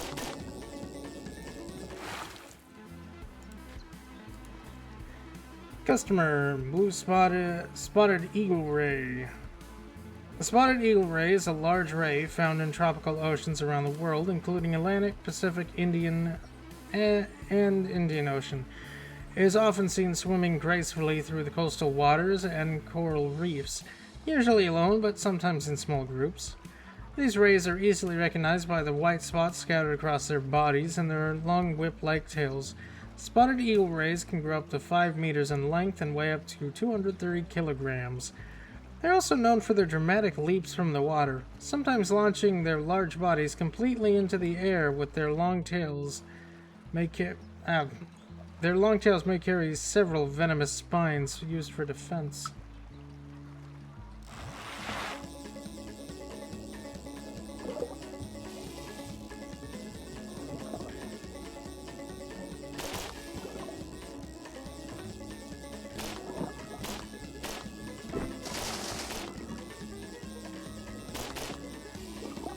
I didn't open that.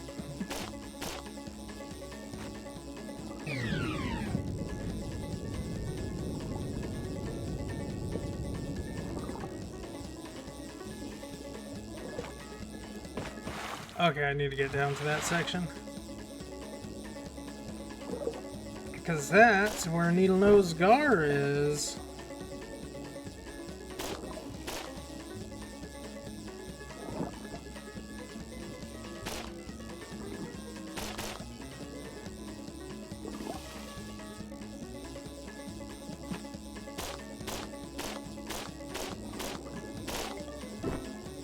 Ah, well, long-nosed gar. Close enough.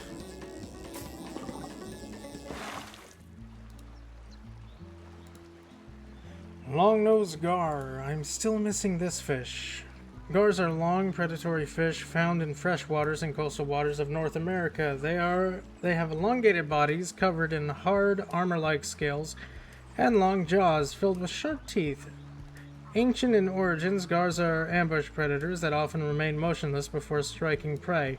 They're sometimes called gar pike, despite not being closely related to pike.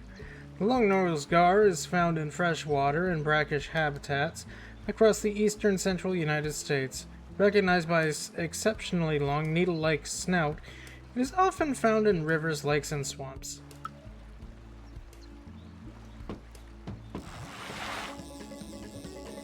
And I do feel like there's still something down there I can grab. I don't know what, but I feel like there is.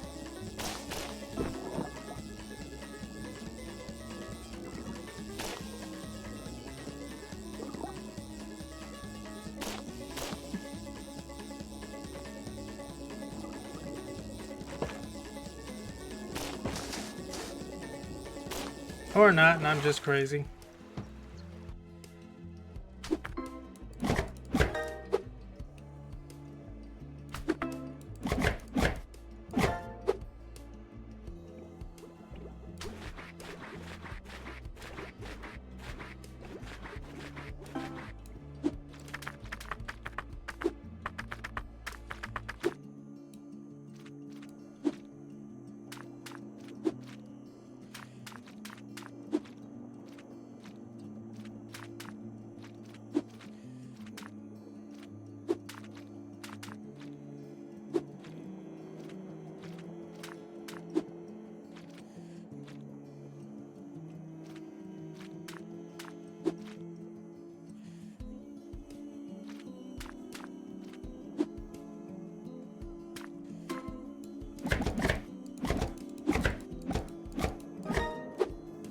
There we go.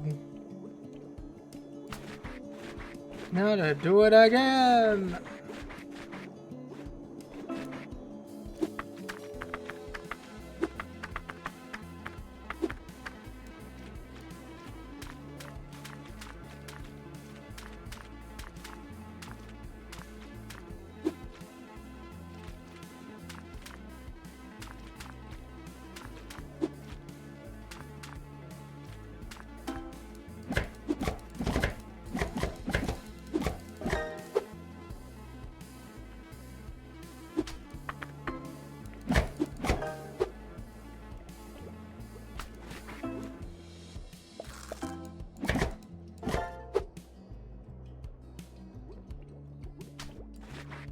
And then there's the big fish, the gar. At least he's not absolutely covered in parasites like the majority of the fish in the zone.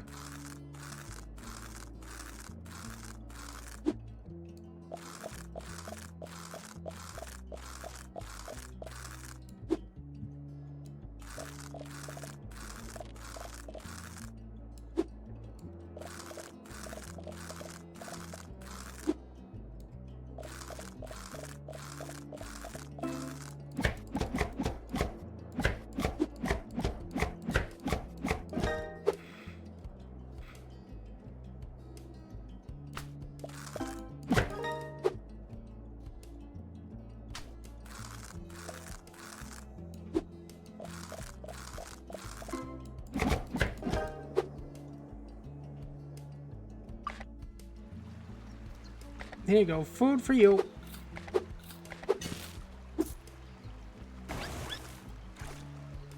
Oh, it's the bunyip! I completely forgot about you.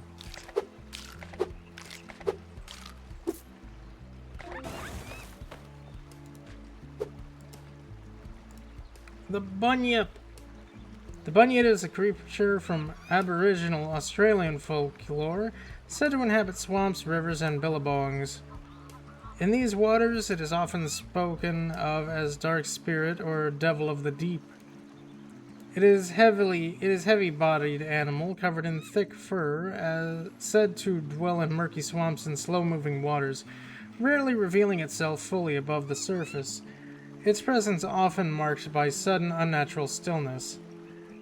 The bunyip is considered a dangerous spirit of the water, known for its eerie calls of the night and its habit for lurking just beneath the surface.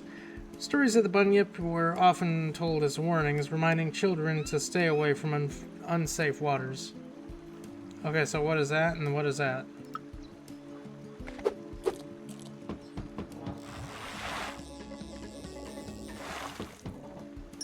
Wait. Oh, it's not even the full upgrade yet. Shit.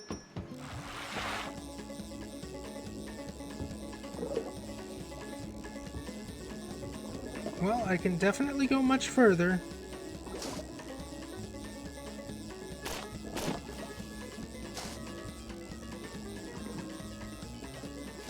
Is there, Baron? Fascinating. Treasure.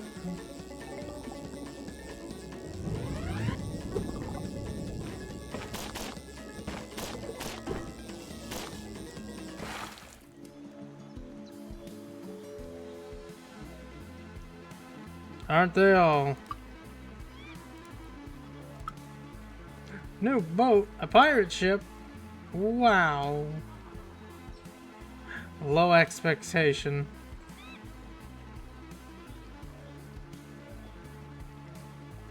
I think I know what that boat is. That looks like the dredge boat.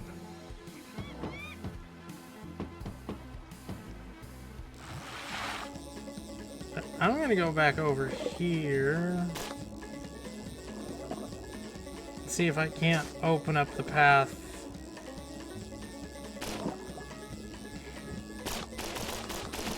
That I keep forgetting to open.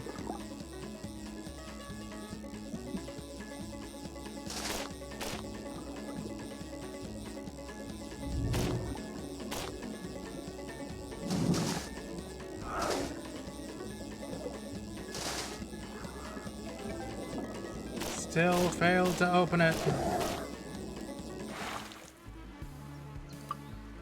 But I got another relic. Biospecimen container. This clear wake biospecimen container unit was designed to preserve or contain small living organisms collected during field research. The container is now empty and is likely discarded or lost by a research team.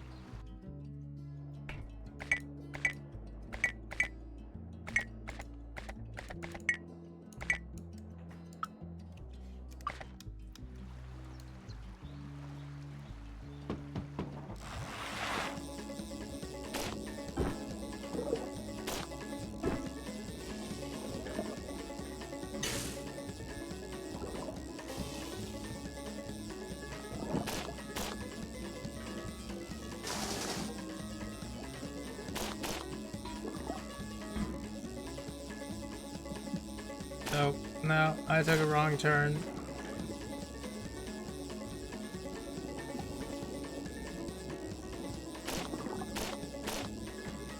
Come on, I can make it. There we go. Now it's open.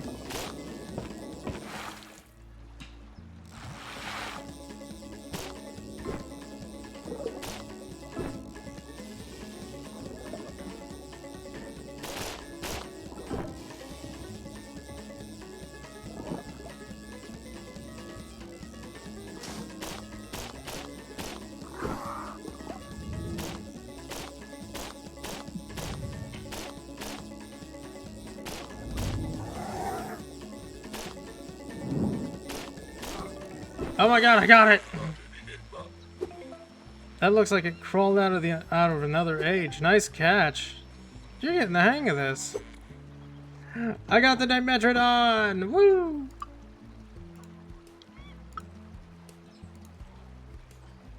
Rusty compass. Boom. Lost Dimetrodon.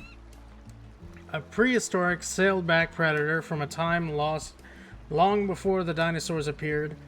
Its large body, powerful jaws, and sharp teeth made it a dominant hunter. Its tail and sail, reptile-like form, created a striking, formidable presence. Damn right it did. Compass. An old brass compass worn by years in the swamp. Its initials, CDM, are engraved inside the lid, likely marking the instrument's original owner. Navigational tools like this help sailors maintain their bearings while sailing the shifting shoals and unpredictable weather of the Outer Banks, an area long feared by mariners for its hidden sandbars and sudden storms.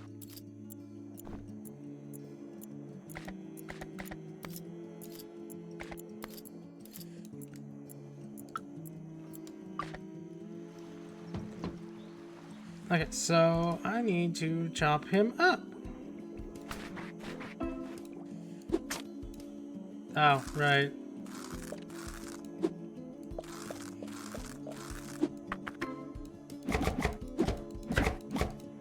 I forgot about the scales for half a second.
Too bad, it's rusty anyways.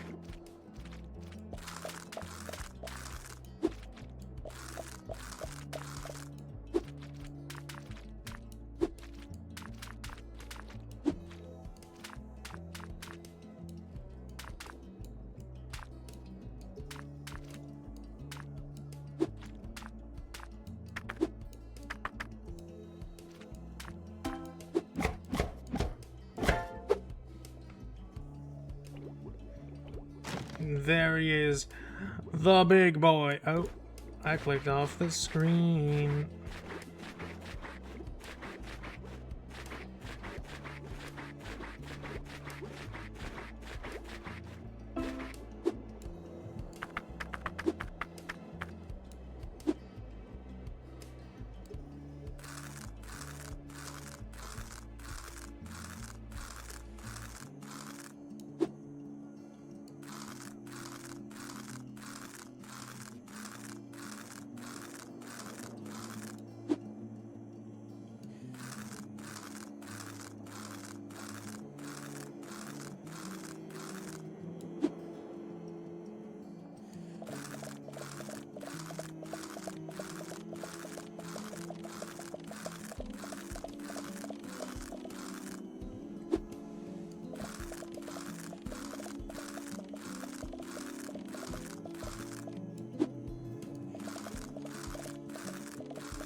Cook it up, put it in a stew.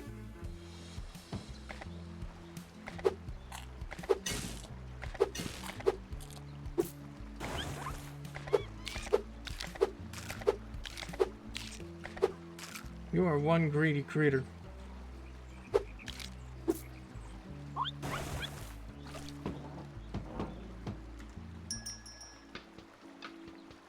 Give me the knife. Navaja Roja.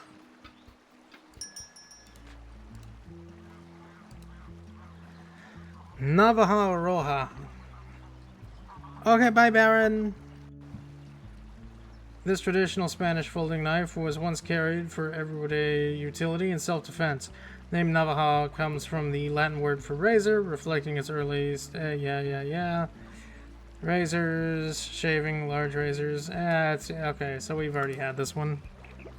I will, thank you, Razor. I think I just need to start feeding the animals here because... I mean, we need the other customers, and there's 2 customers left, so... Go deep, collect catfish.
Get rid of all the barnacles.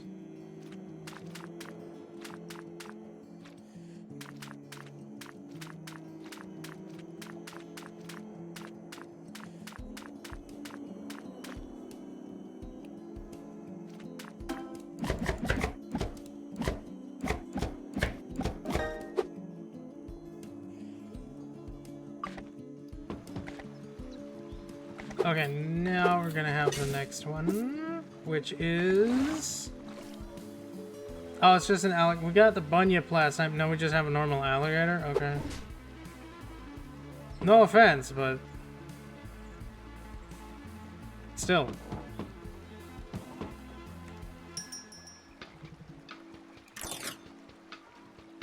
Pincer plastic spear. It's just a crab claw.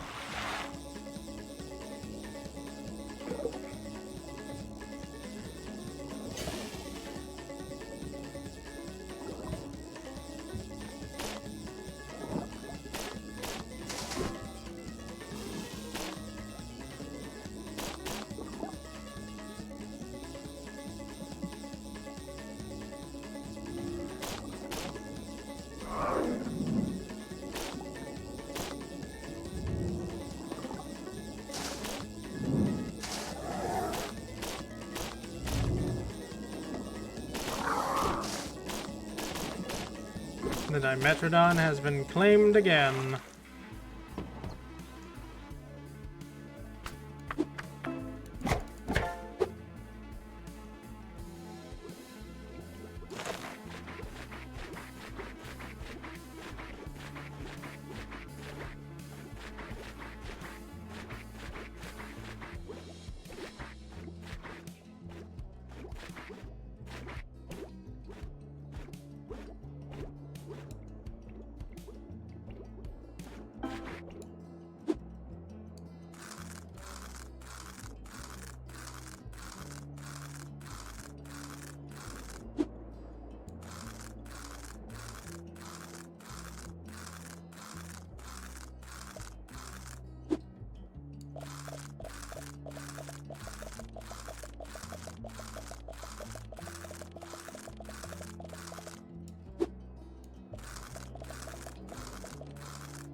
But I didn't even get all the scales. I still see more scales. Ah, whatever.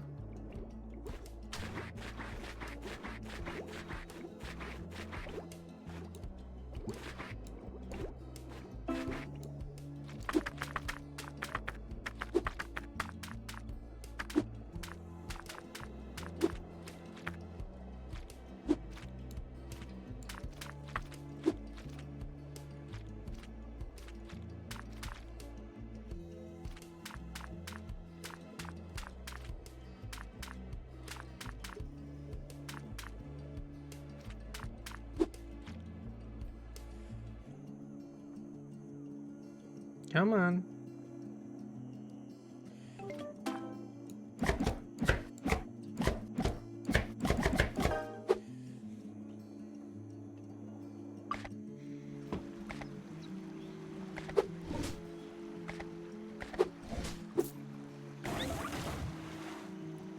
Here, just take the Dimetrodon.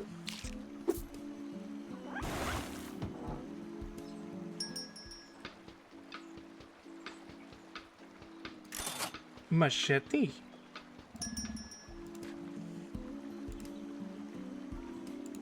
Alligator. The American alligator is a large reptile native to the southeastern United States.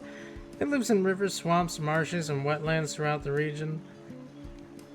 These powerful animals can grow to around 4.5 meters in length and weigh up to 500 kilograms, making them the second largest species of alligator family.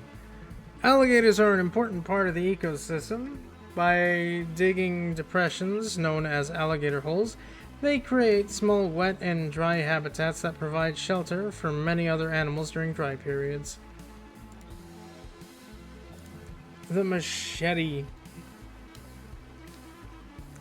A broad, heavy blade originating from Central America, widely used as a tool for cleaning vegetation, harvesting crops, and cutting through dense jungle. Known as a machete, it became the everyday working knife for farmers and laborers across tropical regions. Though primarily a tool, machetes were sometimes pressed into service during conflicts, such as the defense of Havana during the 7 Years' War in 1762, when the local militias were armed with them. The name may share roots with machetera, an ancient term for cursed swords like falcata. Oh, curved sword like falcata. Neat.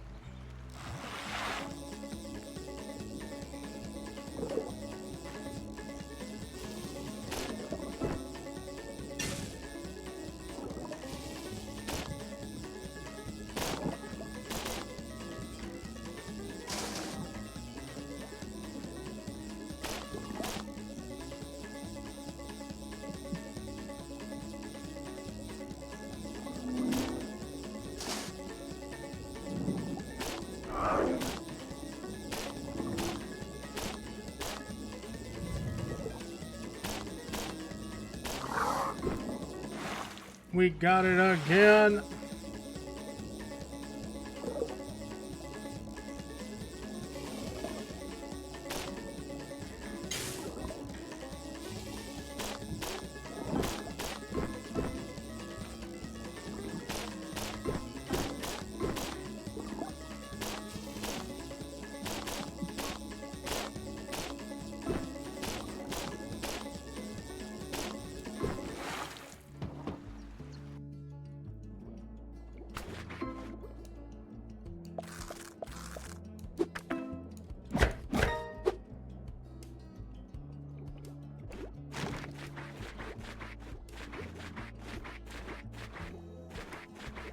Dinosaur never stood a chance.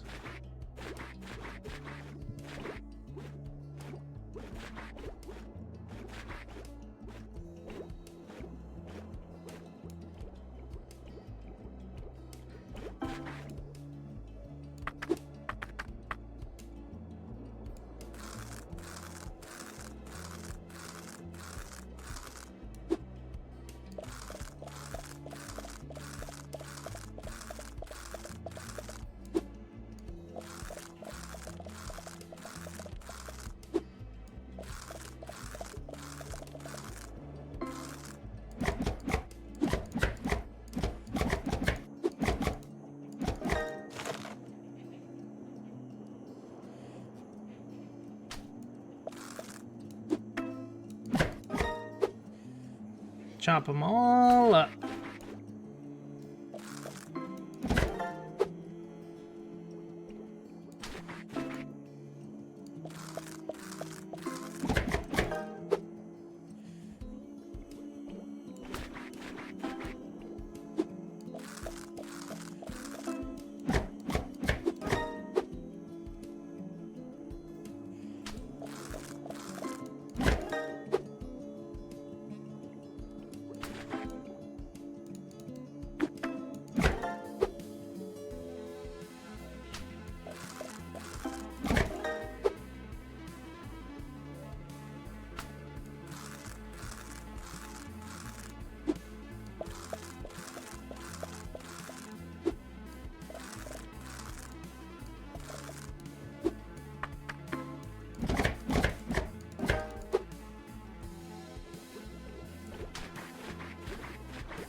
Come on, stop being in there. Thank you, game. I'm aware.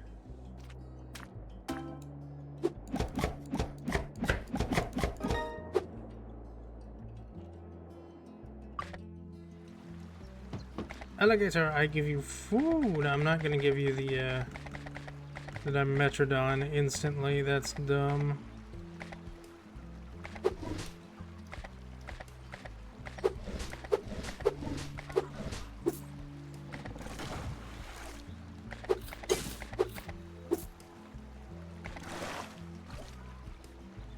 Okay, the next one is the big one that I have no idea what it is. So I'm gonna get another Dimetrodon and maybe some catfish.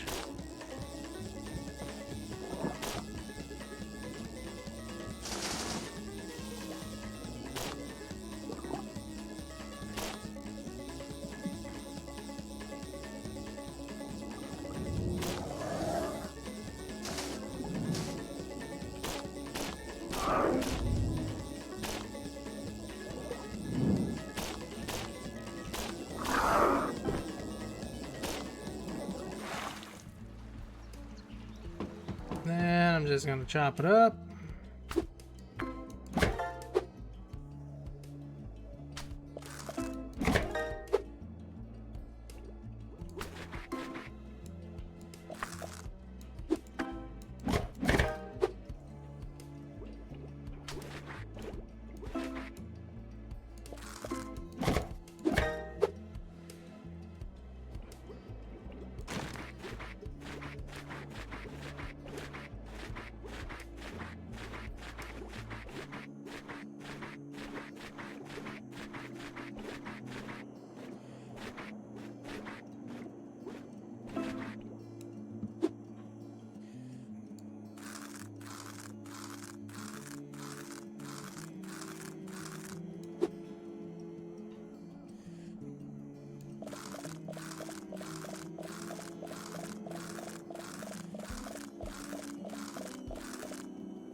There we go.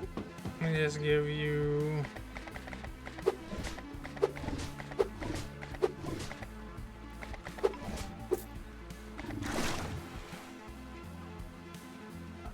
Octana. I know you. I don't know if you're a real cryptid or not, but I know you from the DreadX collection. Oh, I didn't give you enough. My bad. I'll get you another one.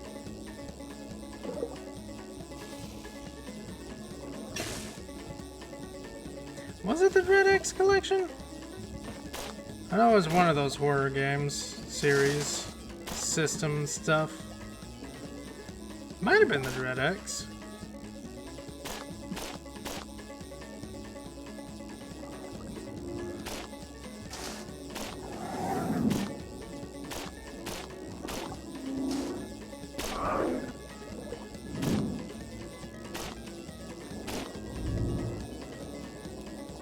Nah, I didn't get him.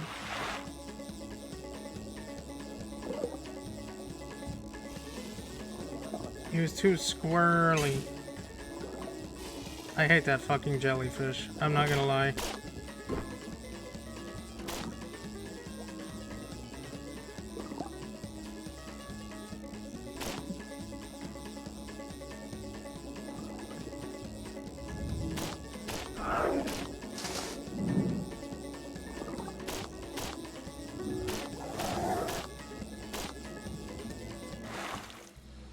Yeah, I'm not going to be able to get him without those lines there. Oh well. We can just grab random fish, it's not that big of a deal.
Wow, that thing was enormous. A giant red serpent with antlers and wings? Can't believe something like that is actually real. Apparently loaded with cash. My goodness. This job might actually be worth it. Looks like you've met quite a few interesting customers out there and gathered some great data for me. Nicely done. You can keep sniffing around for treasure. Well, not sniff, because you know what I mean. Otherwise, I'd add you another location to your GPS. If you'd like to check it out. Let's see what it has to say about Octana. Diver's Knife. A corrosion-resistant knife carried by divers as a safety tool during underwater dives. This compact knife is designed for cutting fish lines, ropes, and netting that may become tangled around the diver. Most modern dive knives are made from stainless steel or titanium and feature blunt tips for safer use in tight spaces.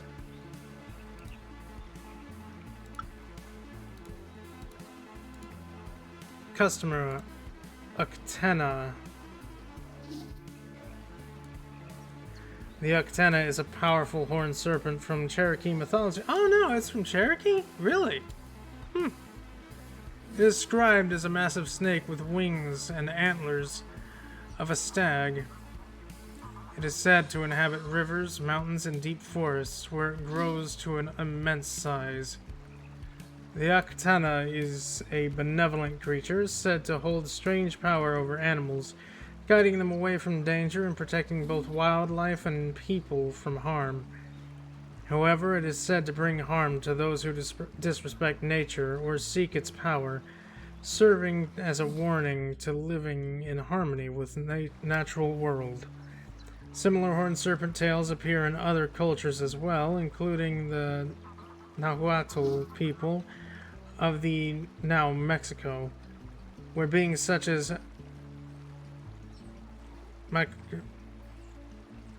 Mazzacotl are also tied to powerful natural forces. Huh. I thought you were just a creature made up for the Dread X collection. Look at that. You're something special.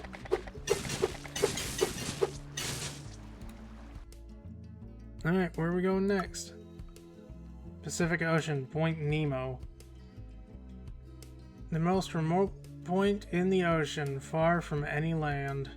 Yeah, isn't Point Nemo like the point where it's the furthest away from every point of land possible? I'm pretty sure that's what Nemo is.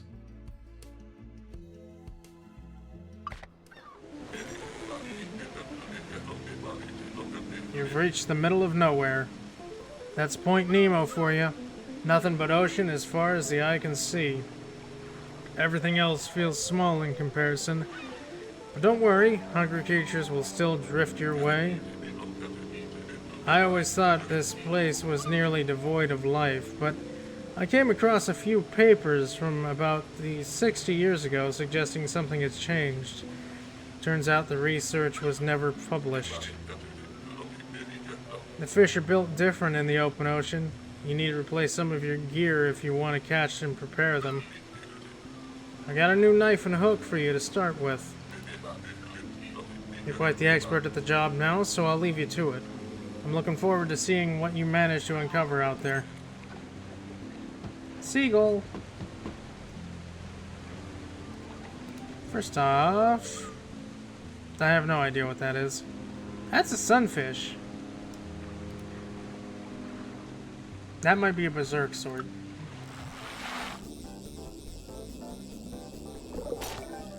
Clownfish!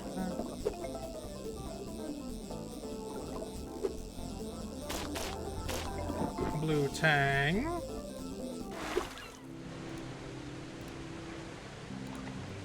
Common clownfish. Marlin Jr. Nemo. Clownfish are small, brightly colored reef fish that live among sea anemones in the warm waters of the Indigo Pacific. Known for their bold white bars and vibrant bodies, they are protected by their host anemones and spend their time feeding. Nearby clownfish live in strict social groups with a clear size-based hierarchy, and are among the most recognizable fish in coral reefs.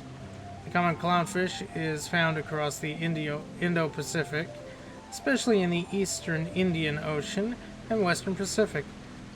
It can show different colors variations depending on its location and is one of the most familiar clownfish species. There it is, Dory. The regal tang is a brightly colored reef fish found across the Indo-Pacific from East Africa to Japan and Australia. Recognized by a vivid blue body, yellow tail, and bold black markings, is one of the most familiar fish in coral reefs. It feeds on plankton when young and later shifts to algae, small animals, as it matures. Research Log 1. Field notes recorded by Dr. Samantha Kepler shortly after the research vessel arrived in Point Nemo. Inhabitants' observation quickly revealed that the region, normally one of the most biologically barren places on Earth, showed signs of unexpected marine activity. First impressions. Dr. Samantha Kepler, lead marine biologist, Neptune Research Group, March 10th, 2033. We arrived at Point Nemo this morning, having reviewed the briefing during our transit. This region has always been a biological dead zone. It's too isolated, too nutrient poor to support more than sparse plankton. But now things look different. Even from the deck, we've already spotted more fish than should exist here. Nothing dramatic yet, just more movement, more color. More life than this location should realistically support. Dr. Sato is preparing the drone for a deeper scan tomorrow. Hopefully it sheds some light on what has changed here. Only time will tell. What's that?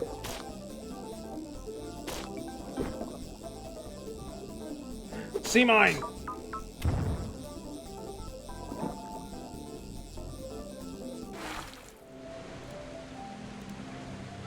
Black-spotted puffer. Pufferfish are a group of marine and freshwater fish known for their ability to inflate their bodies when threatened. Found in warm waters around the world, they have beak-like teeth used to crush hard prey and often contain powerful toxins that deter predators. Slow-moving but well-defended, puffers rely both on inflation and toxicity for protection. A black-spotted puffer is a tropical reef fish found across the Indo-Pacific Ocean. It lives around coral reefs and lagoons, where it feeds on hard-shelled prey and explores the reefs during the day. Known for its rounded body and dog-like face, it appears in many color variations in the distinctive presence of reef environments.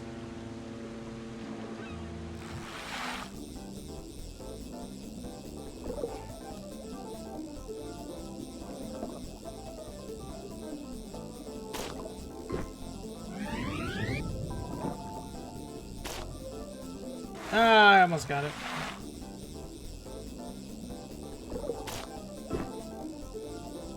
I think I need to catch some wrasse just to get money up.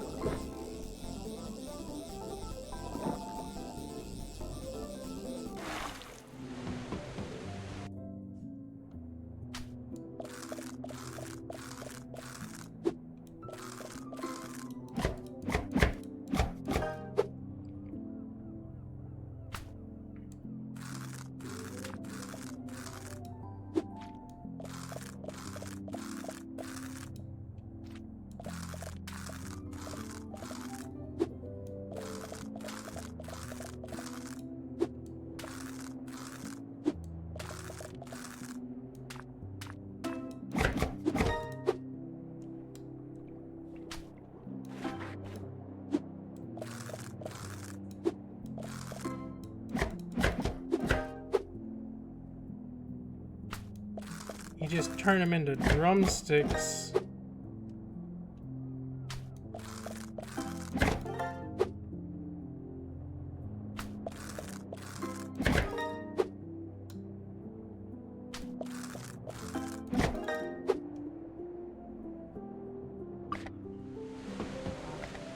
Snacks for you.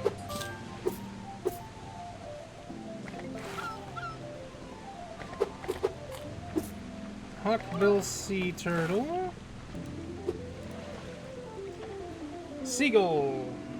The western gull is a common seabird found along the west coast of North America and across the Pacific Ocean. These familiar birds are often seen around beaches, harbors, and coastal waters.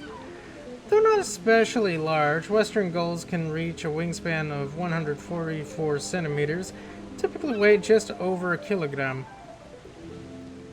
Like many gulls, they are opportunistic scavengers and will eat almost anything they can find. Western gulls usually feed on the surface of water, pecking at the fish or scraps that float by. They're also known to steal food, eat small birds, and happily take advantage of food left behind by humans. Hawkbill sea turtle. Hawkbill sea turtle is a tropical sea turtle found in warm oceans around the world, particularly around coral reefs, where it searches for food. It is easily recognizable by its sharp, curved beak and saw-like edges of its shell, and the striking pattern on its amber shell marked with streaks of dark brown and black. Hawkbill turtles can grow to over 100 kilograms in weight. One of the hawkbill's most unusual traits is that of its biofluorescent glowing faintly under certain wavelengths of light. It is the first reptile ever recorded to possess such a rare characteristic. Cool.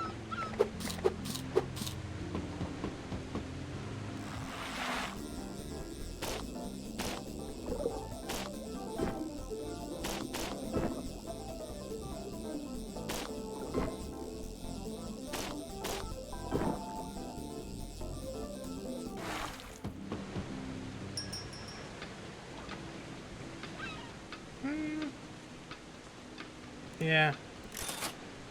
Probably best to upgrade the lifeline for that.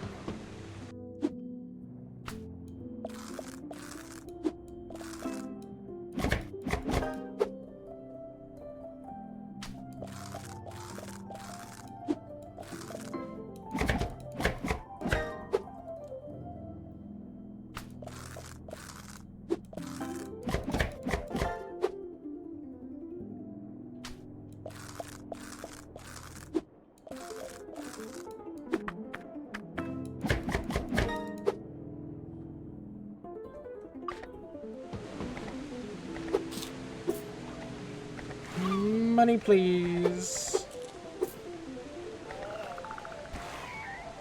Great white pelican.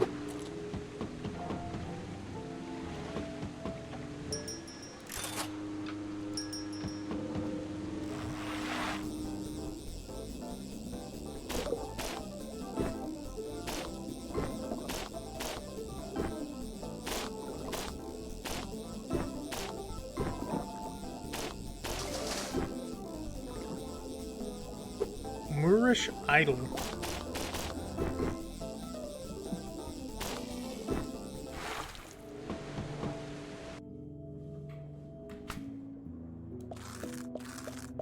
Oh, I didn't read the data entry on this knife.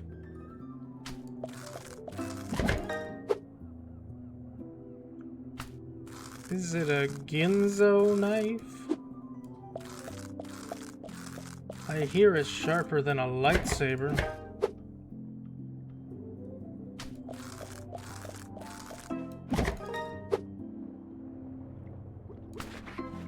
I don't think anybody's even gonna get that reference. Not a soul.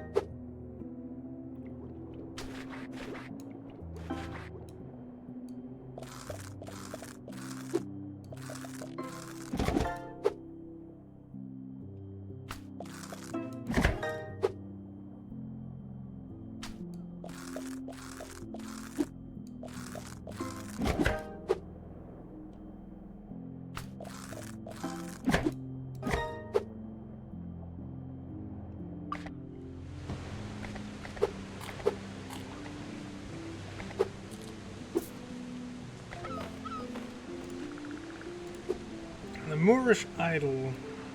The Moorish idol is a striking reef fish found across the Indo-Pacific and tropical Eastern Pacific.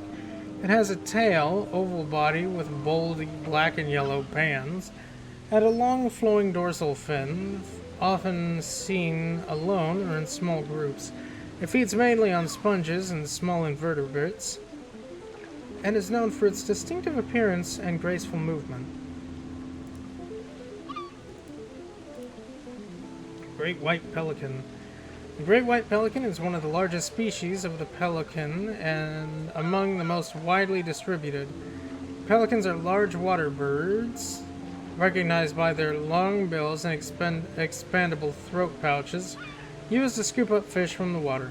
Unlike many seabirds, pelicans live in freshwater, brackish, or saltwater environments, inhabiting lakes, rivers, wetlands, and coastal areas. Great white pelicans usually nest on the ground in large colonies, often on remote islands or isolated shorelines. Unlike the brown pelican, great white pelicans rarely dive for fish. Instead, they often hunt cooperatively in groups, forming lines to herd fish into shallow waters before scooping them up in their large pouches. Sashimi knife. A long, extremely sharp Japanese kitchen knife designed for slicing raw fish into clean, precise cuts. Its thin blade allows chefs to cut delicate seafood with minimal damage to the flesh, making it ideal for preparing sashimi and sushi. Cool.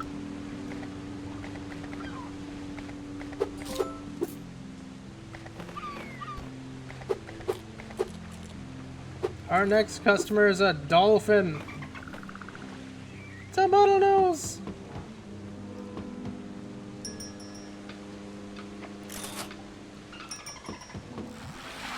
Alright, let's send you down pretty far.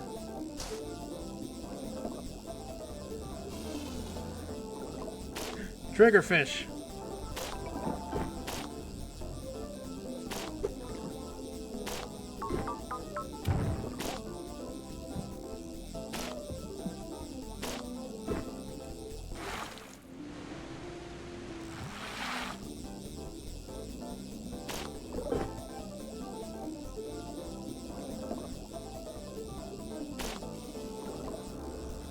Ah, he got away.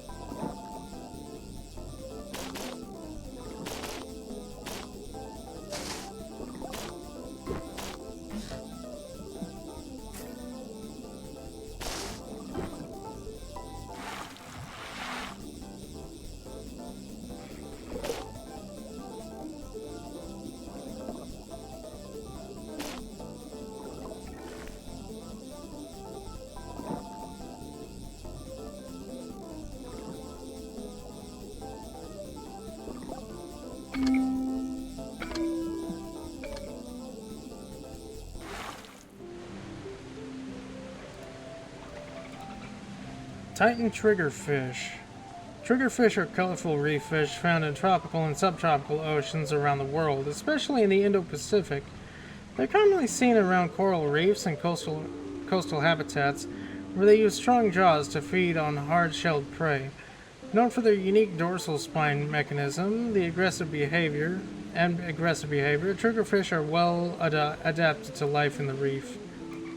The Titan triggerfish is a powerful and highly territorial reef fish, known for its strong jaws, bold behavior, and distinctive mask-like markings. As the largest triggerfish in the Indo-Pacific, it roams coastal coral reefs, turning over rocks, blowing jets of sand, and crushing hard-shelled prey. Though they usually are solitary, it becomes fiercely protective during nesting season. Its tough skin, locking dorsal spine, and impressive strength make it one of the most formidable residents in the reef.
And these go to you.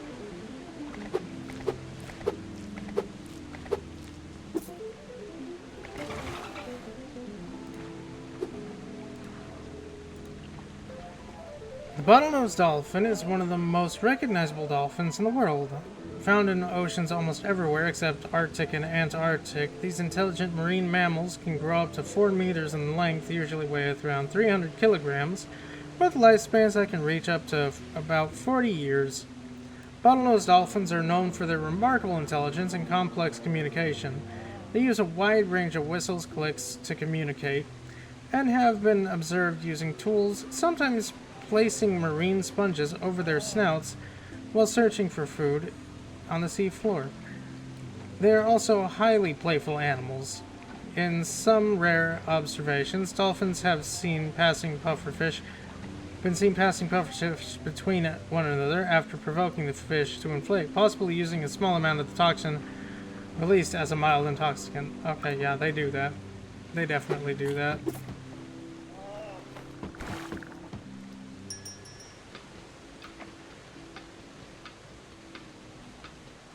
Now I'm gonna go to knife. Chris knife.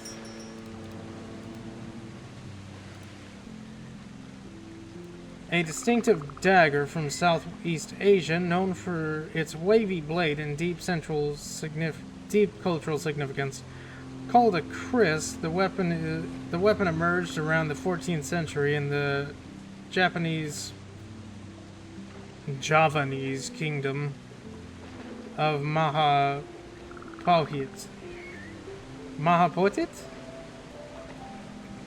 Mahapahit?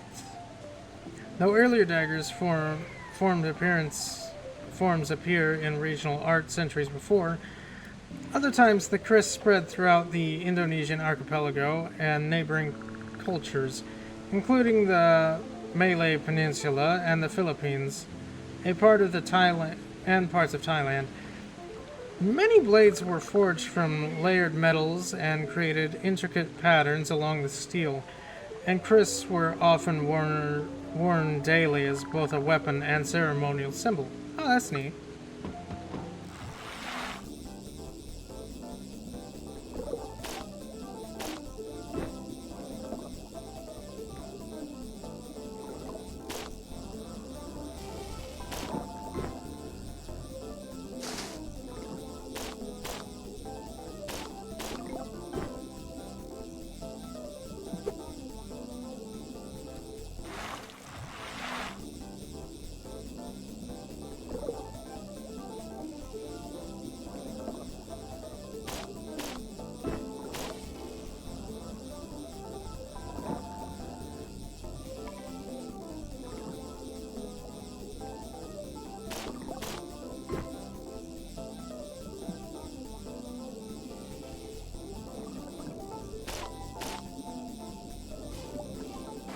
Oh, okay. Spotted parrotfish. Parrotfish are colorful reef fish found in tropical oceans around the world, part of the wrasse family. They are known for their beak-like teeth, which they use to scrape algae from coral and rocks. As important reef grazers, they keep coral ecosystems healthy and by controlling algae growth. The spotted parrotfish is found across the Pacific and Indian Oceans, and is one of the larger parrotfish species. It changes dramatically in color as it matures, with orange-banded juveniles becoming vivid green and blue adults.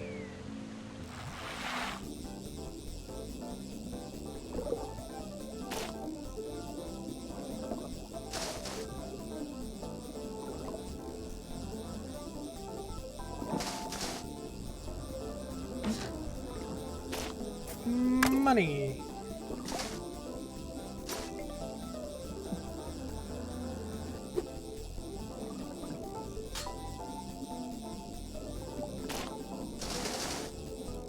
No, there's a tiny submarine down there.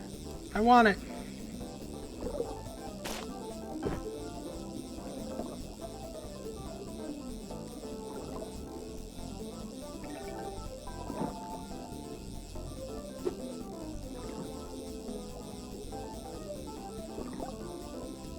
Okay, it looks like that comes down? Or something? I don't know.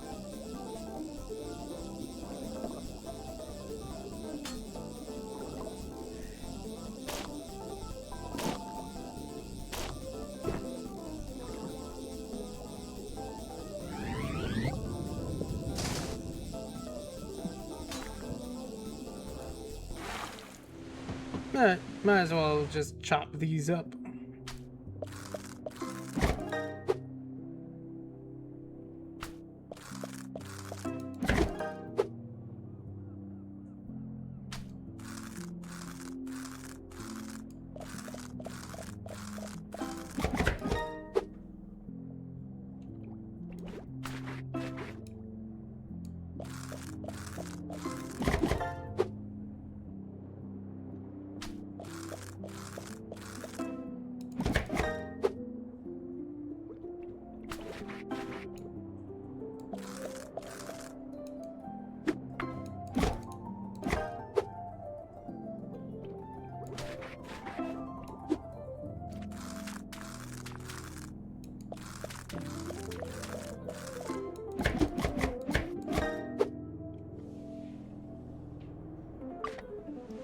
Snacks for you. Ah, giant Pacific octopus. Here you go.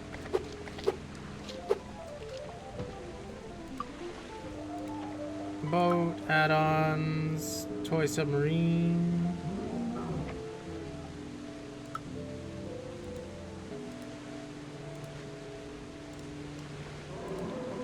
Expedition briefing. A mission briefing for a scientific expedition sent to investigate unusual ecological activity near Point Nemo, the most remote location in the world's oceans. The region is commonly used as spacecraft graveyard following the recent disposal of several large orbital structures in the area. Researchers reported a sudden and unexplained increase in marine life surrounding the debris field. Prepared by the operations coordinator, L. Tanaka, Neptune Research Group, March 3rd, 2033. In 2029, the International Space Station sustained severe damage after an unexpected trajectory shift brought an asteroid designated 99942 Apophis into contact with the station. The structure was subsequently deorbited and transferred for disposal. In 2030, the remaining ISS modules were disposed within the designated Point Nemo debris zone. In 2032, following the placement of the retired satellite, disposal crews reported an unexpected and vast increase in marine activity around the site. Neptune Research Group has been contacted to document the reported ecological shift, collect samples, and determine the cause of the abrupt increase in biological activity. And who knows? Toy submarine. A small toy submarine, likely lost by someone fascinated with the ocean exploration. While it was never meant to travel beyond a bathtub or the beach, it now sits in one of the most remote places in the ocean. Compared to the real submersibles that explore the depths, this one considerably less capable.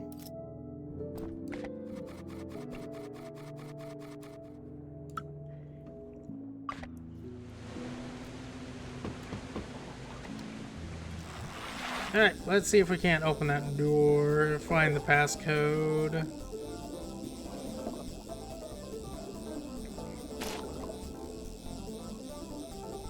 So the square is number 3, that one's a guarantee.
Thank you for the money.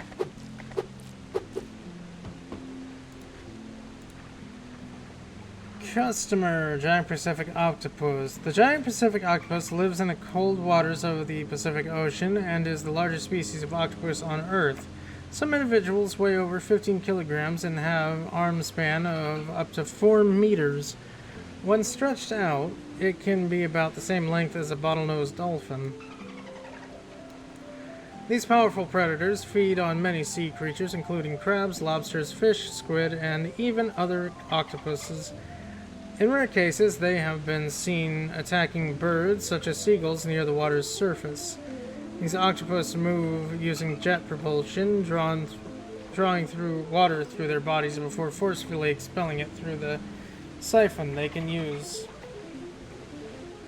Through a siphon. They also can crawl along the seafloor using their arms.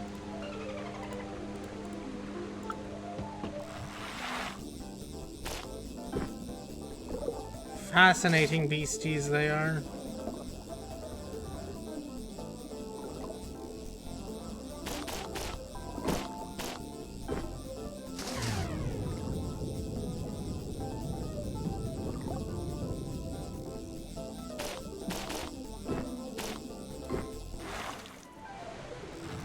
Okay, I gotta get through there somehow.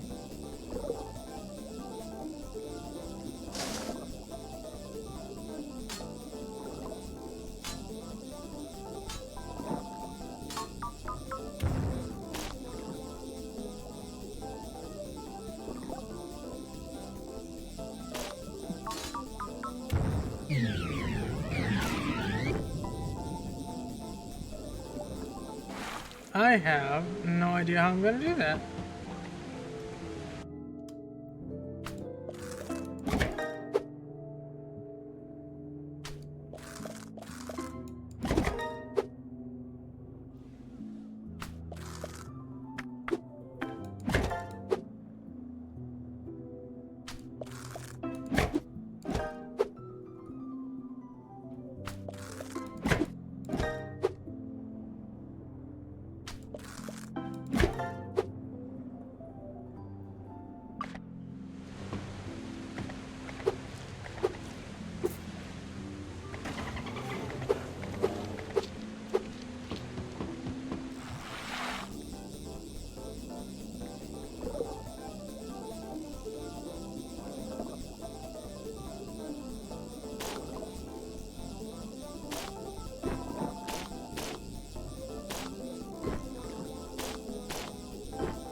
Oh, that's an oarfish in there. Cool.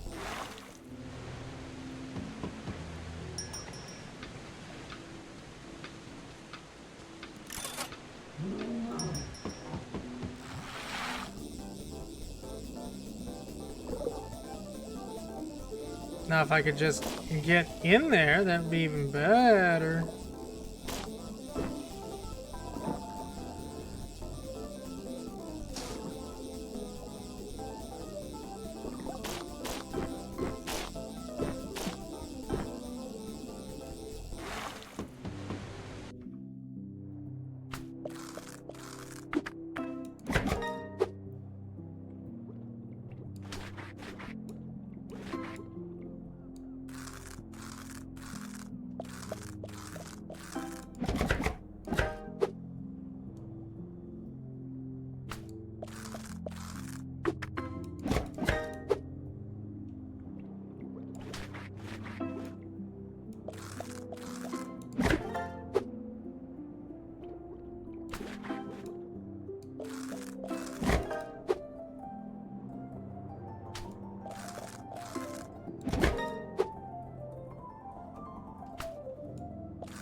Okay, now we're gonna get a shark.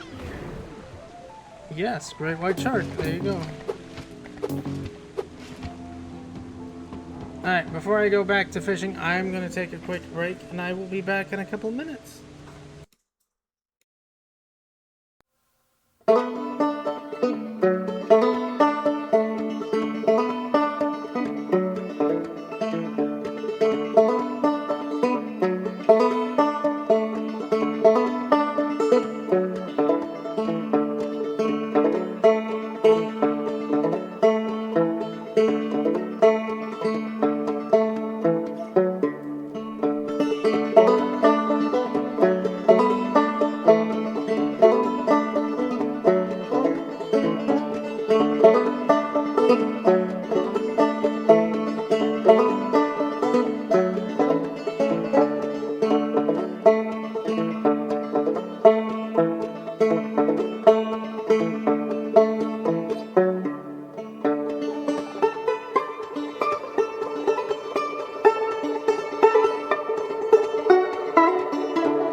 Let's get back to the fish and the shark.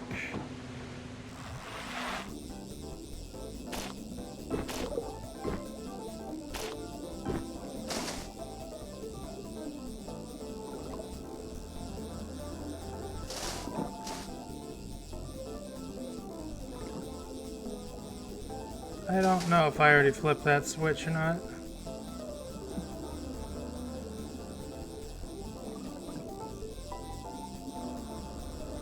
And I can't move it.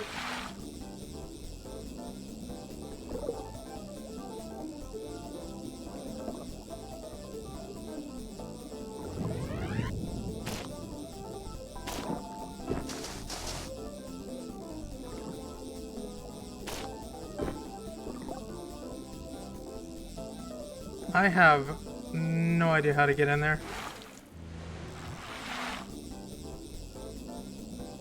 Not a single clue.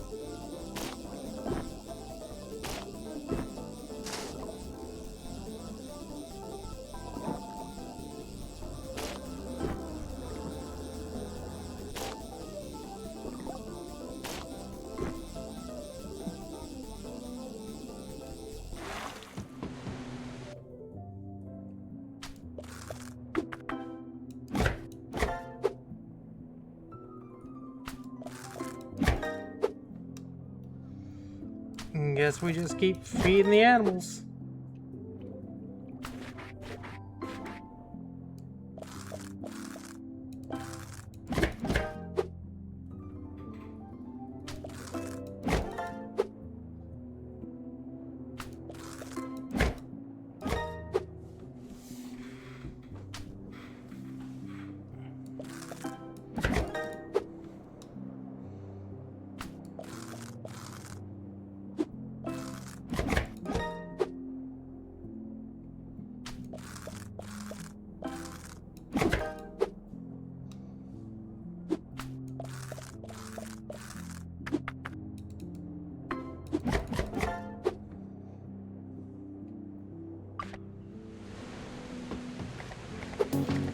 For the shark.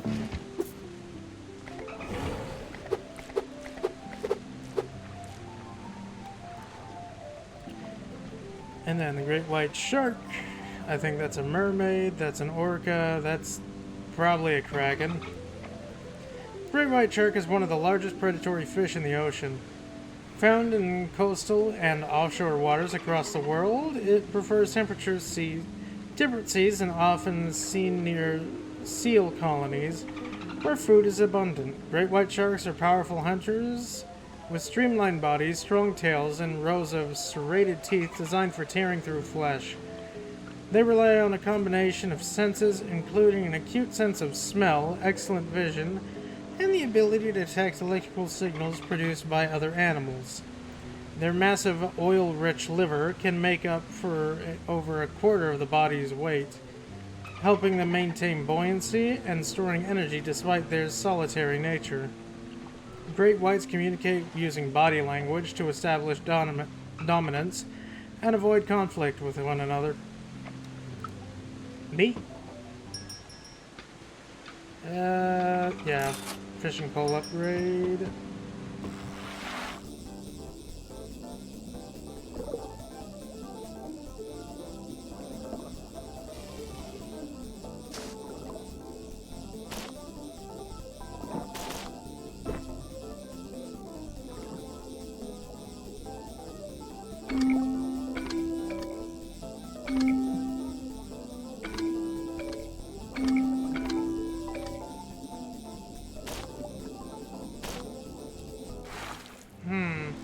I think I just need to keep trying that.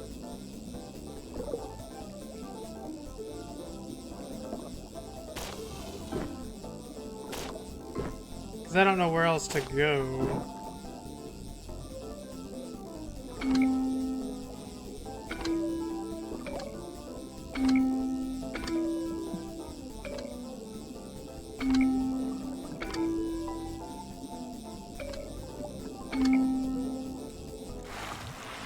Maybe?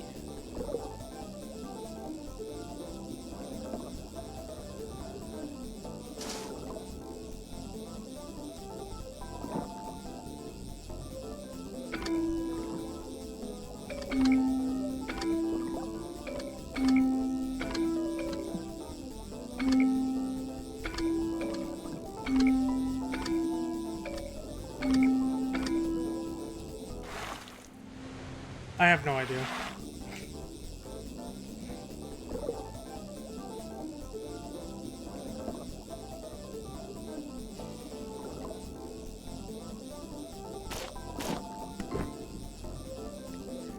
Not a single frickin' clue.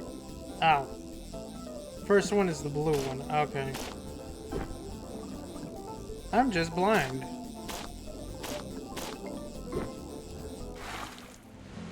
Escalar. The escalar is a deep-sea predator and a member of the snake mackerel family, found in warm and temperate oceans around the world. It usually lives far ashore in dark mid-water environments.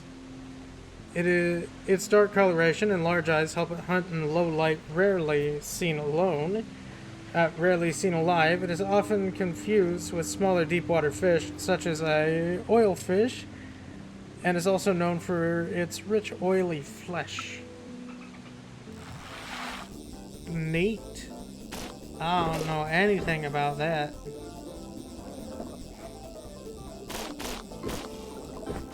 Okay, might as well do this.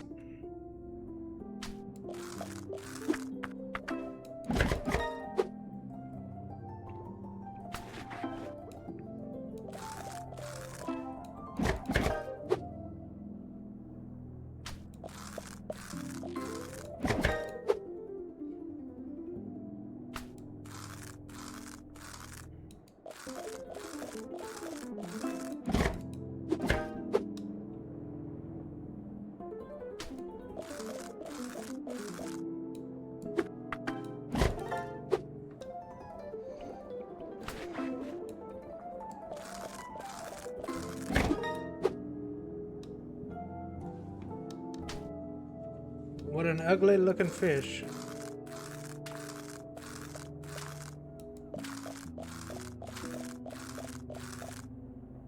Even has parasites.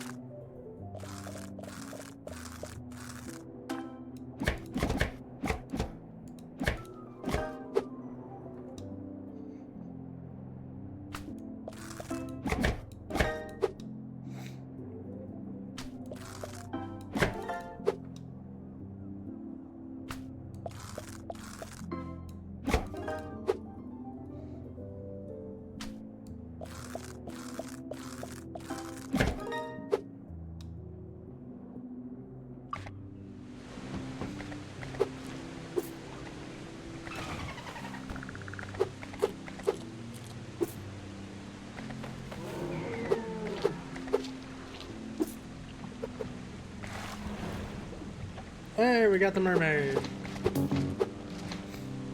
Soon. We have the mermaid soon. You know what? Give me the lifeline for the fishing pole. I don't have an issue with damage and hitting things. I think it's all lifeline for me.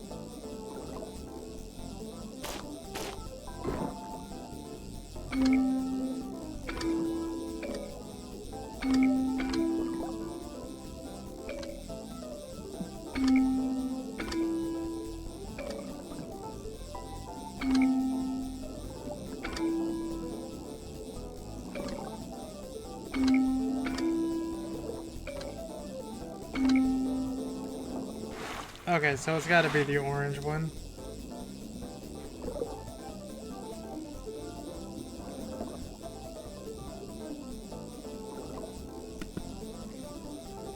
Pretty sure. There we go.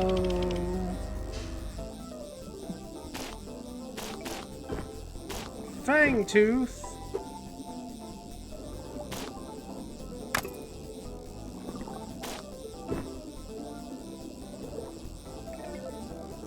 Artifact.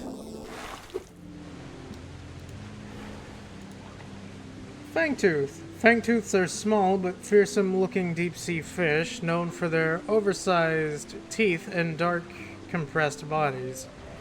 This group includes two known species, the common fangtooth and the shorthorn fangtooth. They live in deep ocean waters around the world, where food can be scarce and every hunting choice matters. Fangtooths are tiny compared to many ocean predators and are harmless to humans. The common fangtooth is the larger of the two fangtooth species and is found in tropical and temperate oceans worldwide. Adults live in deep water, while juveniles are often found closer to the surface and look very different from the mature fish. In the darkness, adults rely on tiny eyes and strong sense of touch to detect movement and vibrations as they hunt fish, squid, and crustaceans. Cool. Loaded support sphere.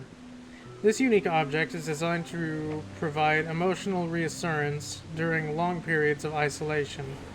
Oh, it's a companion cube. While it serves no obvious practical purpose, some insist that performance improves when it is nearby. Reports also suggest that the test subjects tend to form unusually quick emotional attachments to the device.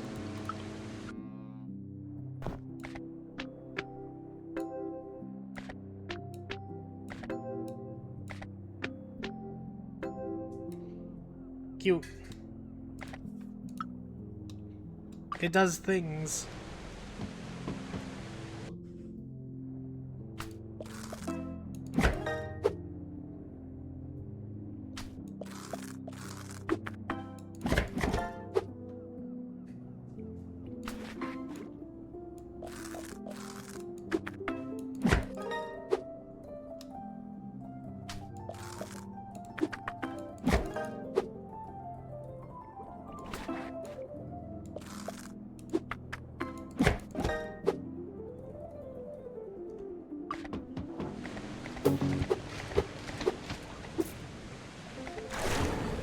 Mermaid!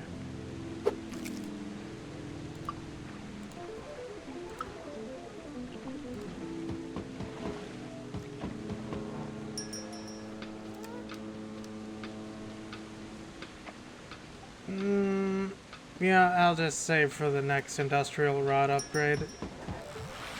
The more I travel, the better.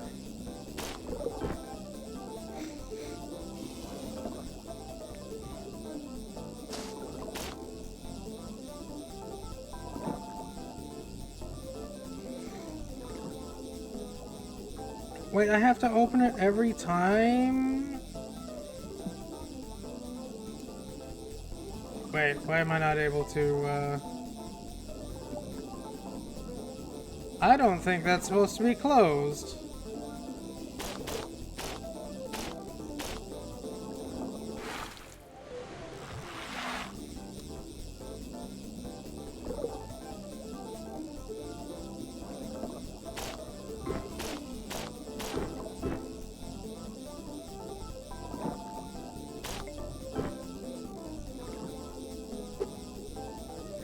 Yeah, I'm pretty sure that's not supposed to be closed.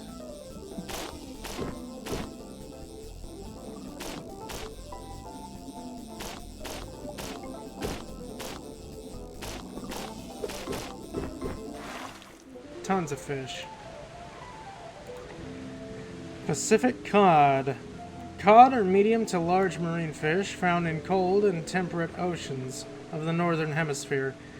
They are bottom-oriented predators known for their elongated bodies, 3 dorsal fins, and chin barbel used to detect food. Cod play a major role in marine ecosystems and have long been one of the most important food fish in the world. The Pacific cod is a cold water species found across the North Pacific Ocean. Its inhabitants inhabits coastal and offshore environments, moving between deep water in winter and shallow areas in warmer months. A fast-growing and adaptable predator, it feeds on a wide variety of seafloor animals and often forms defensive groups during spawning. The Big Eye Pacific Opa. Moonfish are large, round-bodied fish found in open ocean across the world. They are predators of the open ocean, inhabiting deep offshore waters. Recognized for their flattened disc-like shape, bright red fins, and shimmering metallic bodies, moonfish are among the most visually striking fish in the open ocean. They're rarely observed alive, and much of their behavior remains poorly understood. The Big Eye Pacific Opa is found in warm temperate oceans, including the Gulf of Mexico, the Indian Ocean, and the Western Pacific. And waters off Chile. Oh. Recognized by its large golden ring eyes, blue-green back, rosy underside, and bright red fins, it's a powerful midwater predator that spends most of its life far from shore. Chop 'em up!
You want fish? I give you fish. Thanks for the money.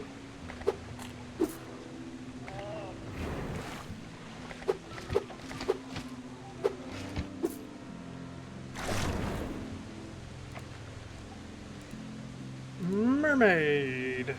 The mermaid is a legendary sea creature said to have the upper body of a human and the tail of a fish. Stories of mermaids have been told for thousands of years, appearing in cultures around the world, from European folklore to African, Asian, and Caribbean traditions. Often associated with oceans, rivers, and deep lakes, mermaids are sometimes described as beautiful and gentle, while in other stories they are mysterious and dangerous. Creatures such as the siren of ancient Greek mythology share similar traits, using song and voice to lure sailors. In some traditions, mermaids are compared to selkies, creatures that can shift between human and seal form. Though their stories vary, mermaids are often portrayed as deeply connected to the ocean, existing somewhere between the human world and the unknown depths below. Neat. Oh, wait, I have money. Money. I'm just a little bit off from the next range upgrade.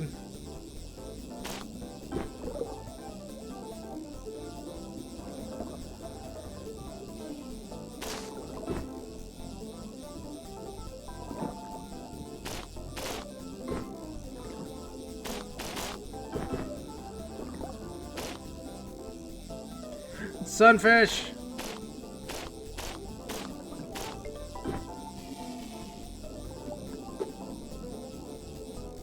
Aw, man.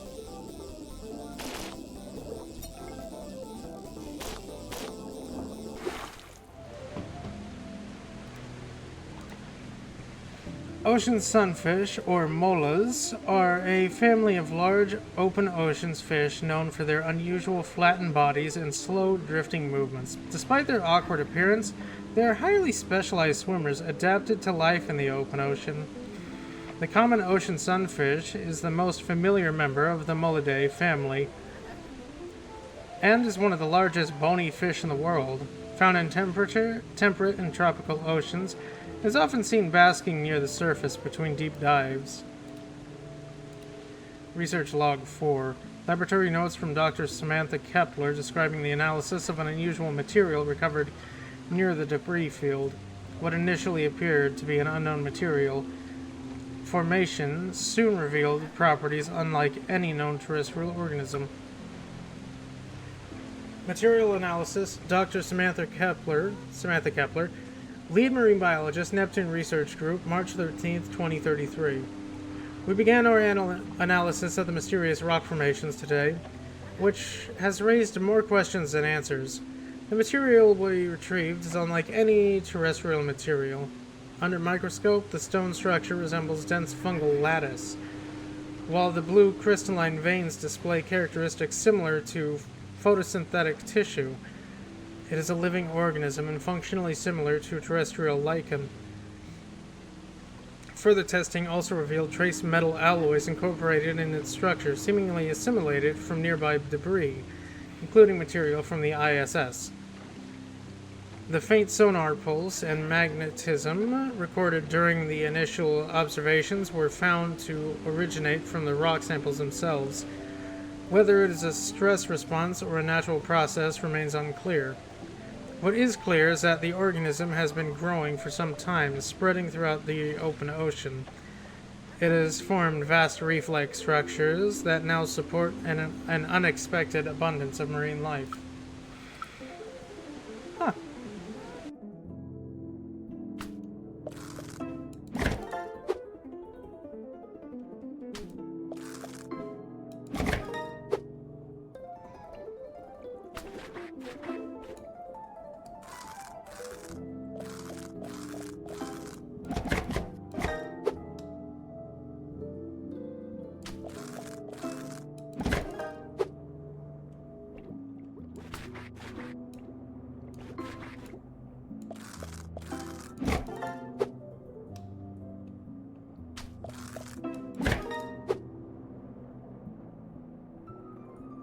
Oh yeah, no, this thing's is covered in parasites. Just like it always is.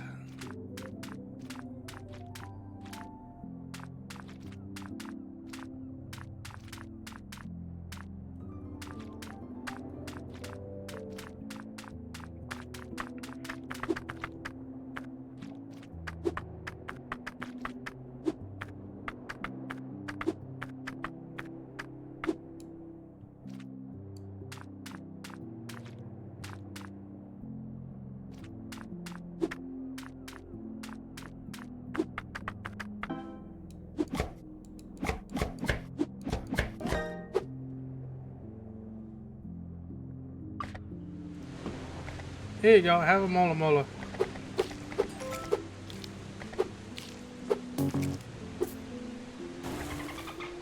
Dolphin.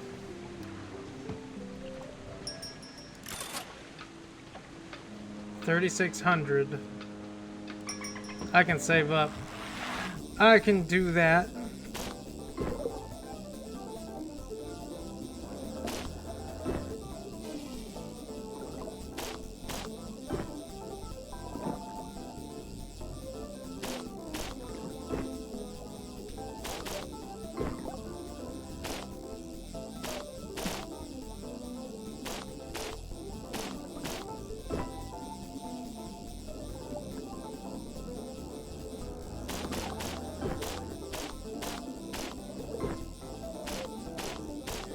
Tuna!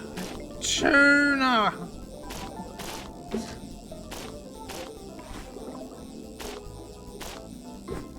Sweet, I got an extra one.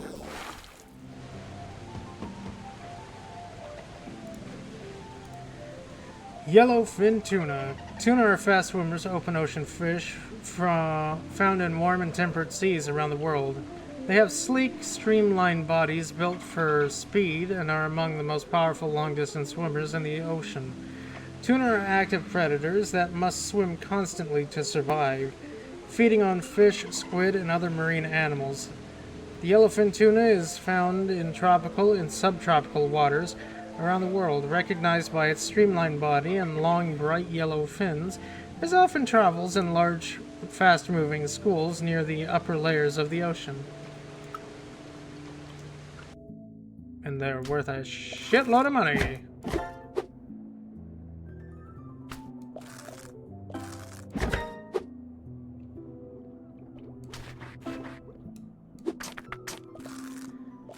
Right. I fucked that one up. My brain shut off for a moment.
Absolutely covered in fucking parasites.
Pepper.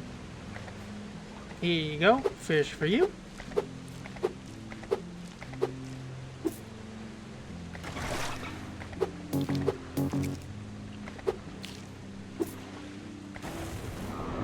Hey, the orca. I'm not in your way, you're in my way. And I can't prove that in the slightest. Nah, give me the knife. Copus. A single-edged Greek blade with a forward curved shape that concentrates the weight near the tip, giving it a chopping power similar to an axe. Known as a copus, it is an ancient. It was used in ancient Greece both as a heavy knife and as a cavalry weapon. It was especially favored by mounted soldiers, as the curved blade delivered powerful slashing cuts from horseback. The copus is clearly related to the Iberian falcata, which shares a similar forward curved blade and chopping design.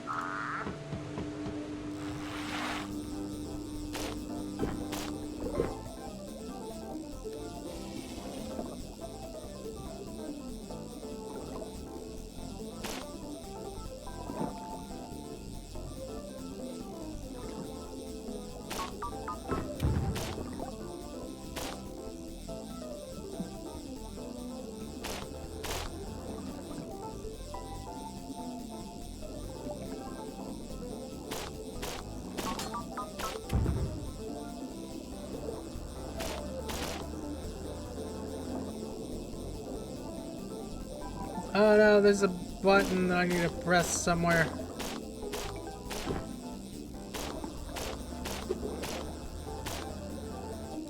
Ah, no, I could have gotten the oarfish if I didn't deal with the swordfish. The swordfish is a powerful solitary open ocean predator found in warm and temperate seas worldwide. It is easily recognizable by its long, flattened bill and streamlined body built for speed. Swordfish hunt fast-moving prey in open water, using their bill to strike and disable it before eating it. It is a large top-level predator with few natural enemies. It is among the most iconic hunters in the open ocean. Do you want to eat a swordfish? Of course he does. Of course he wants to eat a swordfish.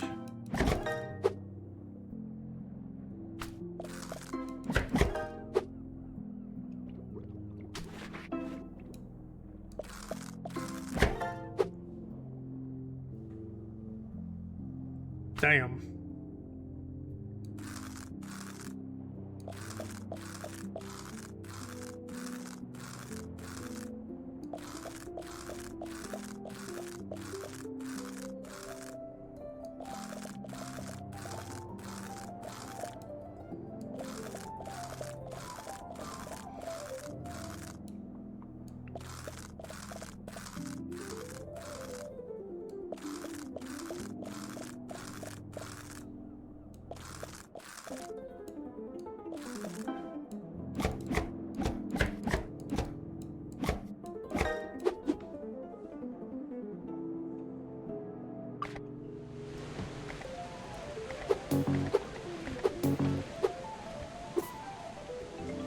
Boom. Swordfish.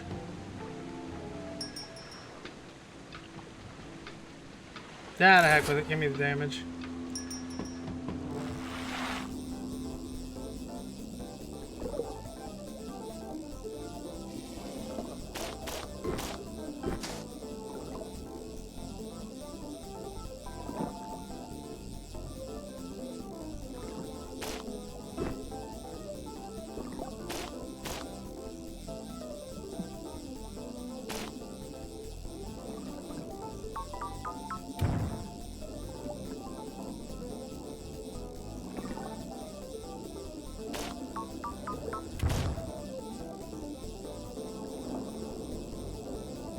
Come on, where's the oarfish? Where's the oarfish? There he is.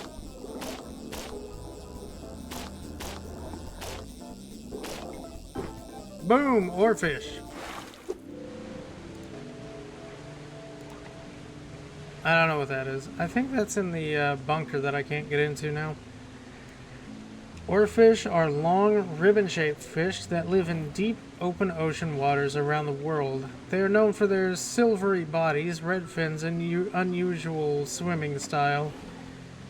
Using waves of their dorsal fin to move through the water.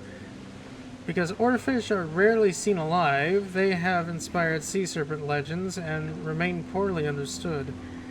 A giant oarfish is the longest body fish in the world, with confirmed individuals reaching several meters in length.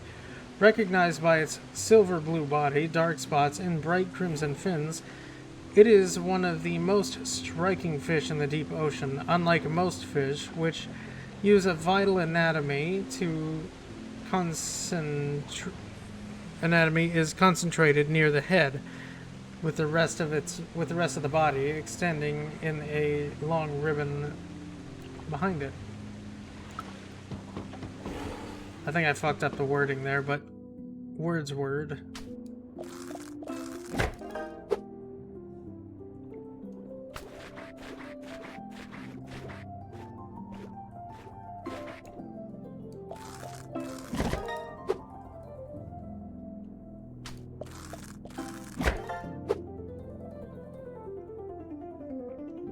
Oh boy.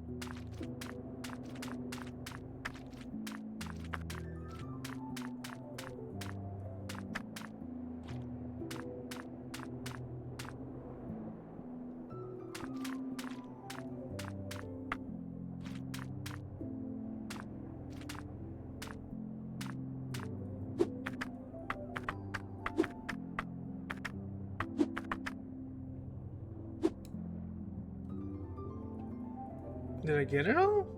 Oh, no.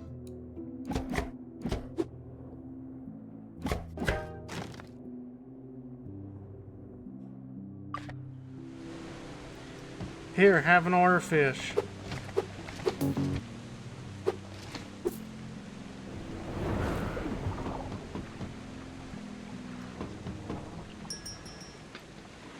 Can't even buy anything.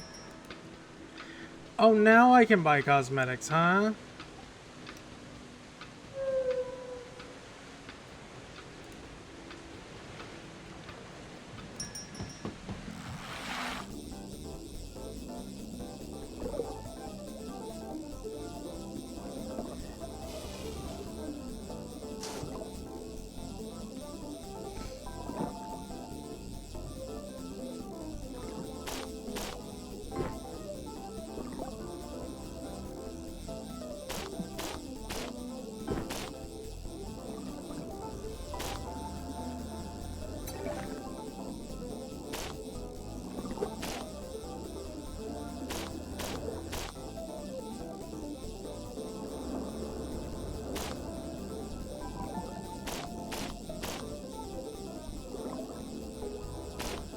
Okay, that is a bobbit worm.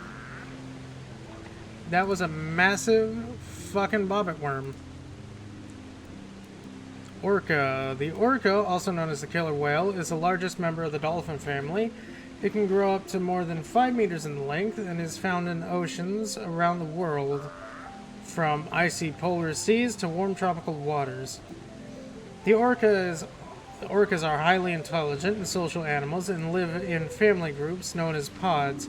Many pods are led by older females and include closely related individuals that often stay together for life. The groups communicate using complex vocalizations and frequency work together to hunt. Each pod can develop its own hunting techniques and behaviors, passing them down through generations. In some cases, orcas have been observed playing with their prey or killing without feeding right away. Yeah, because they're sociopaths. Research Log 3. A follow-up by Dr. Victor Sato documenting the team's first encounter with a massive unidentified organism detected beneath the research vessel during the deep water survey. Dr. Victor Sato, Oceanographer, Neptune Research Group, March 12, 2033. We registered an unusual biological contact during the first dive. Our sonar picked up a massive moving organism beneath the vessel. It's far larger than any species documented in this region. Its movement was even stranger. Although bigger than any eel or sea snake, it moves in much the same way as we tracked it. The signature abruptly vanished, only to reappear several hundred meters away within seconds. Whenever one of our drones approached, the readings slipped out of range again. It seems like the drone's size or noise was enough to alert the creature long before we could get close. Well, let's see if we can't get it.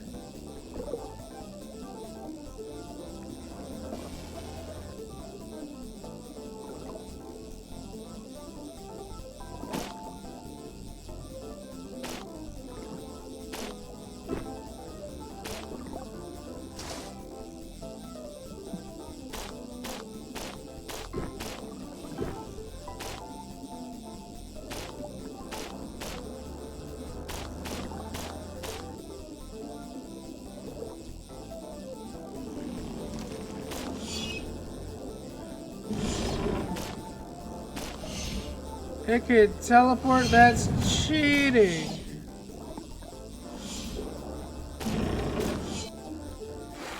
Okay, I should probably just flip that fucking switch in there to make it easier to get in.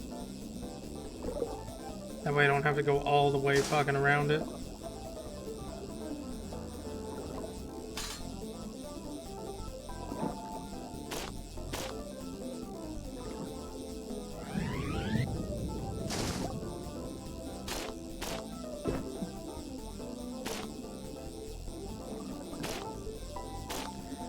Would also probably help if I didn't go in a big ass circle neither.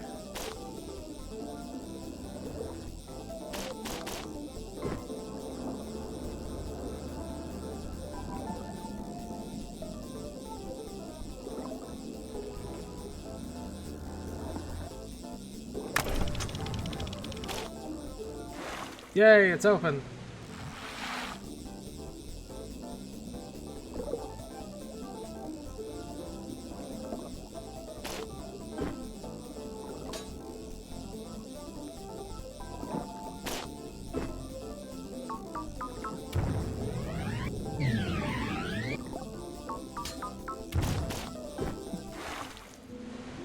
Okay, good enough for me.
How the hell would you even cut up a bobbit worm like that? That doesn't even seem physically plausible.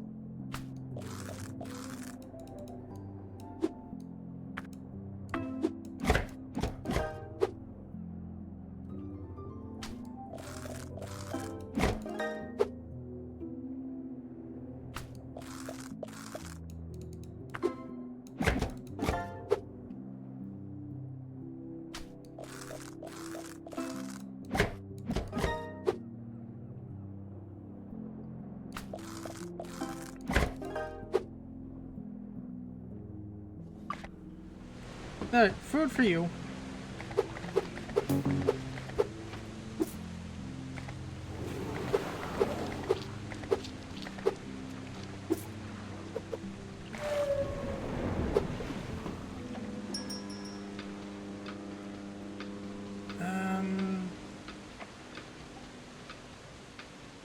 I think I'm just gonna save it.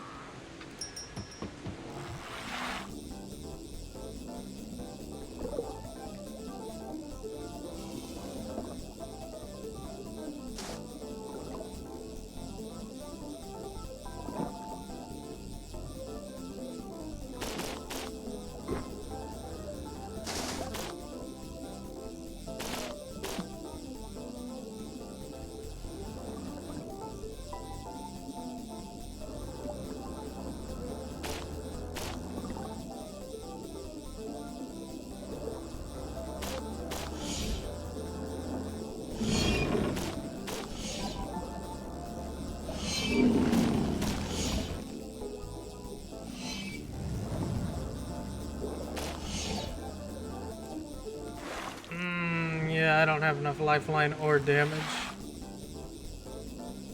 But I suppose there are a couple other paths down there I can take.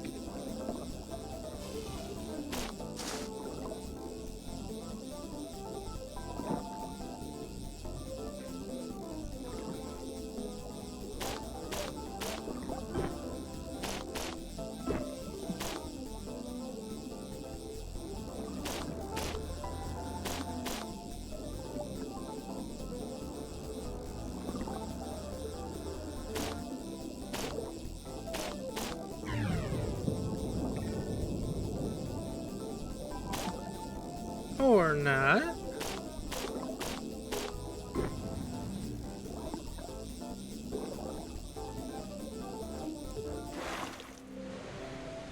Huh.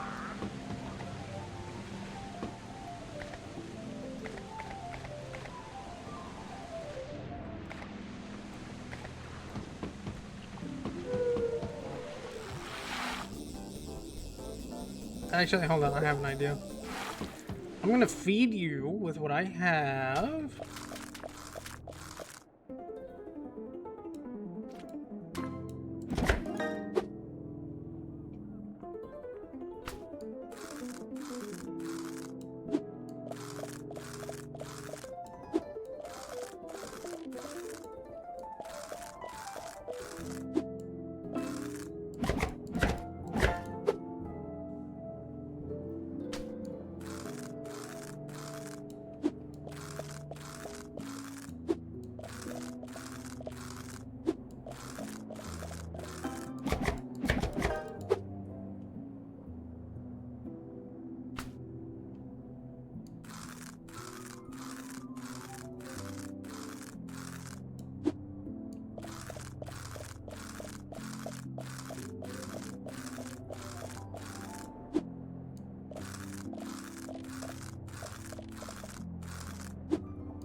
Okay, you got that. Then I'm gonna change map real quick. Just quick back and forth. Maybe that'll fix the map. That bug.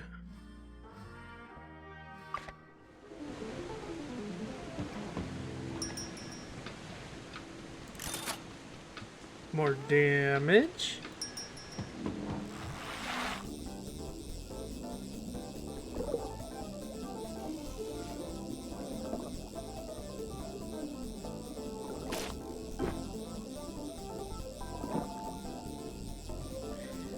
Nope, it's just straight broken. Okay, that's great. Good to know. Terrific.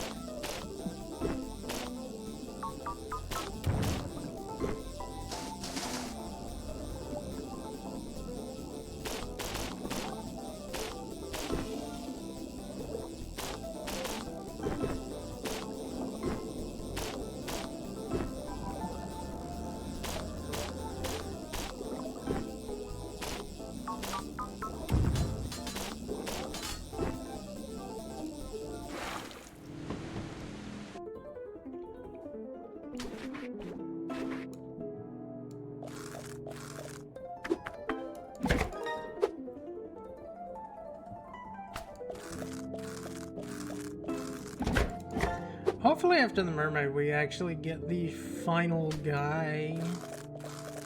That would be nice.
Yay, this one doesn't have a brain. It got chomped out. Nah, that's not true. It has a brain.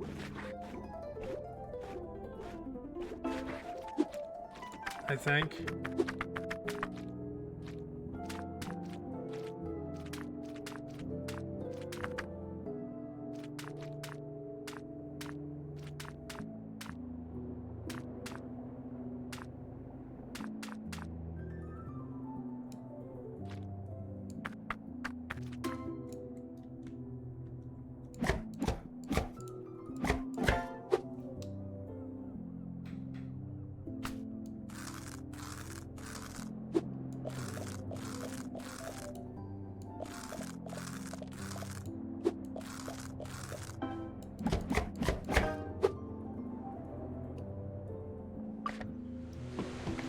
Fish. Hey, yeah, no, it is the last one. Sweet. These waters bend to my will. Know your place entering them. Yeah, here's snacks.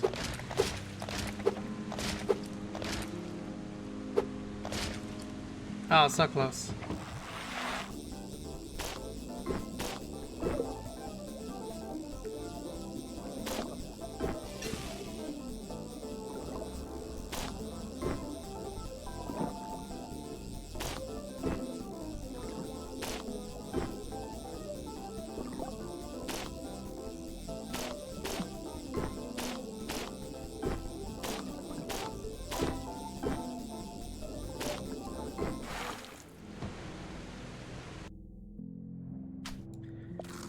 This should be the last of the fish. No, other than the bobbit worm, but eh. I've been going for nearly 7 hours at this point. I think we're good without fighting the boss. We'll live.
Here you go.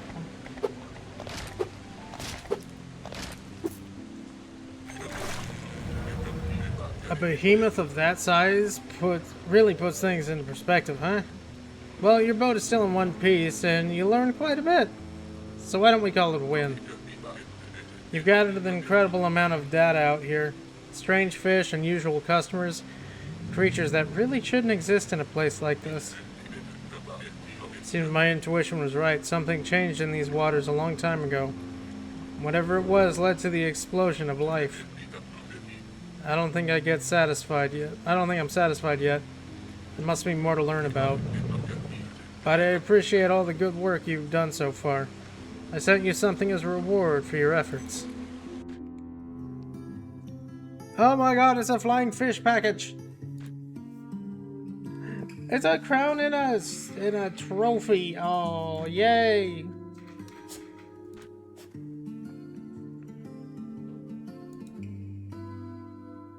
Yay, we did it! I mean, I suppose I could try to kill the bobbit worm. And the lightning dragon. I didn't kill the lightning dragon either. I could try to kill them both. This is a cozy little game. This is a super cozy little exploration, fishing, survival type thing. I don't know. I don't know where survival goes in there, but it had feeding animals, technically. They were paying customers who wanted to buy fish. It's good enough. It's good enough as an explanation.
You can keep fishing if you want, or revisit some of the previous locations. I'm still looking for another location that might have some promising data. I'll keep you posted. I got a tiny crown! Yes. Kraken. The Kraken is a legendary sea monster from Scandinavian folklore. Often described as a giant squid or octopus of enormous size, in legend, it is said to dwell deep in the deep ocean waters and dwell deep in ocean waters, and to be powerful enough to drag entire ships beneath the waves. Sailors told stories of massive tentacles rising from the sea, wrapping around a vessel and pulling them into the depths. Some legends also claim the Kraken could create whirlpools strong enough to sink ships. Across generations, tales of the Kraken spread through parts of the fishing villages, where it became a symbol of the danger and mystery hidden in the open ocean. Yeah, it does sound about right. Anyways, snacks, snacks, snacks, snacks. Tons of snacks for you. I don't have enough. I could try to take on the bobbit worm again. But I promise nothing.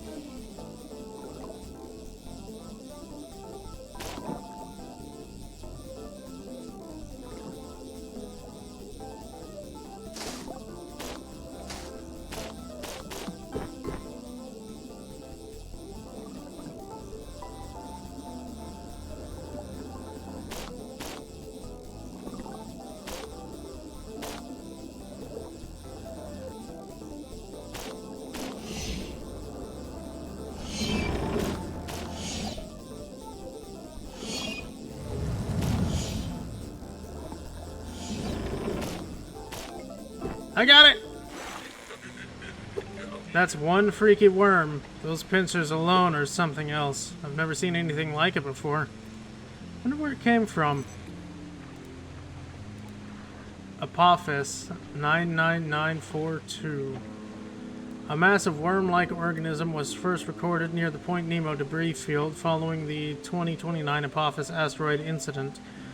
Its size, behavior, unique biology, and strange connection to electromagnetic disturbances suggest it is not a naturally occurring terrestrial species. Its presence is believed to be linked to the asteroid that brought down the International Space Station. It's possible that one or more of these creatures was hitched a ride on the asteroid when it struck, ultimately being transported to Point Nemo. Well, it's dead now. Let's cut it up.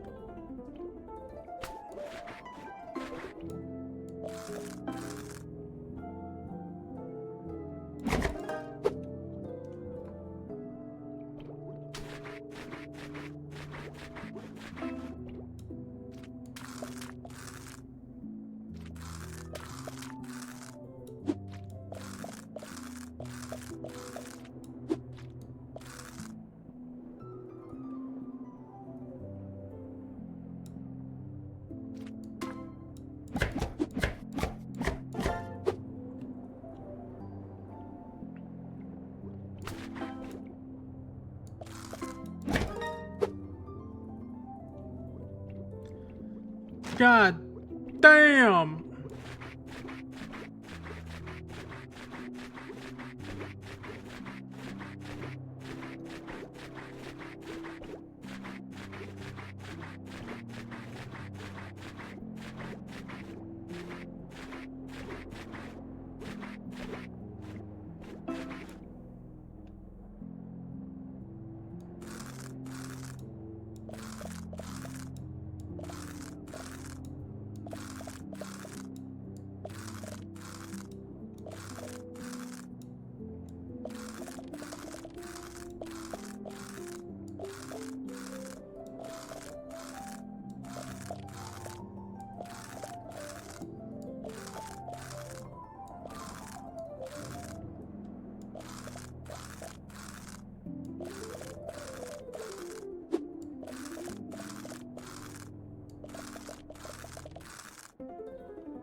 All the spikes.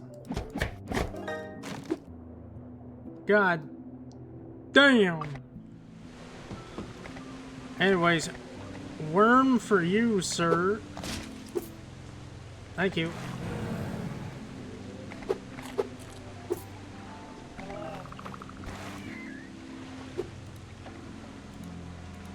Okay, that's just the same thing, just a different color.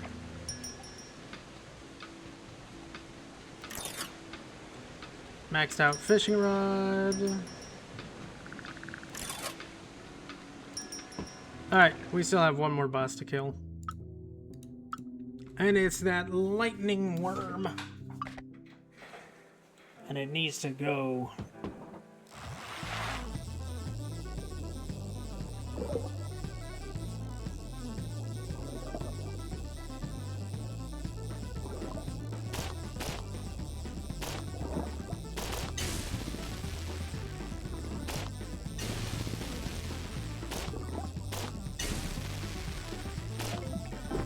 There we go.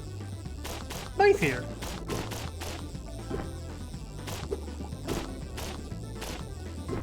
To think I had trouble with that thing. I'm a freaking pro now, man. An incredible specimen. A serpent capable of producing that much electricity? Now that's something special. And we got a shield out of it? Yes. Hello. Hello. Petit Gus. Welcome in. The Bythier, a legendary serpentine creature from Scottish folklore known for its lightning-fast strikes and venomous sting. It dwells in caves, glens, and other secluded highland areas, often appearing during storms. It's sometimes associated with thunder and violent lightning. I don't know. I finished the game. I finished the game, and I'm pretty much about to end stream as well. It was a good game. It was an enjoyable game. English Shield. A battle-worn English shield recovered from the waters near the destroyed portion of the Urquhart Castle. The heraldic markings that once identified its owner have been deliberately scratched off. Shields like this were carried by soldiers during the conflicts around the castle when control of the fortress changed hands during the wars of the Scottish independence. Yeah, first day. I mean, it's not a particularly long game. I mean, 7 hours is... That's not a particularly long game.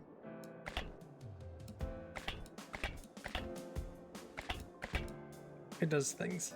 It's a shield. It does shield things. Yeah. It's not... I need to chop up the lizard worm. It needs to be done.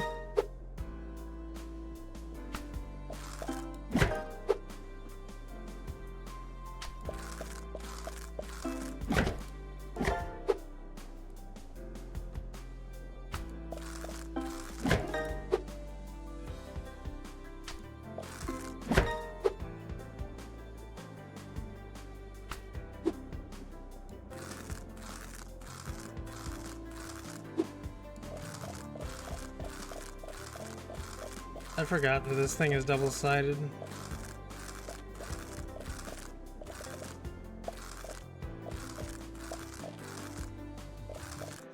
You're speaking English just fine.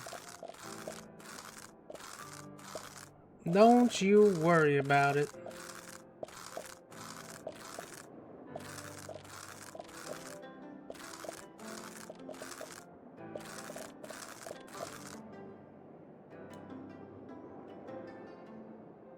Where am I missing?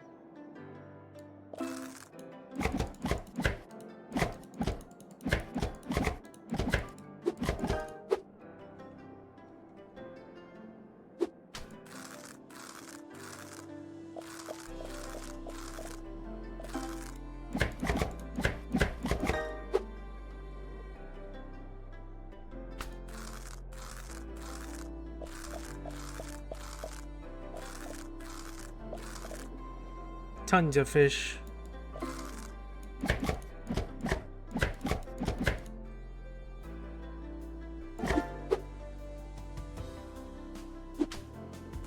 And yeah, pikes do get big. They get massive.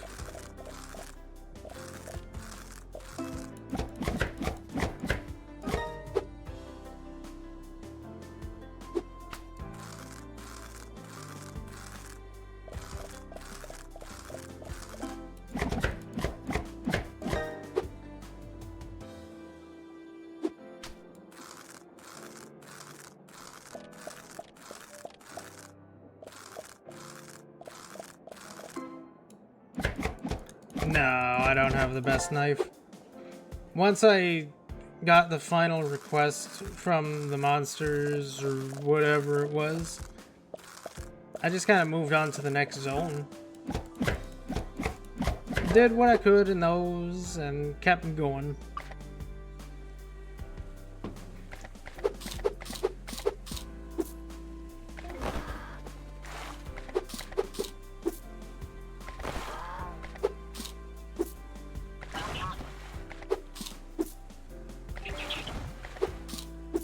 I think I'm like 1 off for the...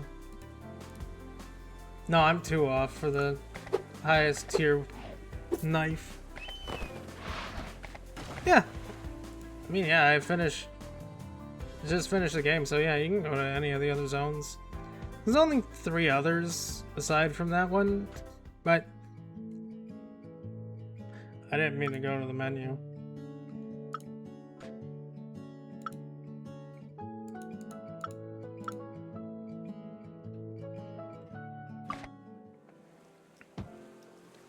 There isn't much, but there's stuff.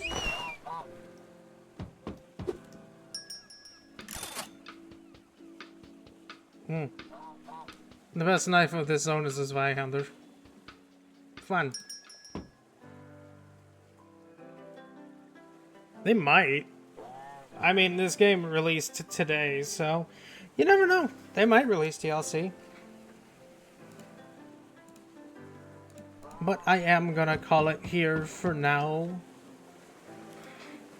But yes, I appreciate you stopping by and having a quick chat during the ending of the stream. But I do have to end for now because, well, game's done and I want dinner. So dinner requires needs. But yeah. For those that were watching, I do hope you enjoyed yourselves, and I hope you stop by again. I always appreciate the company. Moby, thank you for the raid earlier. I don't even know if you're still here or not, but thank you very much. I will find a good friend to throw you all at, and I hope y'all have the best day. You all very much deserve it. Very, very much. And now, folks, it's time to say goodnight. We sincerely appreciate your patronage and hope we've succeeded in bringing you an enjoyable evening of entertainment. Please drive home carefully and come back again soon. Good night.